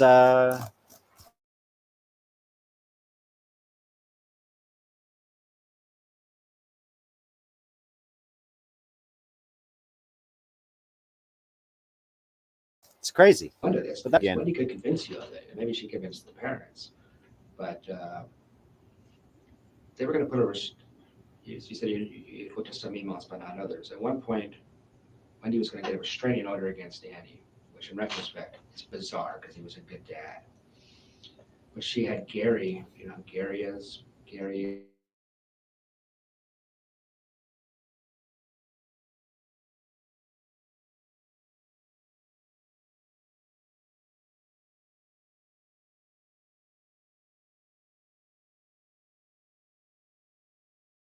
Close. Gary, I don't know his last name. where's he work? He's a lawyer. He works in Miami. Okay. He owns a tort firm, and there are emails. I mean, she sent this document. She had compiled every email, like between Danny and Wendi, for like a year and a half. And the idea was to make this legal case that Danny is harassing her and stalking her. She always goes to this. She told me Danny was a stalker because he looked out the window one time and saw her walking down the street without the kids, and he goes, "Where are my kids? I have right of first refusal. If you don't have the kids, I should have the kids." Wendi claimed that was stalking because he said that. You know. So anyway, all these emails, and the idea was we're going to persuade some judge that Danny needs to be reined in. I read this document. At this point, I'm a little skeptical because she's screwing everybody else. I said, this is an indictment of Wendi Adelson's character. You read this thing, you get the impression this woman is a total loon. You know, it was interesting because she thought, like, from her point of view, it showed what What did he just say?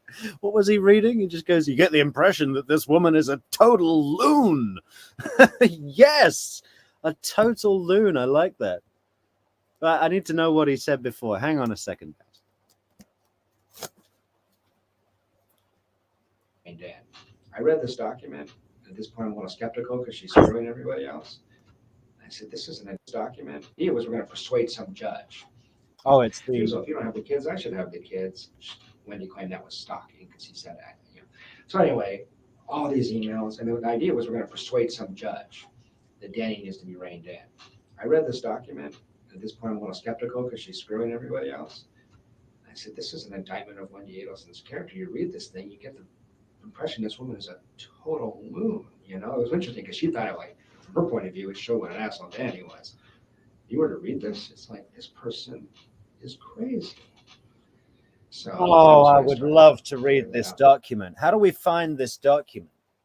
So this was the document that Wendi sent to the judge. I think it was Judge Hobbs, to say that Markel, Professor Markel, had been stalking her because Wendi wasn't abiding to the terms of their custody arrangement, which was giving each other the right of first refusal. So if Wendi was supposed to have the kids but was going out of town or had to work, she'd call Dan if he could take the kids before calling a babysitter or putting them somewhere else, right? Fair enough. Sounds like a logical, sensible, mutually beneficial agreement, right? Not for Wendi. No. She can't send the kids to Dan. So, like, Dan was inquiring, hey, where are the kids? I thought we had this agreement. She called that stalking, wrote this big letter to the judge saying, hey, look at all of the stuff he's doing. He's crazy. He's stalking. He's not respecting the divorce. And Jeffrey Lacasse is like, when you read this thing, you look at it and you think, wow, this woman is batshit crazy. But there's that different perception. At first, she seems really together, and then. Does anybody know if that document is public or where it is or how we get it? Can we apply for it? Do you have to be stateside or what? I don't know. Anybody know? Let me know in the comments. Just loses her mind. So my worry is that she had something to do with this, and has no conscience, and it's hard for me to believe she could. You can't give a polygraph. I can't believe she'd pass a polygraph. I can't believe she would stand up to repeated questioning if you guys had any leverage. I understand that this was done in a smarter way. I don't have any leverage, but my experience with her was over time, she just collapses. You know. Rabbit, you are priceless. What does this say? At this point in the interview, Isom broke his pencil. Do you even think Isom even understood what Lacasse was saying? Isom's oddly quiet. Yeah, I almost feel like we're gonna hear snoring coming from off screen in a second. You know, that'd be good to like cut in. Just this really loud. What do you call it?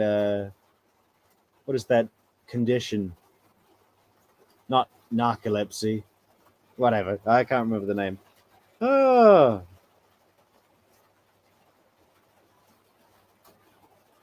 I don't know. Is wow Spanish? Okay.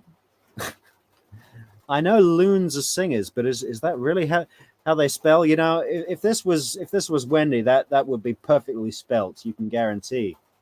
And Donna, hey, she could spell it backwards. But if the question is, did he threaten Danny? No. If the question is, was he pathologically upset with Danny in a way I found disturbing and it put me off and it was different than, say, even Wendi or her mom? Yes. Incredibly intense about it. Incredibly intense. Charlie's so difficult to get along with. He doesn't have one dental office. He works at 5 dental offices, and they can only handle him 1 day a week in each office. Really? Yeah. This whole thing about Charlie Adelson being so busy and having 2-hour commutes from Fort Lauderdale to somewhere else, you know, and he likes that. That's not working. He's driving around in his luxury vehicles, probably, you know, stopping to harass women and have a good lunch at Matsui.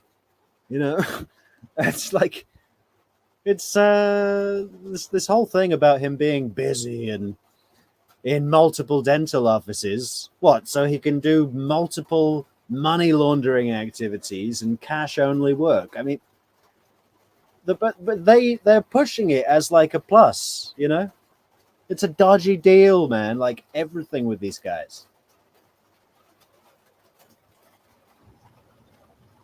And he seems to know this and strategize it. He's figuring out how to make it work for him. But he was a special ed kid, I believe. He was very difficult to get along with.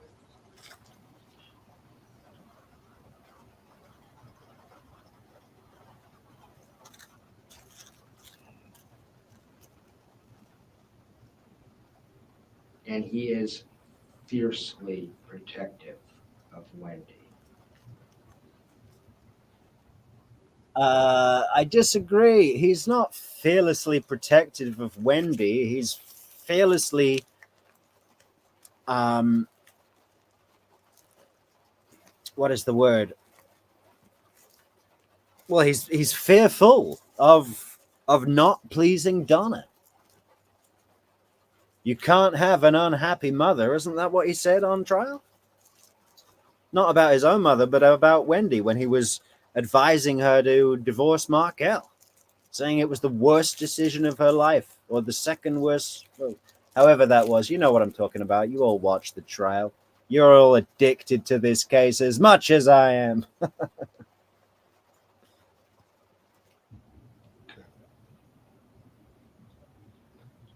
He had suggested seriously that they convert to Islam.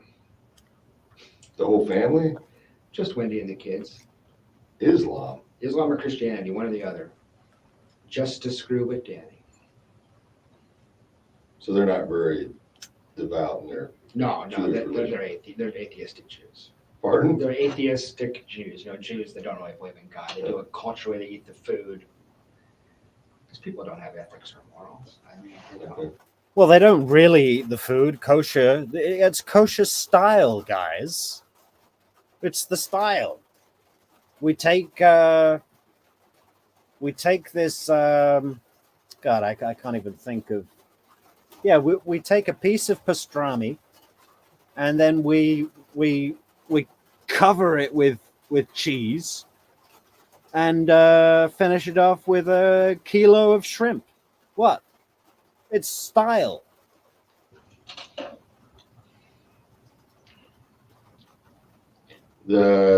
Immediately after the homicide, you came back. I know I'm with that, and then you reached out to Wendi, or she contacted you.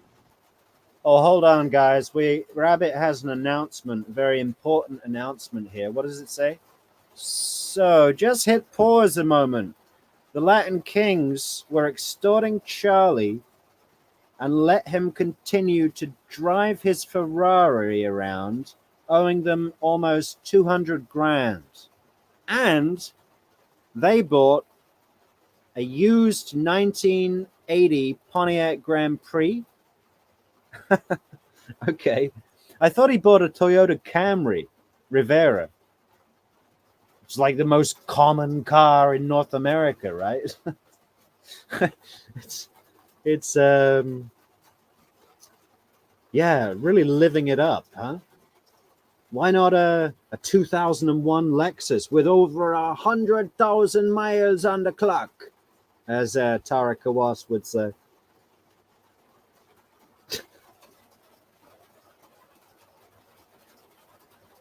Yeah. No, we're going to extort you, and we want, what was it? Yeah, we want $333,000, not $1 million, even though you could get $1 million because all of your family are rich.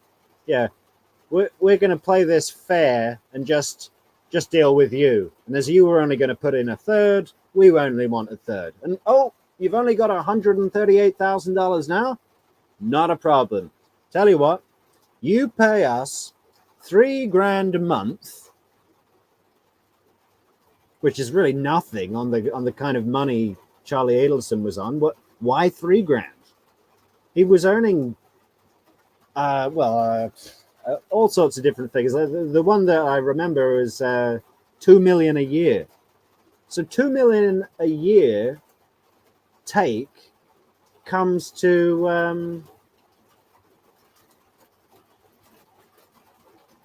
like, what is it? It's about $180,000 a month.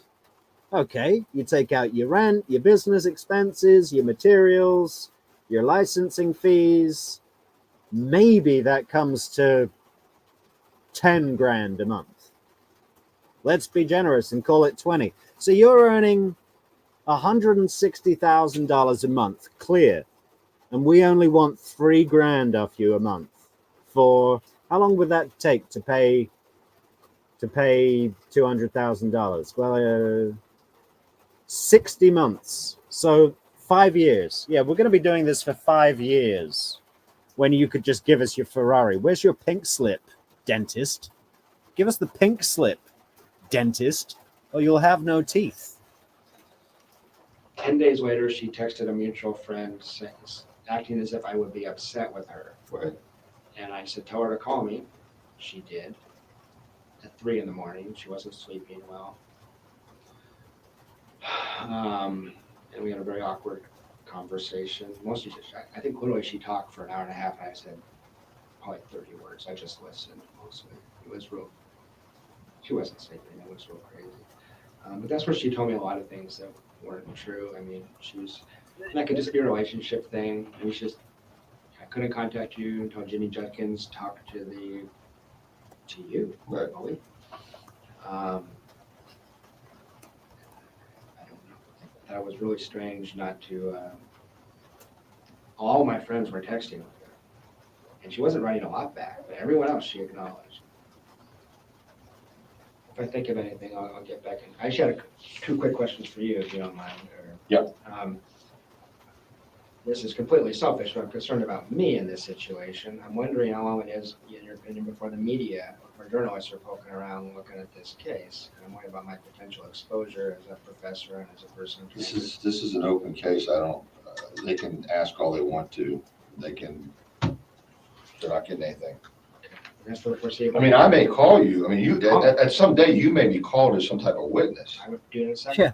Well, yeah, I want to make sure that we're upfront about this. I mean, this. yeah. Someday you might be called as some type of witness. You think? How about 3 times and counting? We've got Donna and Wendi to go. And realistically, I don't think Harvey's going to make it. He's 80 now. You know? I know Donna wants a speedy trial, but I think that was just some posturing from, what's her name? It's not Maria, it's Maricel or something. Descalzo, you know. Your Honor, I am here from Miami, and I'm seated representing Donna Adelson, who is seated to my left. It is impossible for me to conduct her trial with this. How fast does she talk? I wouldn't even be able to talk that fast if I had it written down. Did she really think that was going to work in sleepy old Tallahassee? They communicate with pictures in Tallahassee. Didn't she know that? Let's say it goes from here to an arrest to a prosecution. I'm there. And for some reason, your testimony is needed. I would say anything. I love how Jeffrey is like really frustratedly, impatiently nodding along, like, get on with it, man. He's like, let's say it goes from arrest to trial and then to prosecution. Jeffrey's like, yeah, I got it. I get the picture, man. I'll come as a witness. I just said. I said today under oath, I would. Okay. So that's easy. All right. But as Yeah, far that's as easy. Now anything move on. prior to, anything that you're telling me, if for some reason that was. Now he's like, Isom, he's like, okay, we got that cleared up. So part 2, and you can see Jeffrey looking at the paper going, how many freaking numbers are on this, man? I've got to go. Leaked to the press or anything like that, then I got an arrest to make of somebody else, no matter who it is. Seriously, Lacasse's body language has just switched, like he's being put under some kind of endurance torture. Like where they make you stand up with your forehead resting on the wall for 48 hours in the same position. This is the frustration I'm getting from him.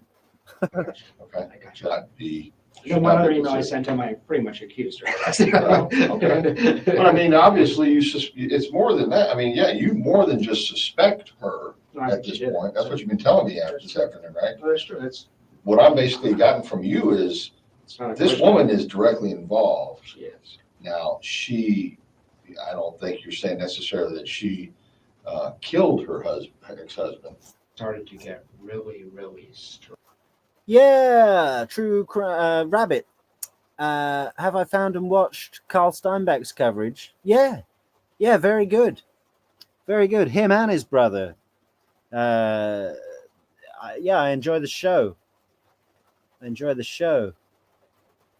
he brings up some very good points. He seems to be pretty on the money, This show is a little bit more casual, a little bit more, I don't know, we try and make it a little bit comedic over at True Crime Metrix, because in the depravity of this case and many others, there's a lot to laugh about, And you guys are great. You guys are my vibe. But yeah, Carl Steinbeck, pretty good. I've been impressed so far. There was one episode where I got a little bit bored and a bit frustrated, but on the whole, very, very good. Range. And this is what I think I had a hard time getting across to Investigator Hale.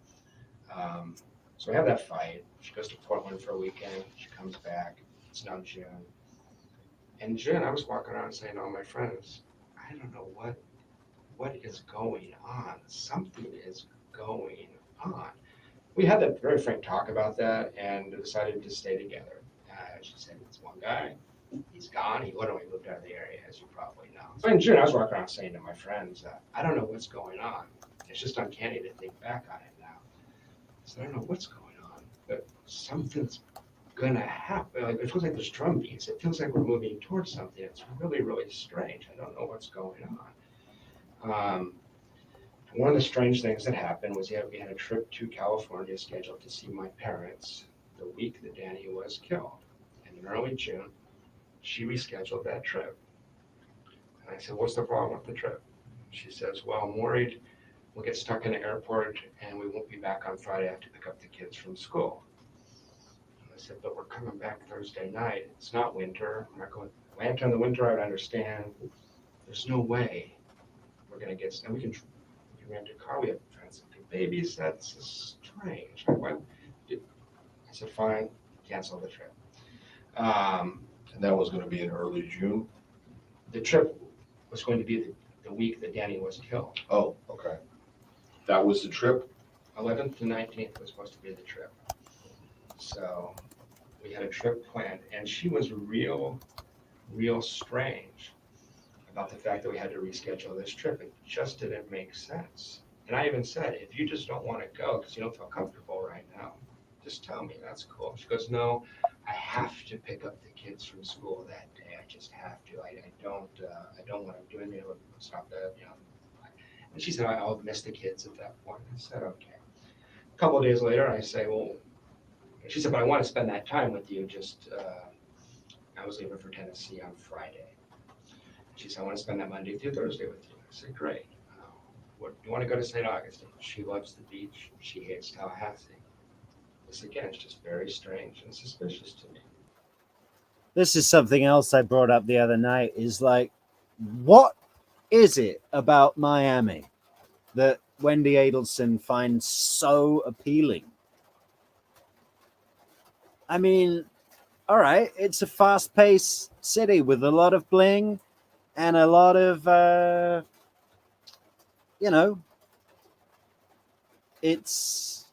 a lot of water sports and restaurants. There's a lot of great places in the world, Wendi. And okay, Tallahassee might not be for you. General Isom loves it. It's horses for courses, and but this obsession.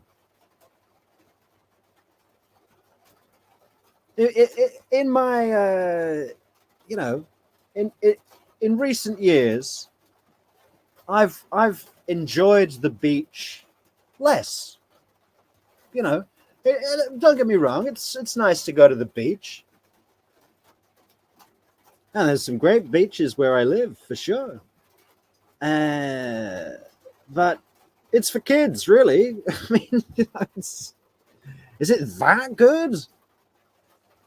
It's just all part of the status, isn't it?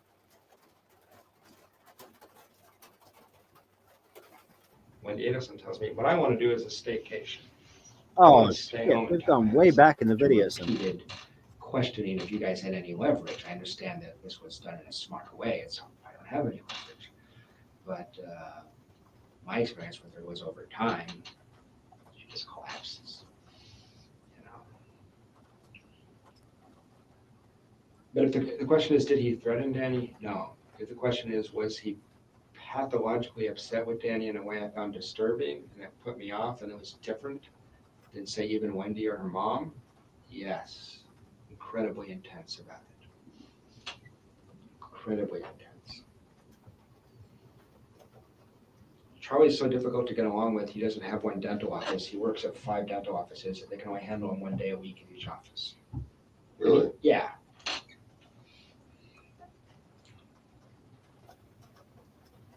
And he seems to know this and strategize it. He's figuring out how to make it work for him. But he was a special ed kid, I believe. He was very difficult to get along with.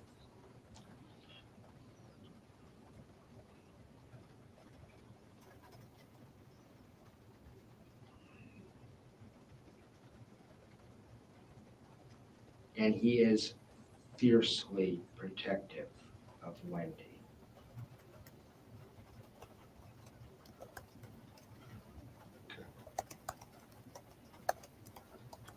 he had suggested seriously that they convert to Islam.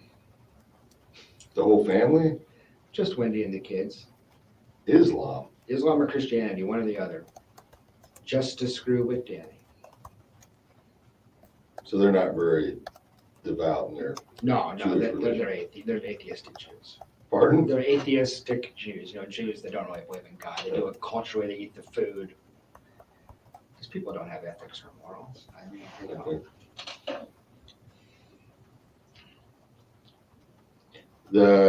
Immediately after the homicide, you came back. I know I'm with that, and then you reached out to Wendi, or she contacted you.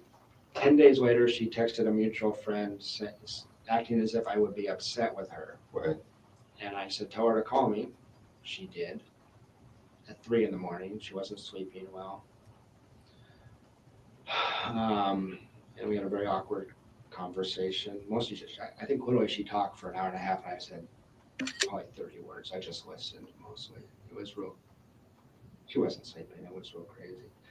But that's where she told me a lot of things that weren't true. I mean, she was, and that could just be a relationship thing. I mean, I couldn't contact you until Jenny Judkins talked to you, Right. I believe. And I don't know. That was really strange not to. All my friends were texting with her, and she wasn't writing a lot back, but everyone else she acknowledged. If I think of anything, I'll get back in. I actually had 2 quick questions for you, if you don't mind. Yep. This is completely selfish, but I'm concerned about me in this situation. I'm wondering how long it is, in your opinion, before the media, before journalists are poking around looking at this case. And I'm worried about my potential exposure as a professor and as a person. This is an open case. I don't. They can ask all they want to. They're not getting anything. Okay. That's for the foreseeable. I mean, I may call you. I mean, you at some day you may be called as some type of witness. I would do it in a second. Yeah. Okay, I want to make sure that we're upfront about this. I mean, let's say it goes from Oh, here we get to ages arrest. ago. I don't know what happened, guys. Prosecution. Well, we've only For got some reason, your 2 testimony is minutes needed. left, so I let's. would say anything I said today under oath. I would. Okay, So that's easy. all right. But as far as anything prior to,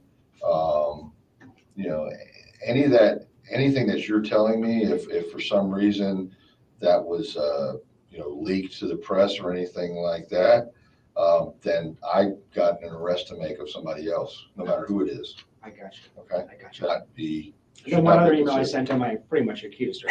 Okay. But I mean, obviously, it's more than that. I mean, yeah, you more than just suspect her at this point. That's what you've been telling me this afternoon, right? No, that's true. That's What I've basically gotten from you is it's not a this question. woman is directly involved. She is. Now, I don't think you're saying necessarily that she killed her ex-husband, No. but she either had something to do with orchestrating it or had knowledge that it was going to happen. That's the whole point about I have to be back on the 18th, right? No, give you a thumbs up, and then and knew what's going to happen. There's something weird about that date, so I don't think she doesn't have the skill to orchestrate it, but Charlie does. So that's correct, and But you left on Thursday, and your last conversation with her was on Wednesday. My last conversation with her was on Tuesday, right? An hour before that email where she says, "Look, I need a week." Now, on the email, she says she needs a week. Yeah. Yeah, and that email was obviously like pre-written, prepped. Donna probably wrote it.